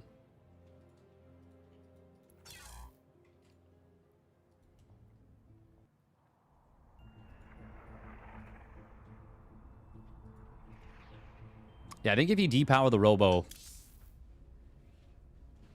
I don't know. I think it was always going to be tough. It was always going to be really, really tough.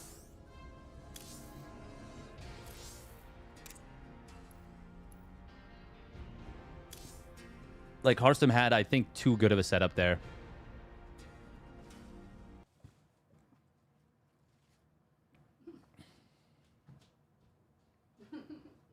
I have acquired or been gifted bean sprouts. This pleases me.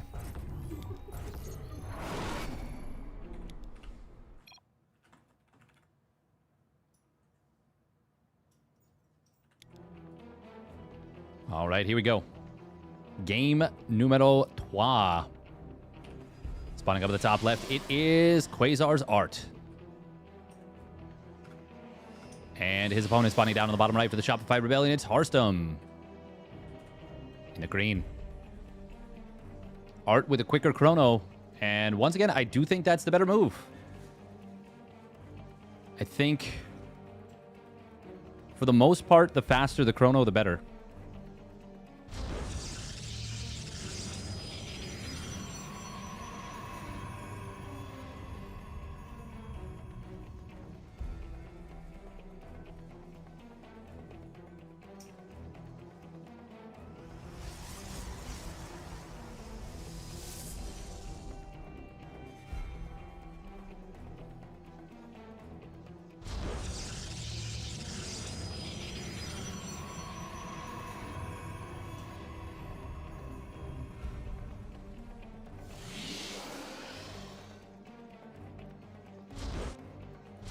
It is quite funny that neither player wants to build their pylon away from the base.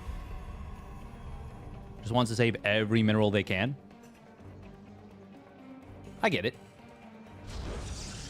Nothing wrong with being frugal. Cost efficient, etc.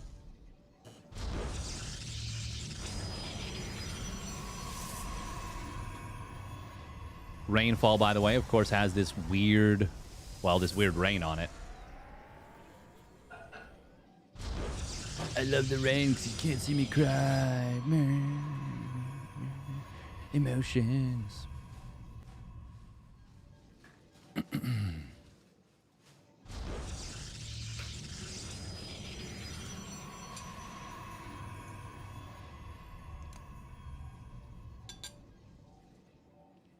It always makes me think of that David Tennant meme where he's just crying in Doctor Who in the rain. Or he's just standing in the rain. You can't tell if he's crying because it's raining. That's the beauty of it, isn't it? I think that's where the meme originated from. Meanwhile, we got Ewoks making sure you pay the troll toll. On both sides, I might add. There they are. I like to think that this is like Theed, and somehow the Ewoks got here. That's all. Is that a fake zealot? I think so.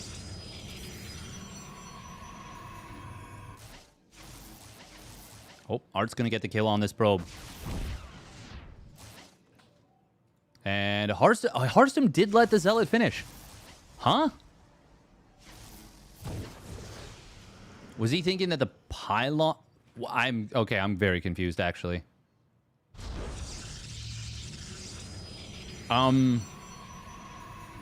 What? Huh? Welcome, Drolarius. Who is your number one doctor and why is it Matt Smith? So I only watched... What did I watch? I watched... 9, 10, and 11. And then I've watched a little bit of Old Who. Like just a couple of episodes here and there. Like, I think one where the Doctor fights... I think he fights Sutek.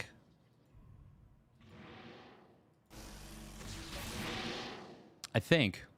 Hey, thank you, Neelis, for the Prime resub at 13 months. Prime for you. Thank you very, very much, my man. Yay. Oh, that's a fast forge. I mean, of the three, I think they're all pretty fun. I actually have a pretty... I have a funny story from watching Doctor Who. So when I first watched it, you know, I was sailing the high seas, as they like to say, because I couldn't find any other way to watch it. So I went to a website, and I was like, okay, let me watch episode 1 of Doctor Who. And I thought that's what I was doing. And oh my god, I had heard that Doctor Who was like wild and kind of crazy and out there. And it starts with like the Doctor and his 2 companions, and they discover this ancient site under Stonehenge, and it's super wild. They're like, they see this box, and it's very intricate, and they're calling it the Pandorica. And they're like, oh man, what is this? What is this crazy thing that's here? We don't understand it. And it's Rory and Amy, and Matt Smith is the Doctor. And I'm like, wow, Doctor Who is crazy. They're assuming you know so much already. How is this so bizarre and wild and so out there? It's crazy. And I watched for like a while, and then it's dawning on me as I'm just like, man, they're really assuming I know a lot of stuff that I just can't possibly know. And slowly but surely becomes obvious that I am not watching the first episode of the first season of Series 9. I am watching the 5th season of the 11th Doctor, episode 12, which is like a 2-part arc and like this big thing. And it's like a whole thing where a huge alliance of the Doctor's enemies get together to basically lock him in this box. It's specially designed for just him. Oh, great force field from Harstem, but unfortunately there is Blink done. It is going to be a base trade here. Harstem will force the recall. That's a fake immortal. He's got to remember that that's a fake immortal. Probes are going to pull. We will see the real immortal getting targeted down immediately. Another real immortal does show up. Oh, you do not want it shooting a pylon here. Harstem is going to kill so many probes. 22 probes go down. A blink forward comes on top of the immortal, but not before it is going to be able to grab a decent amount of value. Harstem now so far ahead in terms of the worker count. He just needs to live. He just needs to live. And Art, he's going to try and macro out of this down 20 probes. Fires up +2 weapons. Harstem could make the mistake of losing more probes than he should. Oh. Okay, I was going to say, Art cannot just tunnel vision this Nexus. He needs to get out of here. He will lose this fight. So deep into already established territory. Yeah, it was so...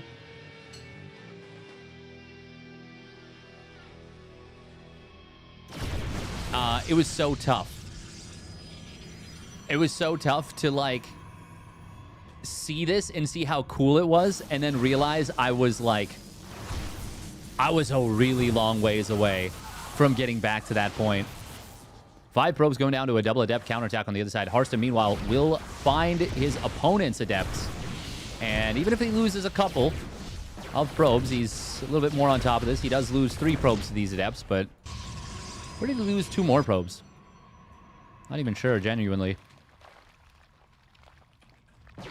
I think it was Art using his stalkers, maybe? Harstem is so far ahead in supply right now. He will drop a Forge basically as his opponent's +2 is like 3/4 of the way done. If this were not such an overwhelming economic advantage for Harstem, I'd actually be quite worried for him. Oh, Immortal is going to have to be a little careful here. Ah, it's fine. On the other side of the map, Harstem might get in here before his opponent's +2 finishes. Recall just unable to save one of those stalkers. Nice force fields from Art do trap a couple of Harstem's stalkers. He's got to be careful. This is 3 Immortals, but this is also a lot of his army. If Art can find a way to crush this... Oh, he's not going to be able to. He's not even going to be able to punish this at all. It just gets recalled out immediately. Ah, never mind. Harstem is in complete control at this point.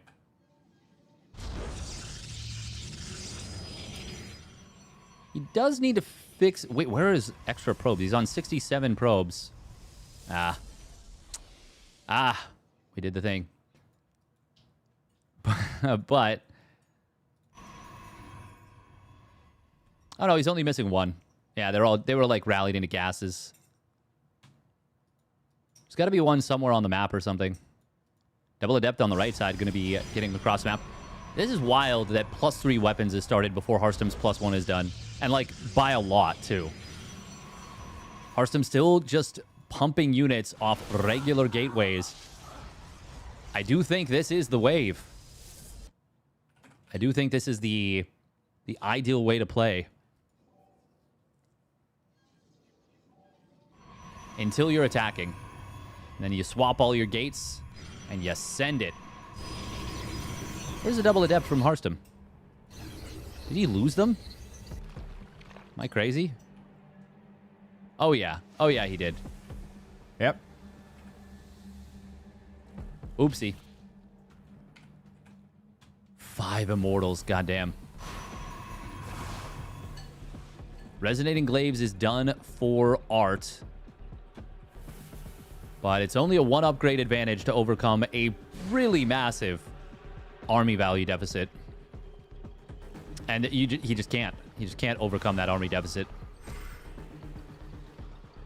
Harstem, I think it might be time to end the game.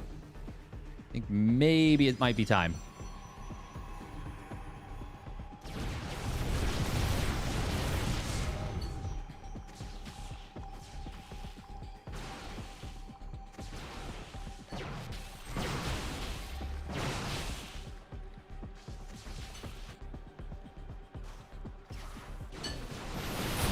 Go. Force fields on both sides. Harstem will be able to trap his opponent's Immortal. Gets the kill on it. Resonating Glaive Adepts. They don't take bonus damage from Immortals, and they're surprisingly tanky. But I don't think, even with the +2 weapons, that's going to be close to enough. Good force fields from Harstem, breaking up the concave of Stalkers. And he will easily close this game out after a very strong start. I mean, realistically, this game was super over after that start. Want some of my soup?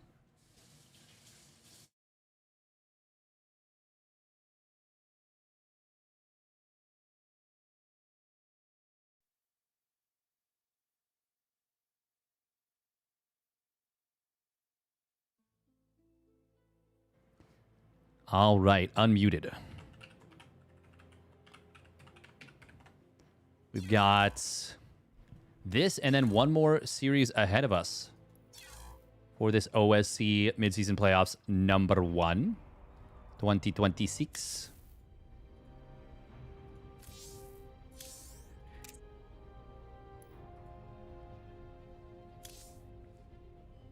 Would be kind of crazy if all 5 series go to Game 5. It's looking like that could happen. Sanctuary 3 is going to be map number 4.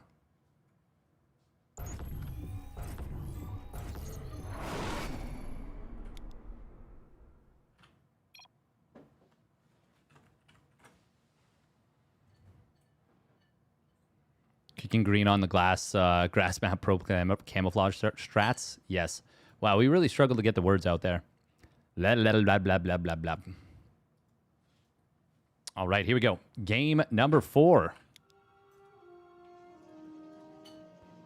Spawning up at the top right, it is Art. Art? And spawning down to the bottom left, it is the Shopify Rebellion's Harstem. I think Fiance Fast thought his name was Fart.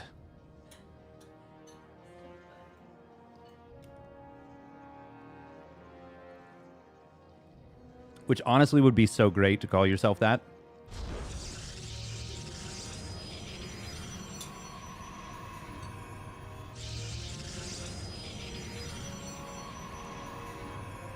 Very cheeky.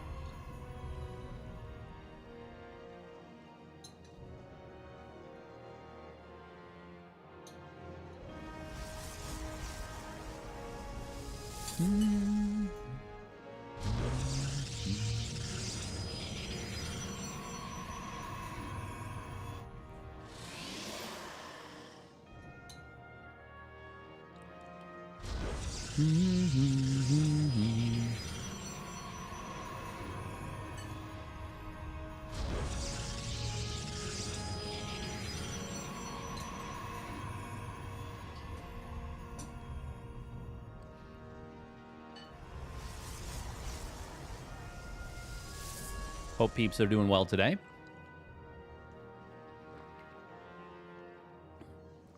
The heat wave broke in, well, at least in Toronto. I don't know about Canada as a whole. I don't know if there was a heat wave in other parts. But the heat wave broke like last week, which was nice. Because, well, as Roddy likes to say, when it's hell for the Zerg, it was hell for the Zerg in a different way. I love how much there is to talk about during the first 2 minutes of the game. To be fair, there was never much to talk about in the first 2 minutes. I legitimately think the 12-worker start to 8-worker start, it's only like a 30 to 45 second difference. I mean, that's on me. That's on me, the commentator, to not come up with interesting things to talk about.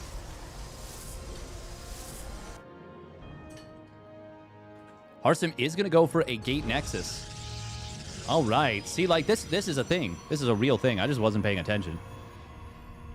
ADHD brain was taking over. And the fact that I'm tired. But, like, that's a thing to talk about. Tired. Exhaustion. This mortal coil we find ourselves in. The fact that the body is, you know, as much as we can train it, it still kind of has a will of its own.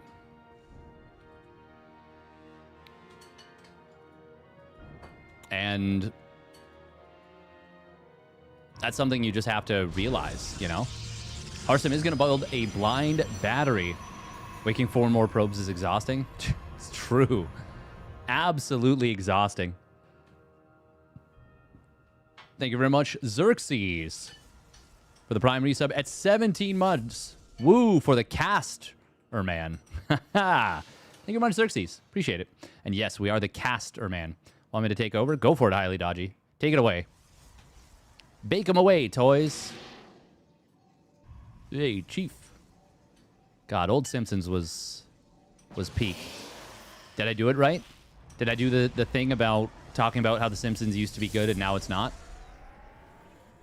That's a funny meme. That's a meme that's been around for a long time. Not even a meme. It's just like a prevailing idea. Prevailing thought.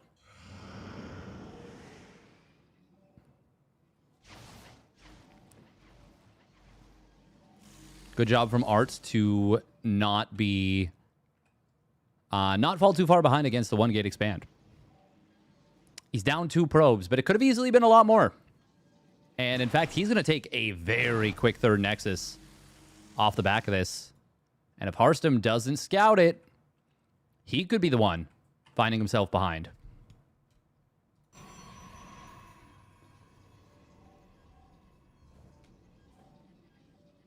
Simpsons memes about how the Simpsons used to be good, but now it's played out. Nice.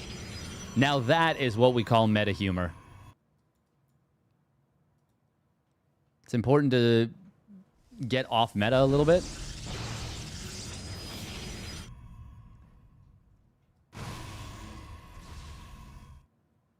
I saw something online the other day, and it was like,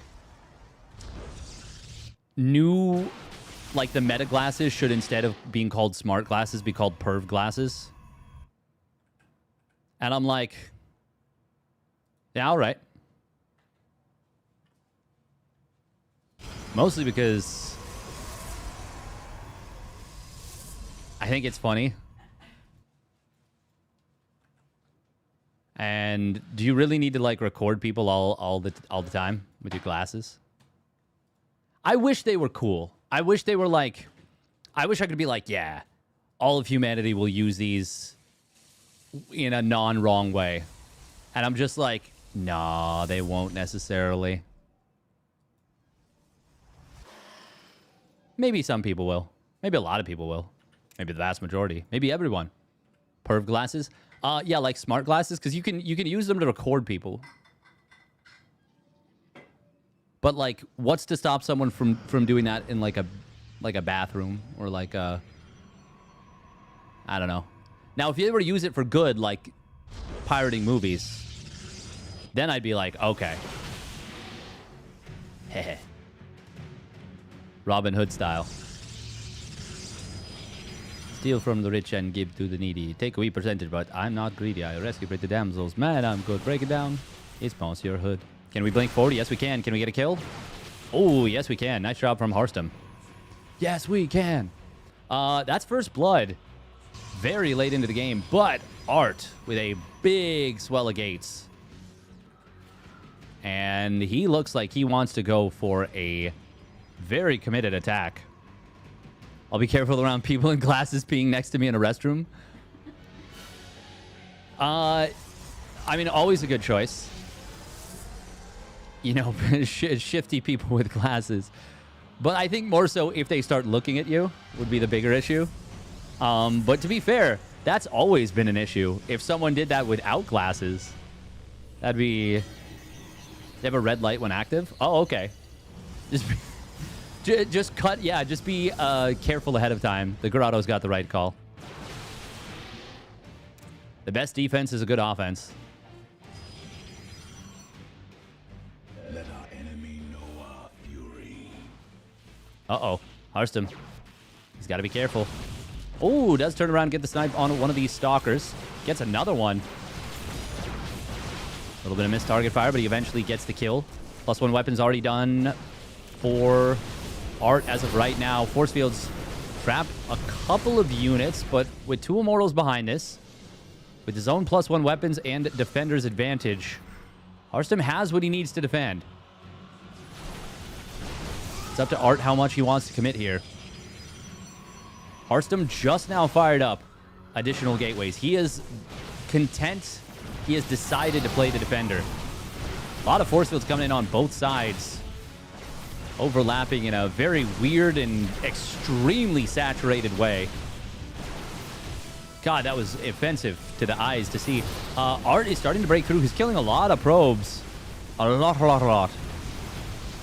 Charge for Harstem late to the party. Immortal's going to get jumped on. One of them will get taken out. The second one, barrier, is big, but it's not going to save it. Oh my God, it's just a full-on breakthrough. Damn. Well, here is where the lack of warp gate hurts a lot, is your opponent actually has faster reinforcements potentially, and more so where they want them. Harstem was trying to get up to a Templar Archives.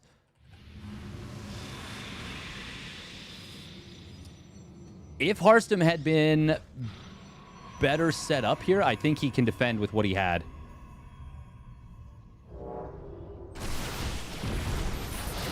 Oh, nice force fields right there, trapping one of these immortals. Archon does break the force field, but Harstem's not able to get out of there. Good choke from Harstem, but he just does not have the numbers. And GG is called. We're going to our 4th of 4 Game 5s. 4th of 4? Yeah, that works. That works. Well done from Art. Art just playing the old patch on the new patch, which is a lot of people are doing that. I mean, it's not cheap. The cost of the additional gateways and the cost to warp them in.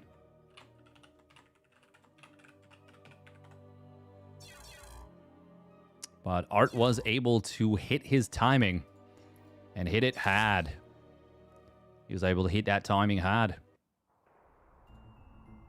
He did a good job there. Yes, he did.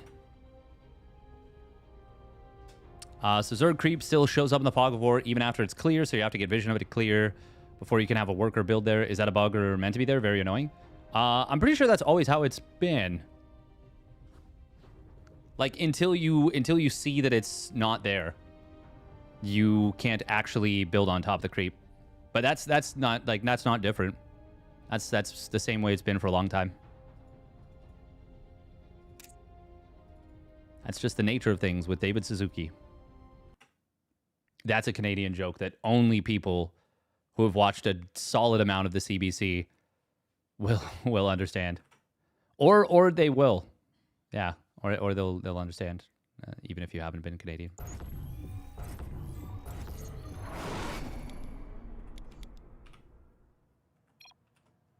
All right. How are we 4 for 4 on game 5s? That's kind of crazy. It's stupid though and annoying. The thing is, you can build on it. You just can't build on it through creep. So you have to send the worker there. But like it doesn't get prevented from being from building. You just have to have vision.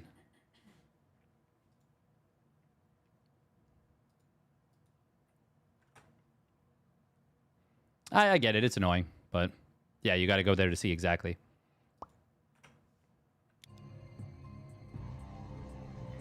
All right, here we go. Spawning down in the bottom left, it is Art. Quasar taking that game with a very sharp push. And his opponent spawning down in the bottom right, it is the Shopify Rebellion's Harstem. In the Grenouille. In the Gren.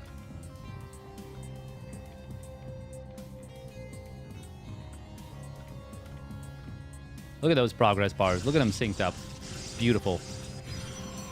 Funny that they went with Christmas colors for Game 5.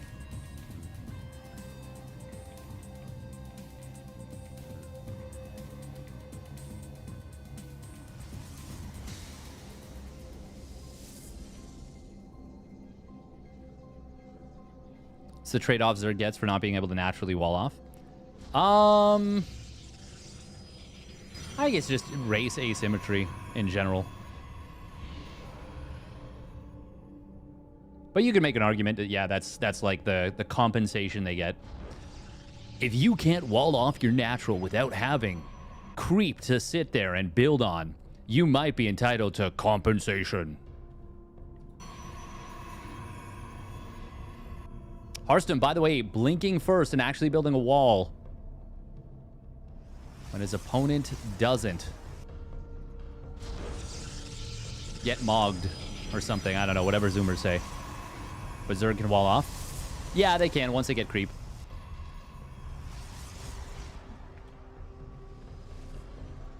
Look at how much later the Cybercore is for Harstem here.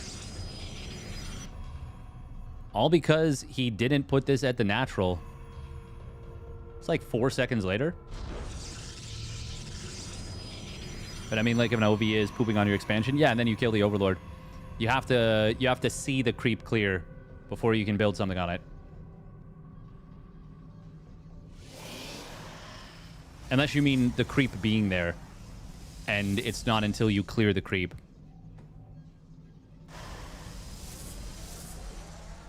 That's just how Zerg works. I mean, it's frustrating for sure, but that's just a function of the game.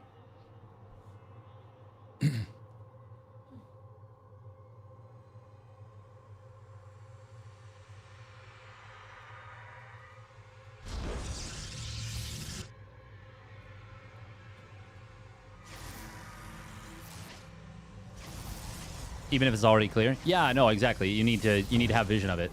It's not necessarily there, but you need to have vision of it. It even works the same way for the observer. If I'm observing a game, but no one sees that there's like neither player has vision of a position and creep is cleared, we don't see that it's cleared until it's been spotted by someone. The thing is, you can't give information for free through Fog of War. There's already some abuses where you can find out a little bit of something, like whether someone has walled off based on the direction a unit goes. And I think that was changed back in the day. By the way, this is going to be an all-in, it looks like, out of Art. He's going for a 4-gate. Harstem, 2 batteries at the natural. This first one is a little bit safer. The one in the front, he's going to have to be careful with that. But Art also has to be careful. Force field will trap 1 sentry, but it was already going to die anyways. This other force field not being used. Harstem, good micro so far. Unfortunately, does lose one of those sentries. It's always going to be tough to keep that alive. But he's gotten his second shield battery done.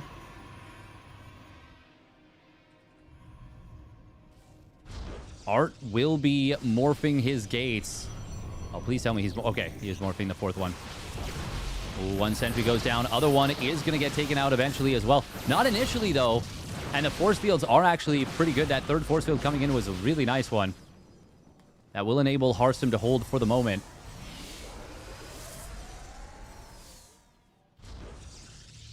Harstem chronoing out the... one of the stalkers here. They build every 16 seconds. They build fast, but he cannot afford to miss a round of production. He builds a zealot. That's a mistake. Why are we building a zealot? Oh, does get a couple of kills. Probes do die, but Harstem can afford to lose probes. What he can't lose is everything in the natural. The game. There's going to be another sentry being warped in here.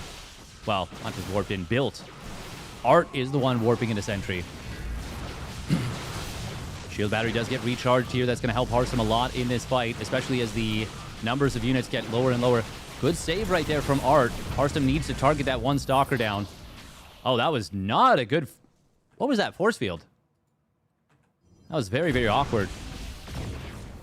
Immortalo popping out is going to anchor this defense. And should be what Harstem needs to close this game out, I think. Gets 4 kills on stalkers there at the end. No additional Immortal yet still. He is building just stalkers. Oh, needs to pull this Immortal back to the shield battery. He gets it just away. And that is going to be a hold and a victory for Harstem. And he survives to take the game and the series.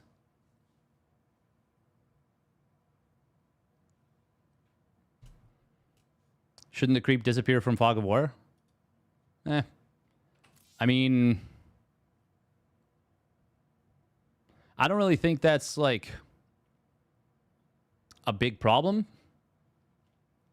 Just because, yeah, you can just get vision and see that it's gone.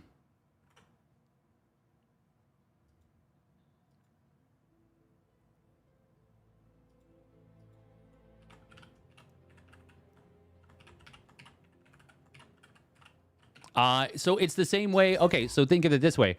If another player kills rocks out of your vision, should you see that? Because it happened off screen for you. That's what's happening with the creep. The creep is receding off screen because it doesn't... You see all the creep that has disappeared. It's once you lose vision, you don't know what has happened to the creep. Now, you can presume that it's disappeared, but what if another overlord shows up? So that would mean that in order for that to work, in order for you not seeing creep, but knowing that it recedes, you would then also have to see creep when it expands. So you would always see when the Zerg player is spreading creep. Does that make sense? That's the only way you could possibly program it.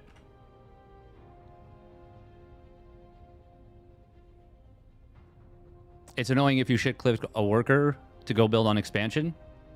I mean, it works the same way with an engineering bay block. It works the same way with a pylon block. If you don't have vision that they canceled the engineering bay or the pylon, you don't know that it's gone.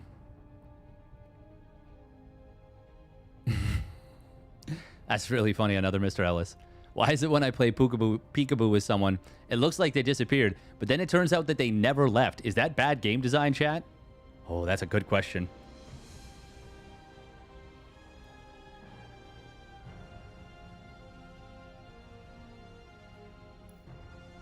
I get what you're saying. It's a frustration. It's a nuisance, but it's just a part of the game. It is simply a part of the game.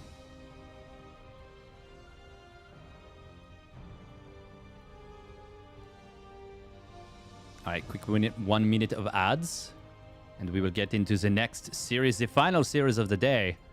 It will be Krystianer versus Iba. Krystianer versus Iba.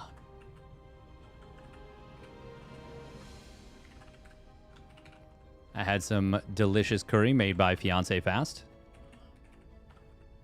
That has given me a boost of energy to help get through the rest of this. Bad design for a space game with advanced races? Yeah, I mean, sure. But that's, there's a difference between lore and, like, balance. Like, in lore, if the supplies were even in a fight, the Protoss would destroy the other two races because technologically they're so far beyond the other ones. But that doesn't really work in, like, the actual balance of the game. Same thing with, if it was lore-wise, Zerg's supply cap would be, like, 2 billion. And Terran would be, like, I don't know, 10,000, and then Protoss would be like 500. Now, I'm not going to lie. That sounds cool as hell. But unfortunately, technological limitations mean that it can't really work that way.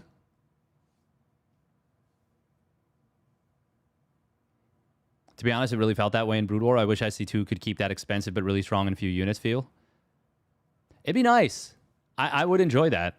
I would enjoy more of a lore-accurate Protoss, Zerg, and Terran. And I do think that the larva change kind of made Zerg feel a little bit more swarmy.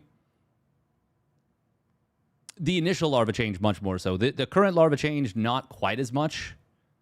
Not to say that they should go to the original larva change, because that was way too strong. And it was clear right out the gate.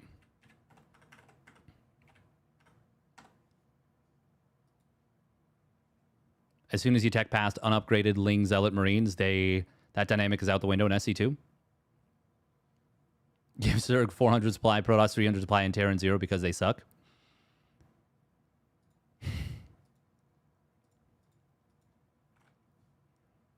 I'm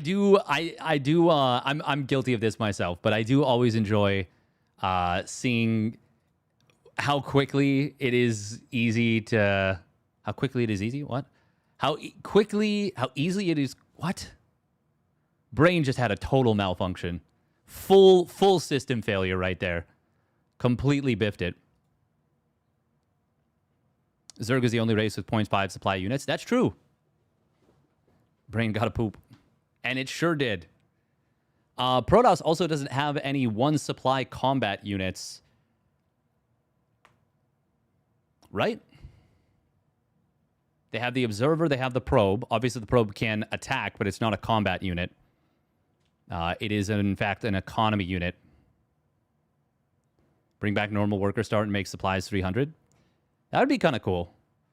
I've been thinking if they want to... I don't know. I think maybe the economies are just too strong. Like, this is something that was kind of explored before, which is that everything always goes to full 3 base. That would be ridiculous. I don't think there's anything necessarily wrong with ridiculous changes, though. I think they can be fun. Every game would just evolve into who has the bigger death ball. If you go 300 supply? I don't know. It would be like, imagine armies with legitimately like 130 roaches. No, that is actually, yeah, that is possible. Now, granted, you would never do that because that would mean you'd have 40 drones. That's 260 army supply. But like even just 100 roaches, you do that off, or 110 roaches, 120. 110 would probably be the number. But like imagine 3 groups of like 35 roaches each. I don't know. That's pretty baller versus like just a huge number of immortals or something. The thing is, you could still make it so that even if your opponent got up to like legitimately 300 supply, when you're on 150 or one side is on like 150, 160, 170 supply, it wouldn't necessarily matter if it wasn't high quality supply, you know? Chokes can make army sizes very insignificant. I don't know. It's interesting. It's interesting to think about. It'll never happen. But to be fair, I said the 8-worker start would never happen. And then a week later, they were like, PTR, 8-worker start. So, I don't know. What do I do? Maybe I just should say things will never happen, and then that'll make them happen. Spawning down on the bottom left. For Onside Gaming, it's Krystianer. This will never go to Game 5. Spawning up at the top right for the Platinum Heroes, it's Iba. In the red. So this game would have been played on the 9.5 second larva time with the 30-second build time adepts.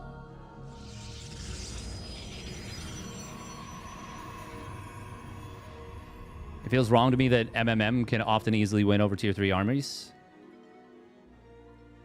Yeah, I get that. I get that argument, and I don't even disagree with it, to be honest.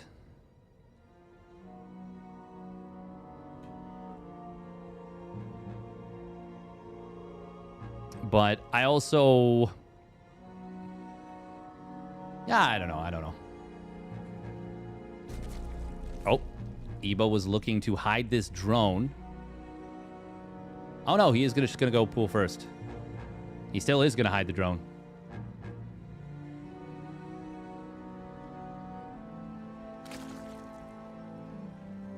We need box art endgame. That can be cool. That can be cool. Just increasing the max supply would be cool in general. Start softly with like 250, 250. I wouldn't mind like an endgame upgrade for each of the races where, yeah, you get to increase your supply. Oh, how cool would that be? Nice juke, by the way, from Iba. Imagine an endgame upgrade that increased your supply by like 10 each time you bought it, but it was really expensive. And it told your opponent about it. Like, it's like similar to how you age up in Age of Empires and your opponent knows. Let's say, for example, for Zerg, it's, I don't know, 500 minerals, 500 gas for the first 10 extra supply. Off Hive.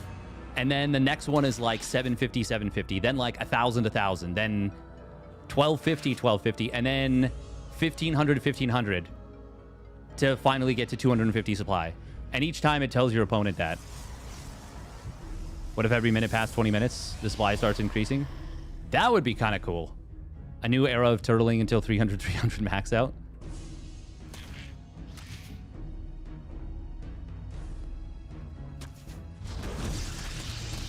Probe does get taken down. You're not breaking this core. You are not breaking that cyber core. Krystianer is going to shade forward with the first adept. And Iba... Oh. Wants to do a little switcheroo. Krystianer just barely doesn't see this lane.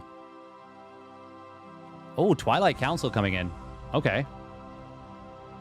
AoE has a neutral POI upgrade. For 500 gold, kind of cheap late game that gives you plus 10 HP, 10% HP for all your current units, but doesn't affect future units. Oh. Oh, that's cool. Oh, that's so cool. Age of Empires has some cool stuff. That's Age of Empires 4. Okay. POI, does that mean point of interest? By the way, this ling speed is going to be so late for these adepts. Oh my god, Iba is so late with ling speed for this. If Krystianer shades forward, which Krystianer loves doing, this is going to be very, very scary. It is a 2-base opener from Iba. What the hell are we looking at? What the hell? 2-base Zerg, question mark. What's it going to be? Also, what is Krystianer going for? He's on 400 gas. That is a ton of gas to be floating at this stage. What are we going for with this much gas? He's basically spent gas on, like, almost nothing. 2 Adepts, a Stalker, and Warp Gate. Oh, and the Twilight Council and the Glaives upgrade. Not a whole lot, though. Oh, yeah, this is also the version of the game that has 2,500 minerals, or 2,500 gas geysers. The live version has 2,000. So instead of increasing it by 250 per gas, they decreased it by 250, which is a net loss of 500 total. For anyone shy about doing math. It is going to be a Hydralisk then, which is not so great against a 2-base Glaives opener. Very fortunate on the Stalker recall there. Spinecrawler starts up. Man, this is really, really unfortunate for Iba. Hydras get absolutely rocked by Glaive Adepts.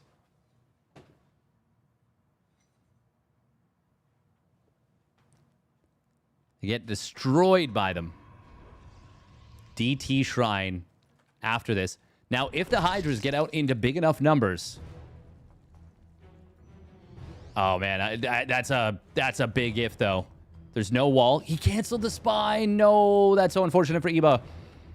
Here comes Krystianer. He is going to shade forward on top of this. This is going to be nasty. Now, the Hydras are relatively in a safe position. Queens transfusing one another up. Already a ton of drones falling. Lings will come back home. Adepts are going to shade forward into a bit of a meat grinder. That's a lot of Hydras here.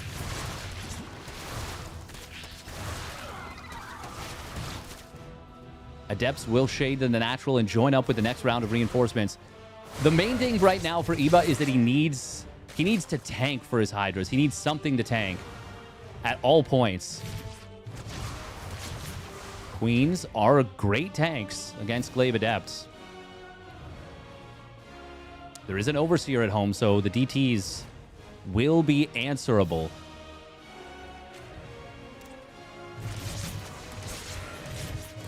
Hydra speed is done. These Adepts, oh, this is really, really nasty to deal with. He is going to shade forward right on top of the Hydras and the Lings. Good splits from the Hydras. But this is going to be nasty. Where is the DT Warp in? We haven't seen one yet. It's going to be Charge actually started up. Only 2 drones somehow going down. Really great drone pulls here from Iba. Is he actually dealing with this? Hydra range is going to help a lot, but my god, the Glaive Adepts really just rip apart everything, and there's so much lost mining time. There are those DTs. Overseer in the natural. Well, it's actually been really, really well handled by Iba. Unfortunately, he has lost a ton of mining, a lot of stuff, and quite a few drones as well. Can he win the game with a counterattack? I don't think so.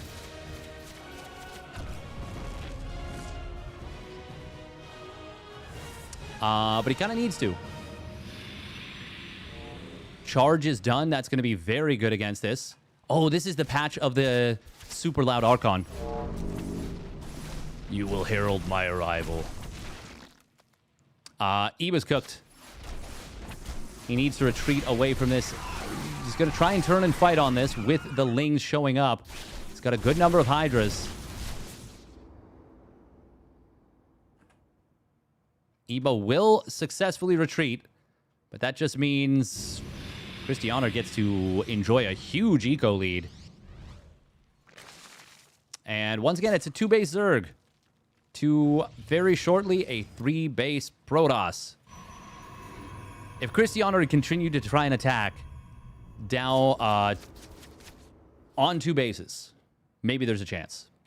Maybe. He is attacking with 3 bases now into a 2-base Zerg. But I think he can just break through. Queen's being allowed to tank. It's not ideal.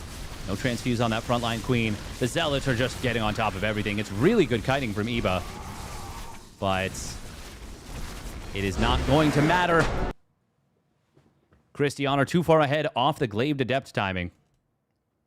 Once again, those Hydras are so expensive. And Krystianer will go up 1-0 in the series.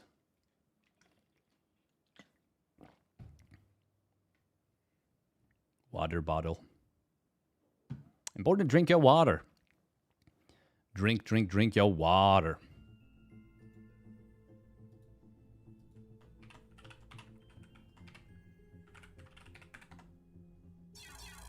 Drink. Drink your water. Steadfast is getting better at the left-handed casting. Thank you, Tyranidan. Doesn't even need his right hand. I have been using the right hand for observing, but yeah, for my casting, no, I've been pretty good about using just my voice. Just my voice, mostly my mouth. It's going to be Beckett Industries for map number 2. We haven't seen it so far, really, but there's a very interesting expanded map pool for OSC events. And that means sometimes maps get voted back in. Old, weird, ancient maps, like, for example, Beckett Industries.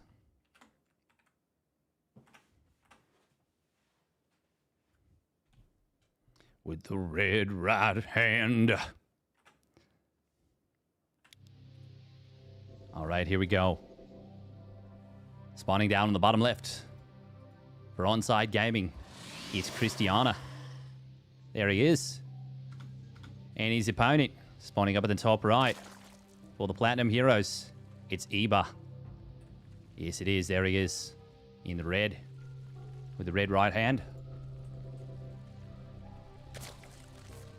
Oh, Harstem should make a video about this mineral splitting. Look at this. Look at him. He's doing the stacking. Yeah, you don't want to be doing that. That's always bad. No, it's good. It's good. It's good. Steadfast is mocking me. You from New Zealand? You think so? Now we do a little bit of mockery here. Is that what you think? Oh,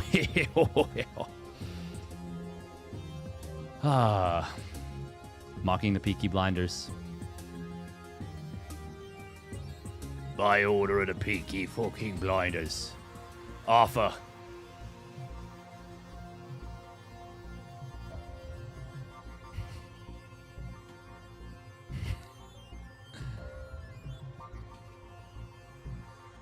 We are going to see a hatch block. Is this... Can you even do this? Is this legal? Oh, wow. Krystianer's pulling 6 probes to deal with this. That is a big response. It's the District 9 guy. Oh, easy now. Fucking prawns. No, you're all right, mate. It's Flight of the Conchords. My favorite is one of their friends that they meet that just says he doesn't like them. This is enough to DPS this down, by the way. Oh, Iba, be careful. Okay. Oh, we got the Evo block. Sick. Look at that speed. Look at these youngsters. Look at that APM. Well into the hundreds.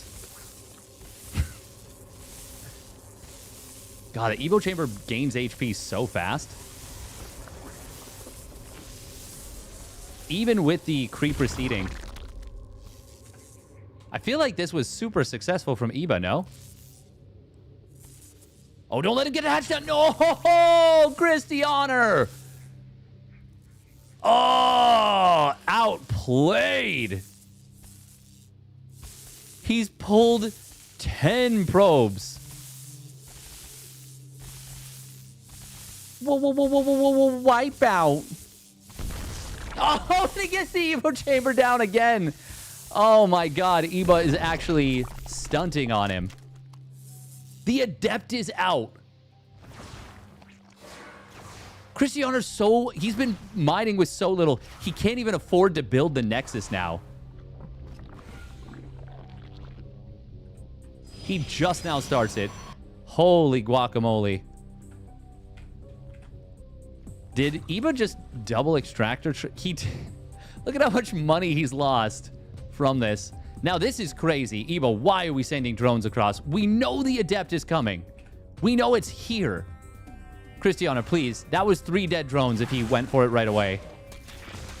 Instead, he gets 1. Maybe it might have just been 2 dead drones, but still, that's a pretty big mistake from Krystianer. Pretty big missed opportunity. Krystianer supply blocked, by the way. Oh, and Iba's going to surround this. Oh, no. Oh, no. That's a disaster. And he was supply blocked is what I was about to say at 29, which means he couldn't even build probes. Iba is cooking with gas, as the kids say.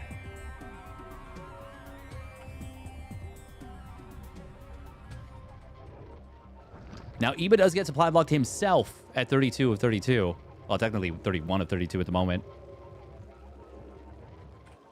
He can build a couple of... He is really overestimating Krystianer's position. He just built 2... Wait. Oh, no. Those are extractor tricks. Okay. That wasn't the best for him. Lane speed will complete. Oh, he's going to try and catch these units, but they will shade forward at least one of them. Oh, he gets both. Gets both through. Unfortunately, drones greeting them in the natural. That's not what you want at all. That's really nice for Krystianer. We'll start to let him get back in this game. Glaive's just now starting, by the way. Iba is very far ahead at this point.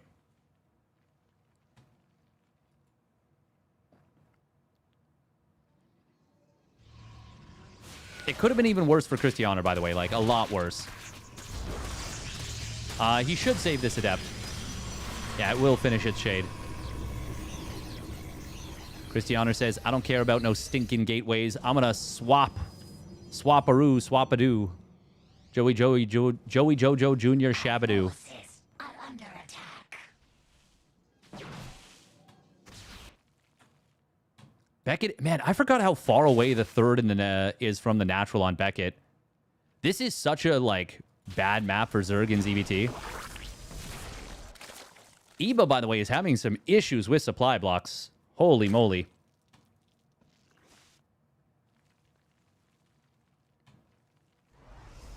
Oh.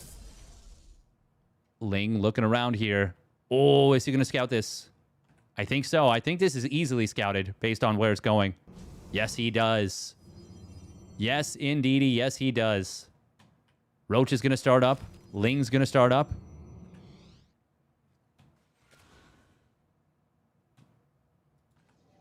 Krystianer will try and get in here with these Glavy boys.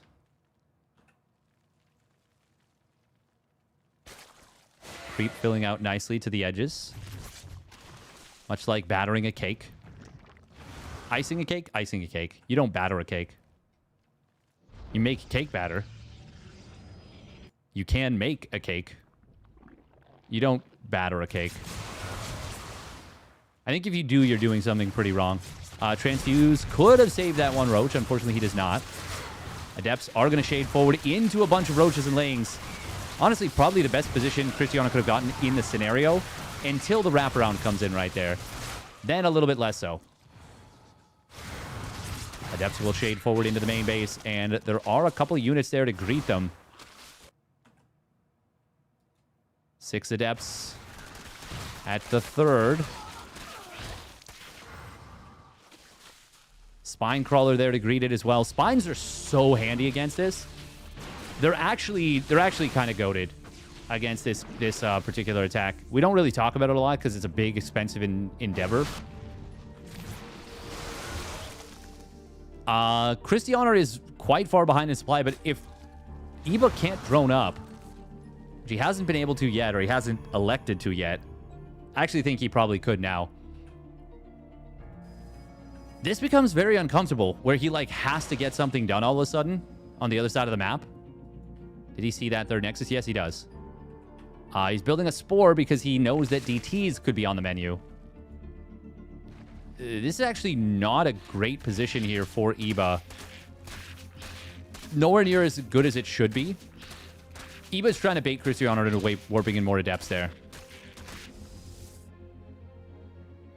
But, Krystianer's not going to fall for it. No sentries on the low ground. Oh, Adepts cancel their shade. That means they just all die before the rest of the units arrive pretty much. Force fields are going to be decent from the high ground. Roaches without speed, they do tend to struggle here. Pretty solid force fields. Krystianer's going to hold. Iba will need to retreat. He's got a drone up, but he has continued to build nothing but units.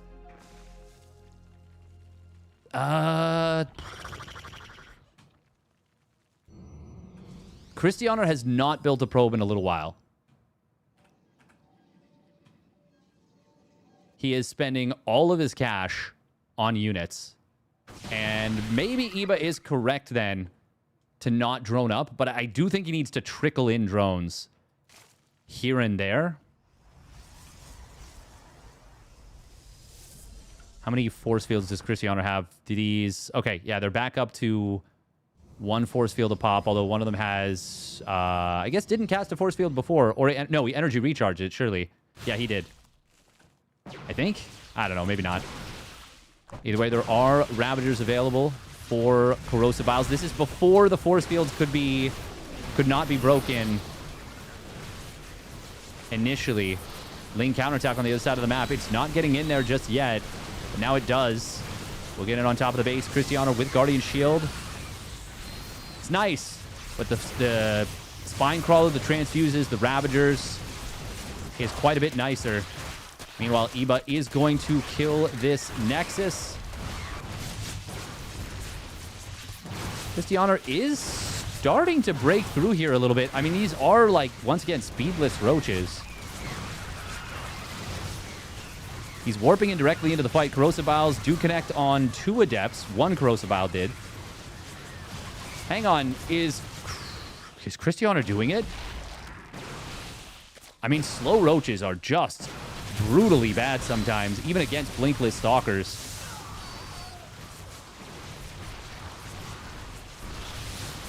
But as the Glaive Adepts get taken out, drones can be pulled. More Adepts do show up, but the Stalker count is starting to get whittled down, I should say. Iba.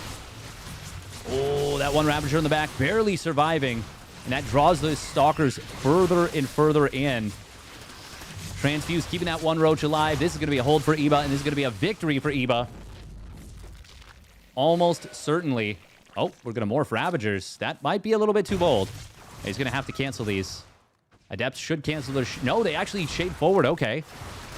Well, I mean, I don't think there was really anything Krystianer could do. This is probably his best chance. Wouldn't mind a wall right here to block these units. Adepts do shade to the third. We're kind of back to the same dog and pony show as before. But Krystianer is getting very close to mining out of his main. Funnily enough, Iba's going to mine out of it probably a fair bit faster on account of the fact that Krystianer pulled so many workers early on. Oh, Roach is getting shaded on top of, but that's kind of what you want here as Iba. If it's Lings, that's one thing. If it's Roaches, that is quite something else. Hang on. Krystianer does get on top of the drone line once again at the third base. Iba's having a really difficult time keeping track of this. Finally, Roach speed is getting close to completing. That is the ultimate answer to this. Krystianer just using hold position micro.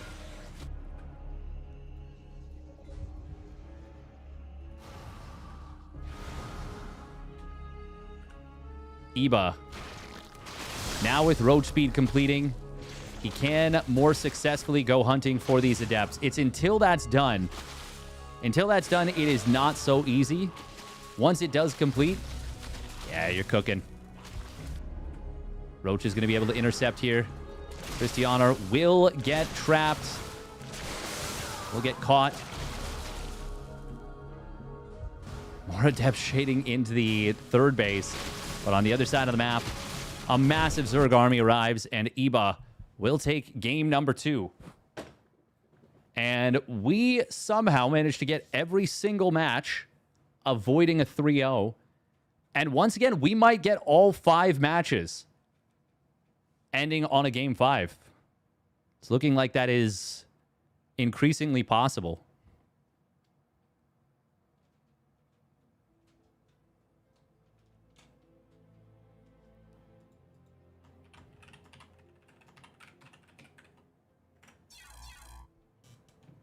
Dun, dun, dun, dun, dun, dun, dun.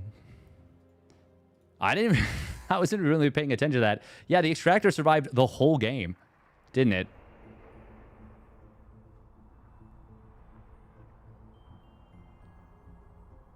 Adepts are surprisingly tanky. They are quite tanky. It's just more so their extreme mobility against units that can't properly hunt them down, which is actually quite, like, Lings are good if they get the right service area or have +1 melee or have the right queen support. But in many situations, they actually, I mean, they get destroyed. Like, they're meant to. They're meant to get destroyed.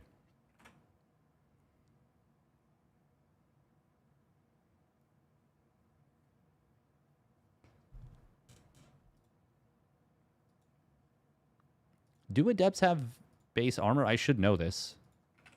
Should know this inherently.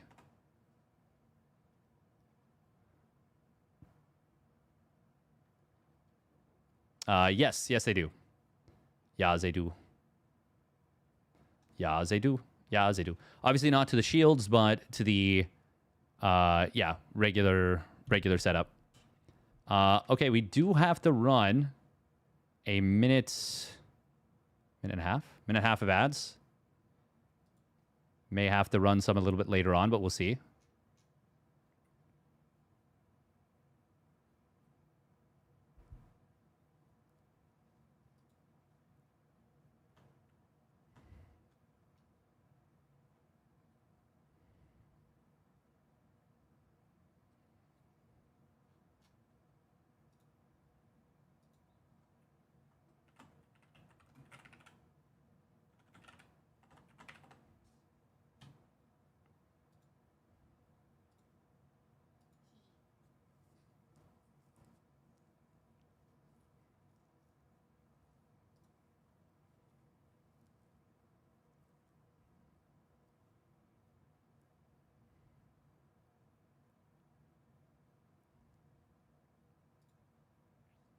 All right, we'll get into the next one shortly.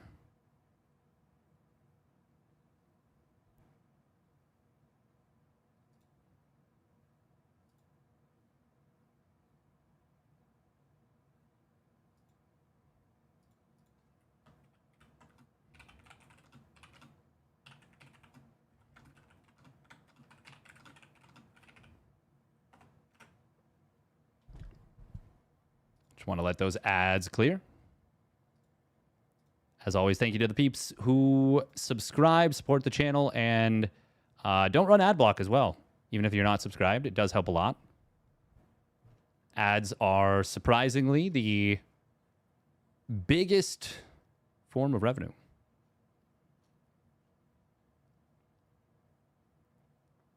Usually. Actually, in this case, Well, it's between ads and turbo. Ads are actually down a little bit. A little bit, little bit.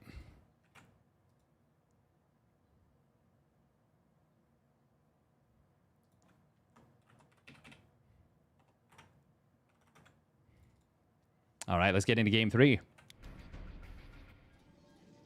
Spawning up in the top left, it is Onside Gaming's Krystianer.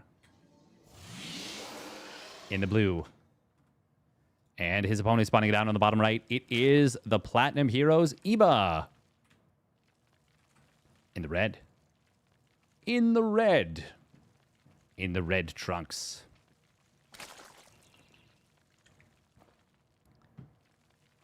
Oh.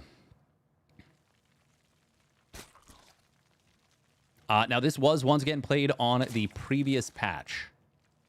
Not the 12-worker start.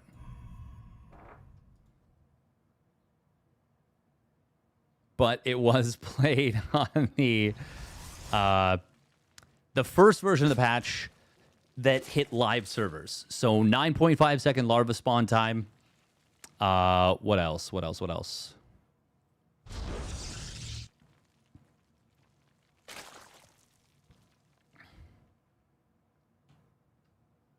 Pre-Winnow Mine patch, also a big one.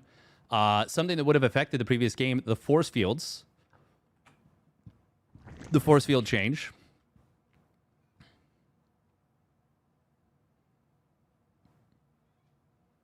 Oh my goodness, Mia's being the cutest little kitty. She is just a little flopperoo, little floop. The prevailing thought has become that Protoss basically has to hatch block the Zerg. And I kind of agree. Feels like Zerg on a hatch first eco is pretty tough to contend with if you don't prevent them from taking the base at the natural. Now, I don't actually think you necessarily have to go for double chrono to depths. Although in this particular game, we're almost certainly going to see Krystianer go for it. 6 seconds is a huge difference when it comes to when those adepts arrive. This is the version where adepts still build in 30 seconds and are chronoed out in 20.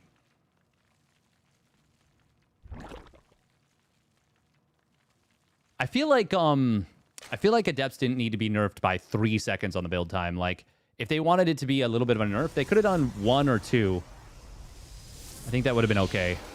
3 seconds is a lot. 3 seconds is a really big difference. I am okay with kind of a little bit forcing Protoss players to get damage done with the first 2 adepts. But if you're going to do that, I don't think you can nerf them as much as a 6-second delay on when those adepts actually get in. We're going to see Iba with the 3-3 Ling split. 3 at the main, 3 at the second base, which is in the third base location. I always struggle with how to express that in the cleanest way possible. Man, look at this. Creep is spread in such a weird way. It like beelined up to the north. They did change the rate at which creep spreads and recedes. They slowed it down on both. So that means it sticks around for longer. It also takes longer to fully spread. Is that going to spread right there? I can't tell if that gap's going to disappear.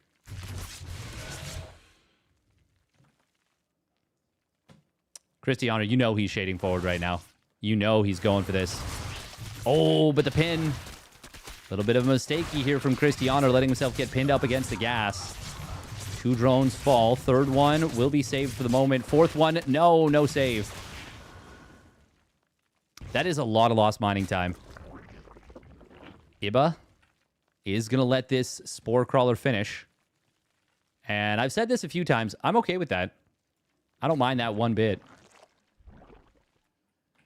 When you know your opponent is going Oracle, and you have to Spore Crawler morph to save a drone, I'm super on board with this. We've got 4 additional gateways coming in, as well as a Twilight. This looks once more like we are going to see Glaved Adepts, perhaps.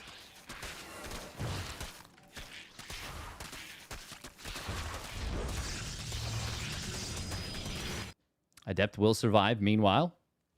Oh, did he kill a Creep Tumor? No, I don't think so.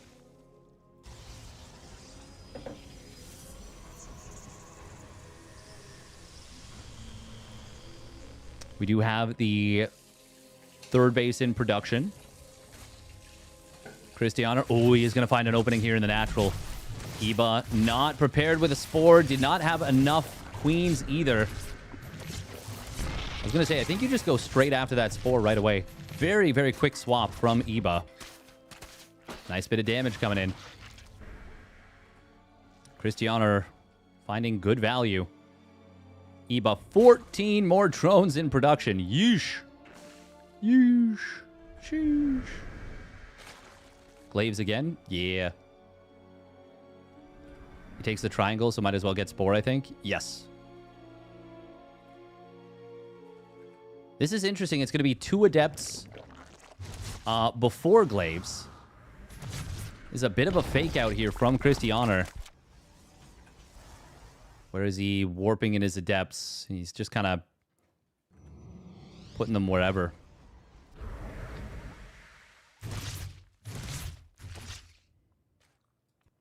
Fourth base in production. Fast +1 melee. No Baneling Nest. Iba's in trouble. Iba might be cooked. He might just be cooked. 16 Glaive Adepts and 16 Zerglings. Well, I can tell you, the math don't math so good for the Zerg here. Krystianer's just going to tap, or Iba's just going to tap out immediately. Yeah, he knows he's dead. He knows he has been boozled. Bibbity boppity boo. Dropping the single G. Now it's the moment of truth in this Game 4. Do we go to our 5th consecutive Game 5, or will Krystianer break the streak and close this out with a 3-1 victory? The thrilling conclusion of my stream. Don't go anywhere. Welcome, Jer, by the way.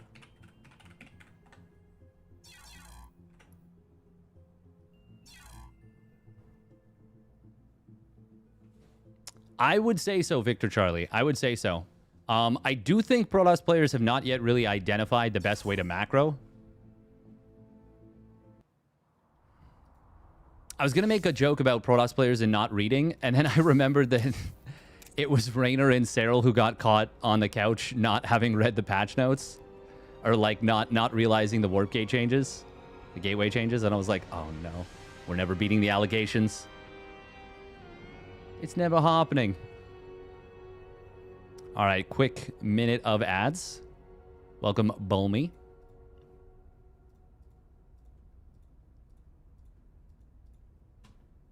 We're never beating the allegations. The funny thing is, I have played, like, literally 0 games on the new patch. Granted, I'm a caster, and it's my job to, like, know this. But you could also argue that as a pro player, it's your job to know what's happened to the other races. You could make even a strong argument, I would say, that that is the case.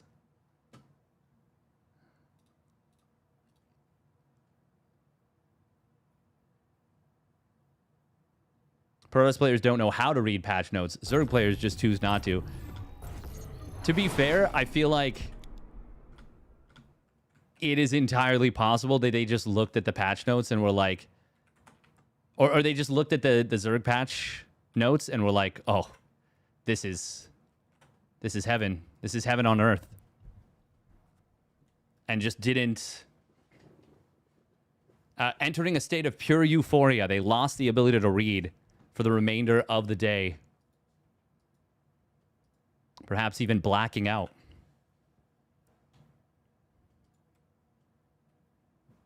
We will indeed hydrate. Fatal Badger. You got to watch out for those badgers. All right, here we go. Spawning up at the top right, it is Onside Gaming's Krystianer. In the blue. And his opponent spawning down the bottom left for the Platinum Heroes. It is Iba. In the red. I'm debating after this series finishes, just looking at the Harstem video and just, you know, like pseudo raging at it, just being like, nah, why would he do this? He chose a flawed game.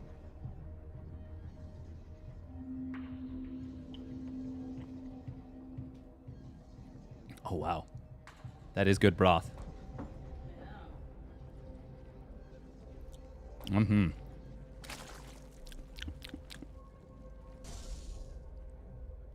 Man, it feels like the hatch block really messed up Krystianer in that last game.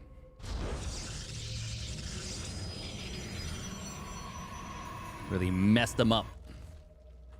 Really messed them up. How are you winning your ZVPs, by the way, Bolmy? Oh, was that a one? What was that? A 112? Yeah, it was.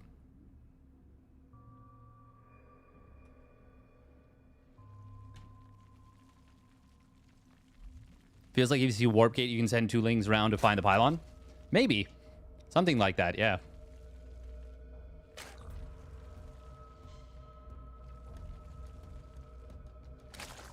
Playing hero style. Like as in like triple Stargate Fleet Beacon. Hatch block into 3 Adept Oracles.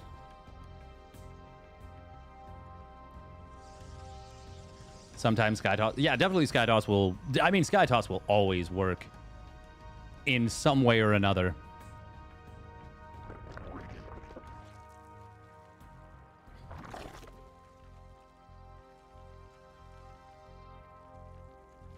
If they just decide from the beginning to Hydra all in, it's really hard. Yeah, are you struggling with 2-base play at all?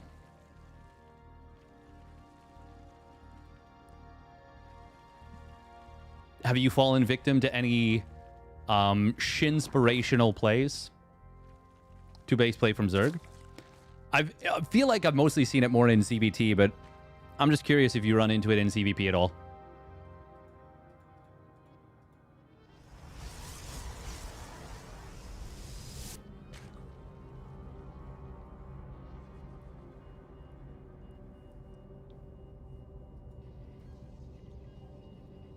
Are you Shintimate with some Shinspiration?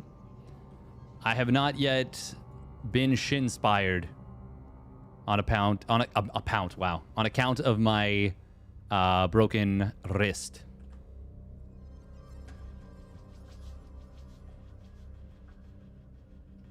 You are quite a bit more likely to have Phoenix than the average Protoss. That is true. That is true. 2 additional gateways being added in. Oh, 3. No Twilight. We are just sending it here. We might be gate-spired here. Pylon in the front. That's a nice little misdirect here. Tokamak does have another base that is kind of far away from the natural. Even the main and natural are not super, super close by creep. I mean, I guess I'm comparing it to like Sanctuary 3, where it's the creep is like up to here.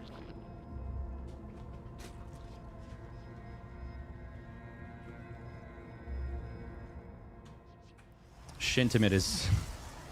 I don't know why, but it feels... Oh my god, 23 probes. This is a 1-base all-in disguised as an expansion.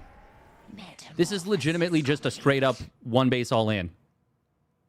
Obviously, you can probe out of it behind this, but if Iba looks at this and builds nothing but lings, he should just win this game. Okay, he scouts the stalkers on the right side. Creep is going to be nicely joining up with this setup. 35 drones is a lot. As long as Iba doesn't build any more, though, I think he's kind of fine. He wants to see what the next set of units are. 2 Zealots, 2 Stalkers. Oh, please pull that Overlord back. Don't die to a supply block. Well, this Overlord is going to fall. Oh, he wants to go after the pylon. Killing the probe would be really nice. Good positioning there from Krystianer. Great stuff. Gets himself a nice little wall. That was kind of expensive for Iba. We're building a spine. I don't think that's going to help us too much, but the wraparound on the back of the Stalkers is going to help us a lot. A lot of transfuse energy here for Iba. Spine Crawler starts up. It's a ways away from completing, and we'll never see the light of day. It goes down.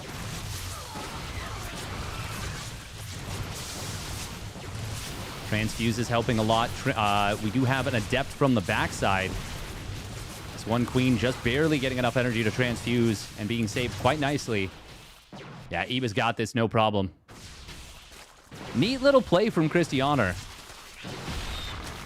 But Iba scouted the whole thing right away, and we are going to that game number 5. Ayaya. Anana.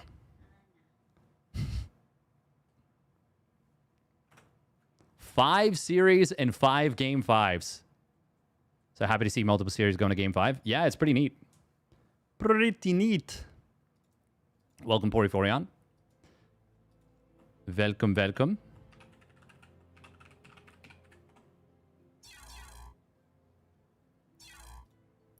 All right. 25 maps on the day.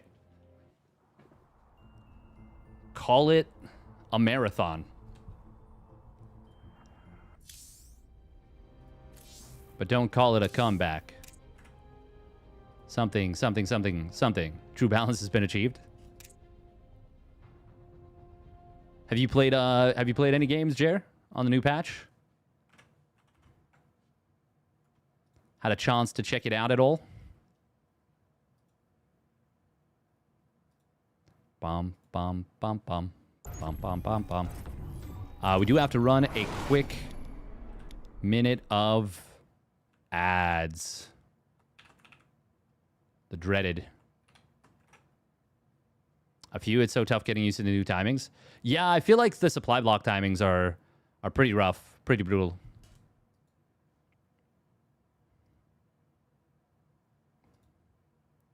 Were you saying boo or boo earns? Boo. I was saying boo earns. The mighty Hans Moleman.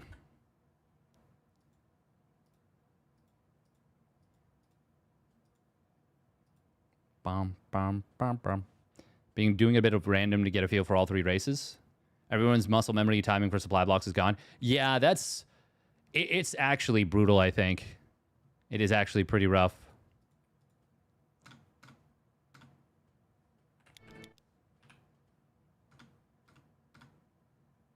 Oh, interesting.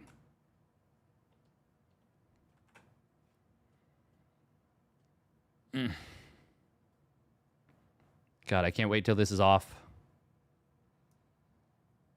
I need to start like a bingo card. Steadfast talks about how tired he is. Steadfast complains about complains about the cast. What's the ETA for the cast removal? That he did himself. That he did himself. Yep, he did himself. I've never denied that. I've never denied that. Fiance Fast going in hard. Welcome, Avex. What's the ETA? 2 weeks. 2 weeks. Out of 6 weeks. Out of 6 weeks. So we are 2/3 of the way there. All right, let's get into it. Final game of the OSC broadcast for the day. Here it is. Spawning up in the top right. It is Onside Gaming's Krystianer. And his opponent spawning down to the bottom left of the Platinum Heroes. It's Iba. In the red.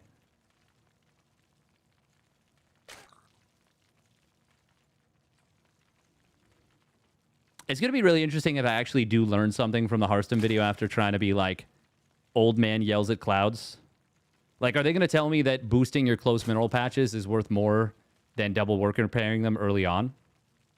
That's probably what it is, honestly. Oh. Here I am trying to...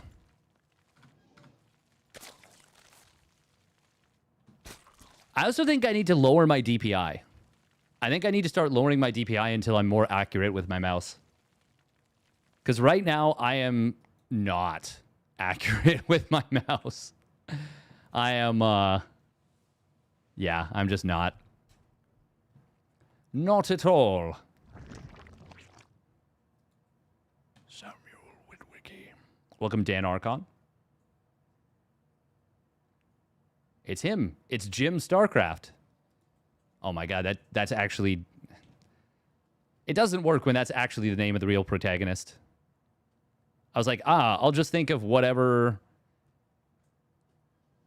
a name is. Yep. Yep. Yep.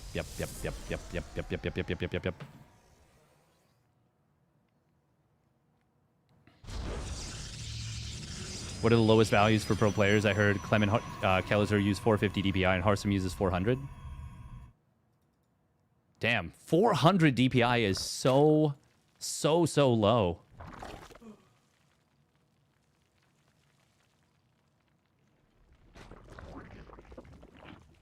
Dan Archon and I both live in Utah. Oh, cool. Cool. Used a comfy 600 since my Counter-Strike days. Nice. I'm pretty sure I have 800 on this mouse, but I don't think I like it. Fiance Fast said my mouse is terrible, and honestly, I'm heartbroken. She does not like my keyboard because I have a reduced repeat delay. So typing on it is like very difficult. She's really upset. 1600 or nothing. Damn. That is quite something, BCM. Heh. Is this a hero wall? I think it might be. Your mouse is bad and you should feel bad. Is this new patch? This is pre... what do you call it? Pre-hotfix. So 9.5 second larva time, 30-second build time on Adepts.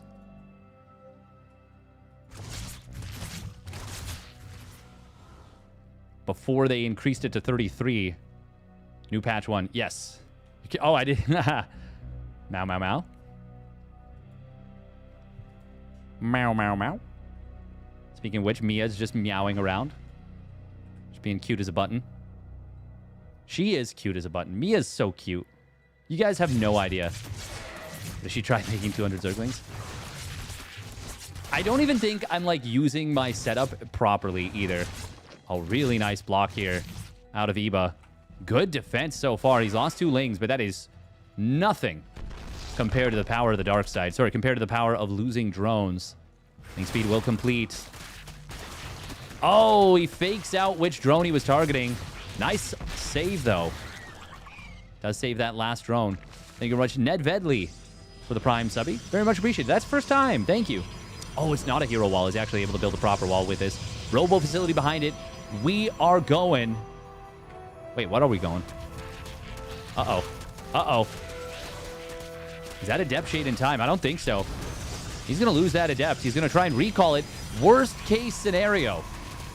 Wasted recall. Oracle on the other side of the map. He did kill a 3rd drone.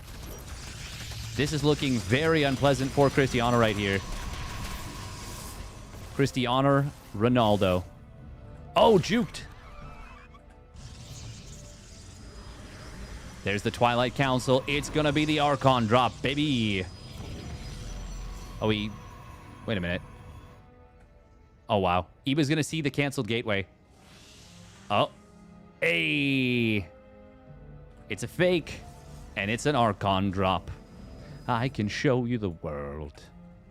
I'm going to drop Archons in your base. The old shame creep tumors, which means to say... He forgot to inject early on.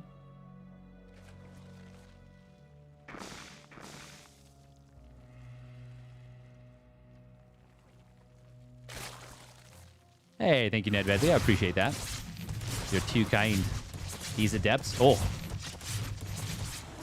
So, man, Krystianer's Adepts have +1 range. There's no way they don't.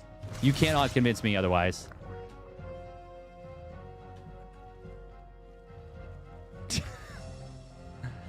Minus his shit keyboard and mouse. Damn. I'm just getting roasted in the chat. Freaking roasted in the chat, buddy. Oh, uh-oh. Oh, well, that wasn't a keyboard issue. That was a skill issue.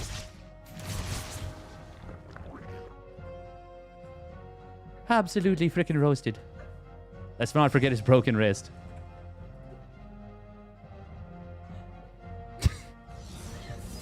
Roach Warren is going to complete here.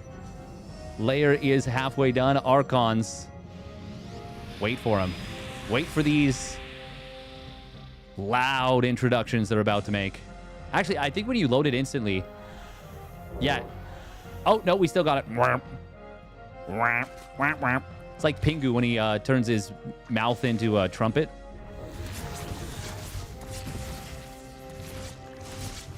A lot of my references are only... Oh, God. Oh, the drones. Oh, 10 kills. 11 kills even. Ay, ay, ay. Very nice here from Krystianer. Save the Archon drop for the end of the series. And it busted out big time.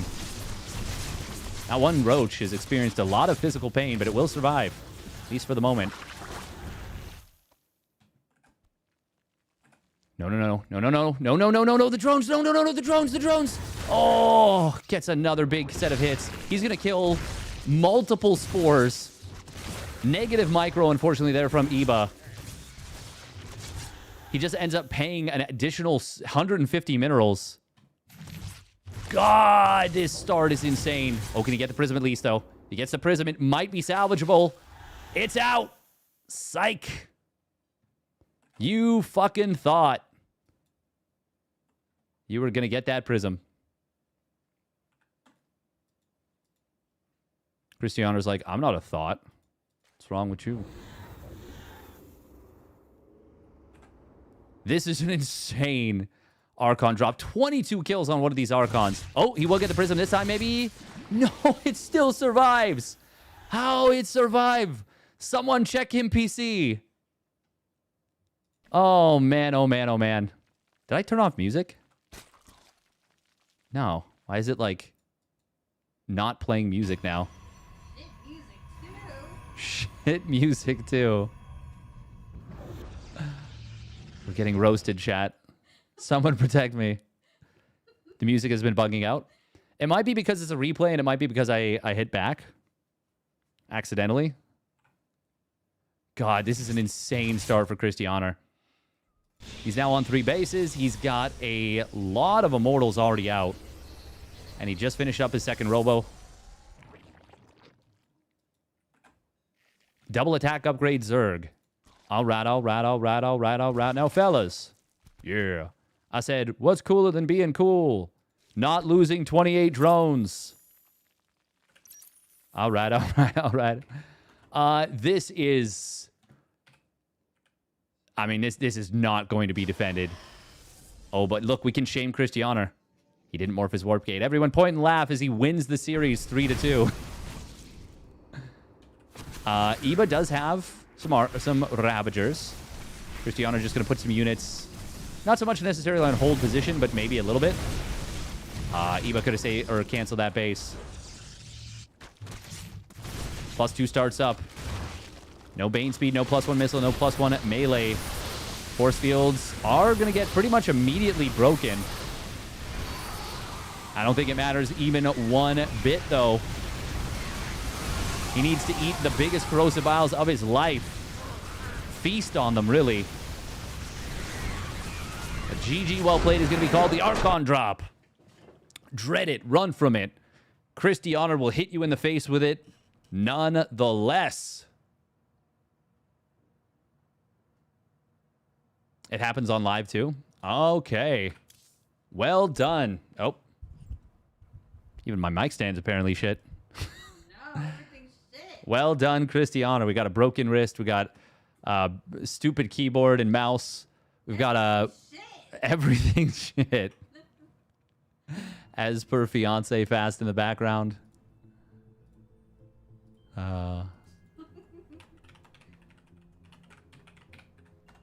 say shit wrist? Shit wrist. Everything's shit. Did Krystianer break your wrist? Exactly, you know, maybe. Don't listen to them, you the goat of casting. Oh, she wasn't shit-talking the casting, just everything else. Oh, your casting is great. Yeah. In one sense, it's almost a compliment because it's like, wow, everything else is so bad, but the casting, oh, fantastic. Fantastic. Oh, very good. Very good. I should be able to have a mic so I can commentate you.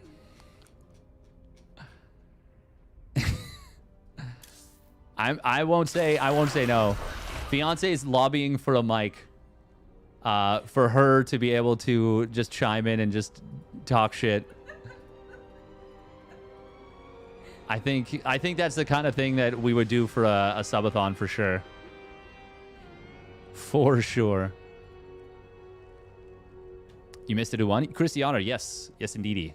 Yes, indeedy. All right. That is it for now. That is the OSC midseason playoffs. Day 9. That's right. It was the 9th day. Day 9 mentioned.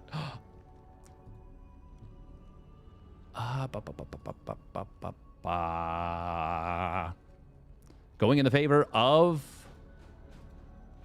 Actually, what do we have left now? We've got Max Pack, Solar, Beyond, and Cure in the upper bracket. Then the lower bracket, there's another 8 players. Shameless Lambo will play. SKillous Cham, Percival Harstem, and Showtime versus Krystianer. So only 3 Zergs left. Meanwhile, we've got a bountiful 6 Protoss. And just 2 Terrans. Although one of the Terrans is guaranteed to make it into the winter finals, where they'll be waiting on the winner of Max Packs and Solar. I'm curious to see how long it'll take Max Packs to kind of figure out the new patch. I'm quite curious about it.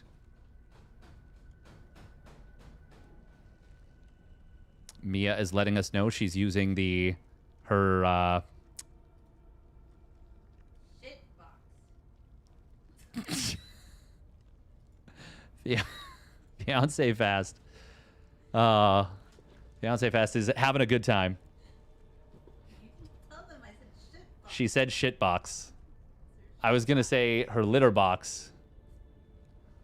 Even the box is shit. Crazy SKillous would have been in the upper bracket if they didn't think it was a best of 5. Yeah. Yeah. Really unfortunate.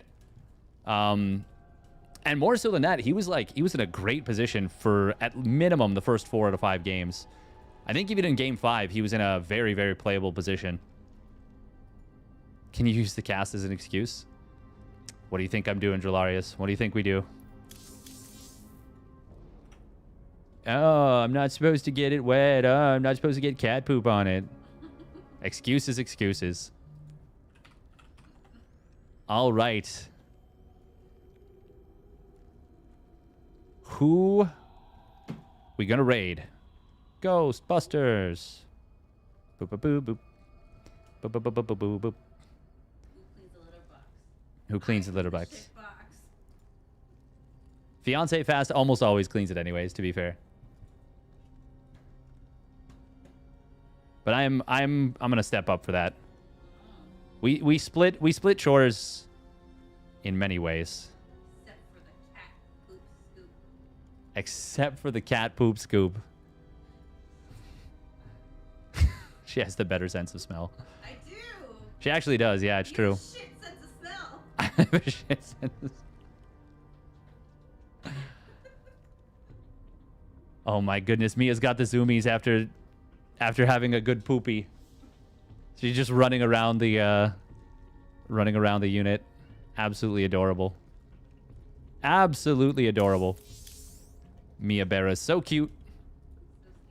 So stinky. All right, who are we gonna raid?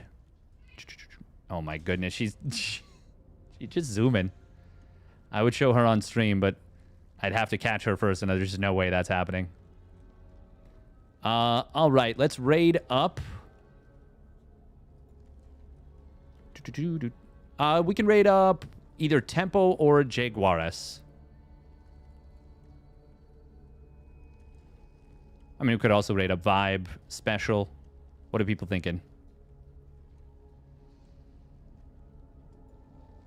Roasted you so hard, you should have a nice crust by now.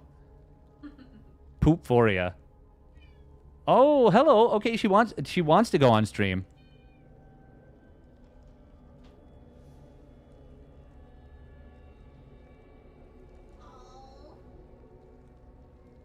Hi.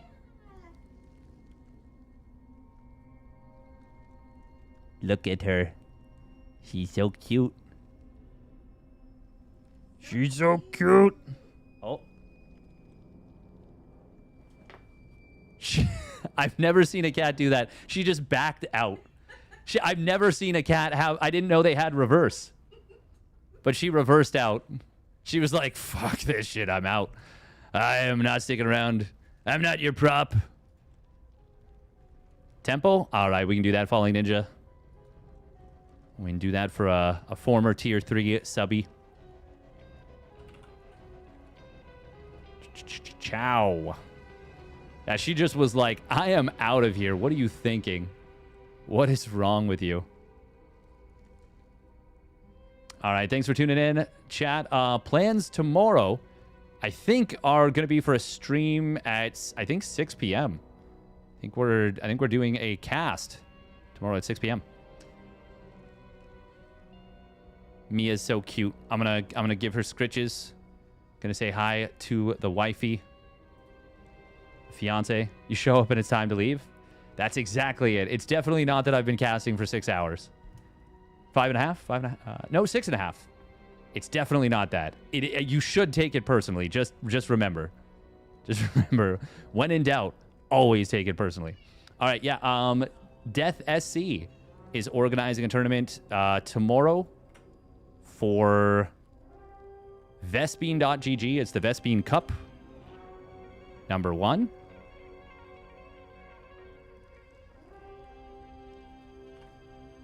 Is it? If you want to... You owe me at least 2 more. Nice.